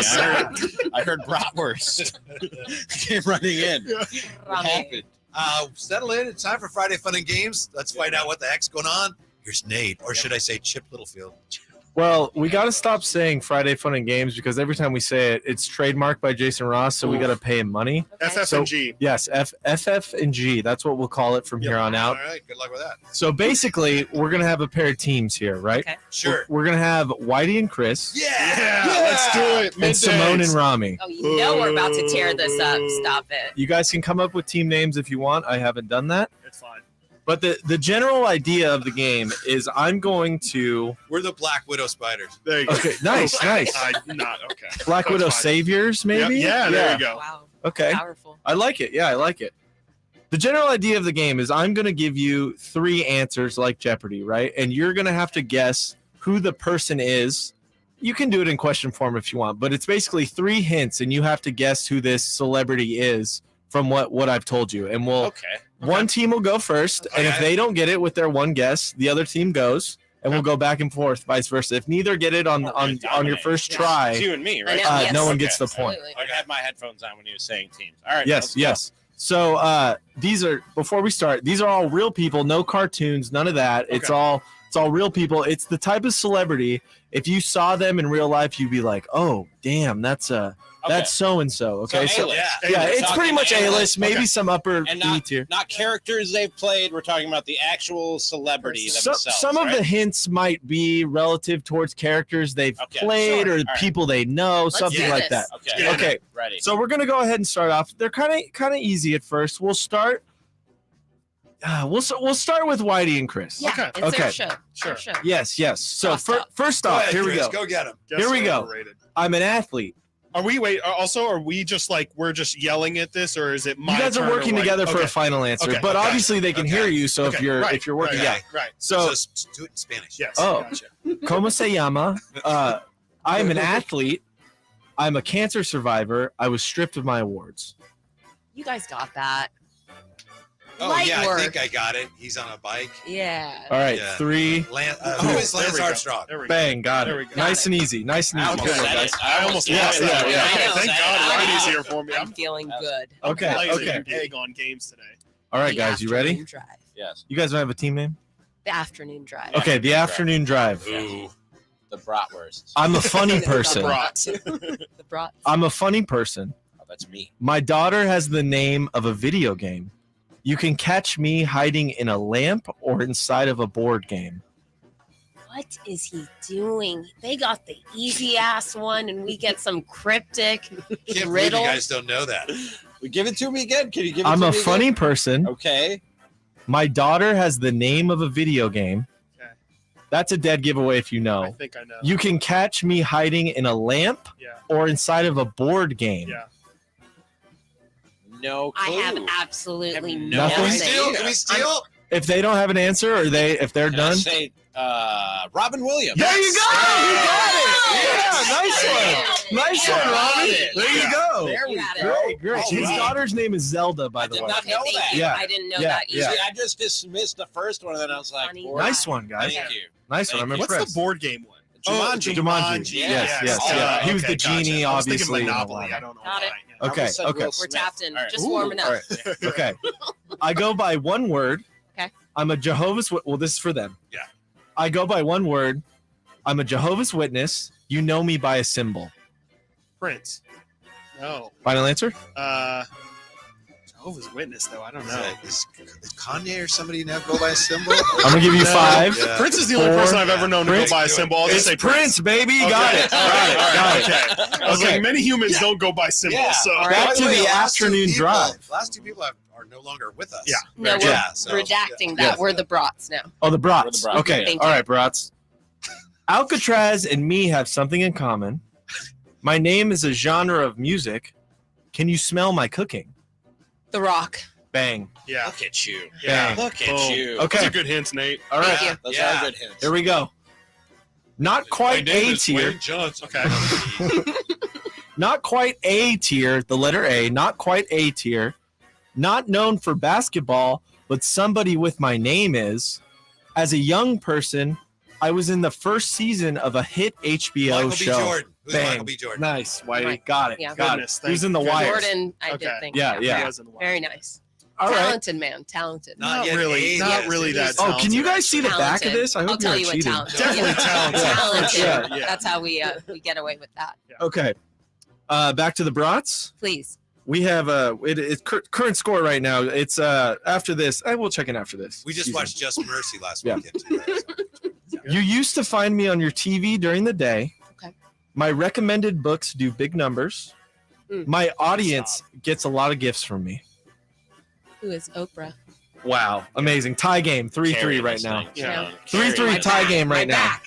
It hurt. Back to the Black Survivor or the Black Widow survivors? Oh, sorry. Jeez. Sorry. That's a dump. We're having fun. That's for sure. Yeah. The Black We're Widow ready. survivors. We're ready. All right, we're ready. Rock and roll. I'm from America's Hat. What? You're from? I'm sorry. What? I'm from America's Hat. I used to hold the record for the most disliked video on YouTube. Me and a Justin Disney. Bieber. Oh wow! Me and a Disney star used to be a hot my item. God. Good one, Chris Chris. Watkins has tears on his I'm eyes right now. done. I can't. Sorry. God, Okay. All right, we're gonna keep going. We're gonna keep going, guys. Keep pushing. We're gonna keep going, guys. All right, ready? Team brats. Team brats. My drink of choice lies in a see-through skull. I was a hit during the late night on weekends. Bustin' makes me feel good. Excuse me. What was that last one? Would you like them again? Oh my goodness. One more time. Okay. My drink of choice lies in a see-through skull. Okay. No idea. I was a hit during the late night on weekends. Bustin' makes me feel good. Okay. I have no idea. Colin. Do you know this? Is this us? Yeah, this is the brats. Sorry. Brats. I know we took a second there to catch our breath. Snorting now. Oh. You guys want to steal this? I have no clue. I got nothing. I was calling Jows. I think my brain is broken though. Weekend update guy. That's a good guess. It is not. It is not. But that, yeah. Whitey, any idea? Because I have no clue. I have absolutely no idea. I don't know. Jimmy Fallon. No idea. Dan Aykroyd I don't. I don't was even the know guest. who that is. Bustin' makes me feel good. Ghostbuster. Drink of choice. See-through skull. He has course. Crystal Skull vodka. And then Okay. hit on Saturday Night Live. That all going way back. Yeah. I was watching Ghostbusters last night. Okay. So back to we're going over back to Chris and Whitey. I'm not going to try to say your name again. Can we clinch it or something at this Yeah, point? I think this is for clinch, if I'm not mistaken. I mean, we got a few more. You guys are only up by one. All right. Okay. Okay, and we got a couple more minutes on the show. Clock and score. Clock and score. You can catch me with a sad Batman. I played a famous singer who died at a young age. I used to be a judge on a famous American show. 5, 4, I forgot. 3. Okay. You can catch me. You can catch me with the Sad Batman. I played a famous singer who died at a young age. I used to be a judge on a famous American Jennifer show. Lopez. Is that our guess? Yeah. Our guess is J-Lo. Yeah. Well, your guess is correct. Yeah. Nice. Nice. Play Selena, yeah. Oh, okay. That was the only one that I was thinking of. Yeah. Selena. Okay. Well done. Oh man, this one might. Sad This one might be hard. Oh, Sorry, Ben guys. Affleck. What's the score right now? Ben Affleck They're up is playing by. I They're don't know by why he's 2. sad. Okay. All right. Okay. We'll make the last one. We'll make it interesting at the end. All right. I don't pass the eye test for an athlete, but I am. I'm not one to shy away from a party. I am from Carmichael. I'm not Carmichael Dave. Party. They're from Carmichael? Yeah. What's I didn't know celebrity this on until last Carmichael? I only know Carmichael Dave. I thought he was the most famous person from Carmichael. All right. We got something? I got nothing. Okay. All right. I'm not going to let you guys steal. Do you guys have a guess, though? No idea. John Daly. Oh. Yeah. John Daly's right. from Carmichael? Okay. Ordinary. Yeah. Good Okay. one. Wow. Let me give them one more to make it Carmichael. interesting. Okay. Brats, my movies bring in top dollars at the box office. I'm usually not in front of the camera. I love spending time in the deep sea. James Cameron. Bang, right there. Yeah, that guy's a weirdo. Okay, speed round. Whoever answers first wins the whole thing. All right. It's for everybody. Ready? Okay. Ready? The whole game didn't matter. It's all now. I come from a group. There's an accent mark in my name. You can catch me in an Austin Powers movie. Beyonce. Oh, Whitey Watkins, you got it. Rocky! Wow. Bayhive. MVP. Charles, how do you do it? Because I sucked this morning. If you guys could have seen my performance on the morning show, Fun and Games, oh boy, it was Double Friday Fun and Games double for Friday you. Fun and Games. Thank you, Nate. Thank We're you, 1 guys. and 1 today, but It's a lot better on a winning than streak. the morning. What do y'all have coming up on? Oh my goodness. Callus and Rami? Lots. I'm. My brain is broken, guys. We're gonna have. It's Friday. We're gonna have some fun. It's How gonna about get. that? It's gonna get even weirder than what you just heard. Weirder there. than that? Yes. That I can promise. Nothing like a Friday with Cattles and Rami. Find out. Stick around there next. The latest on Sasha Vezenkov in our thoughts coming up next. Sactown Sports.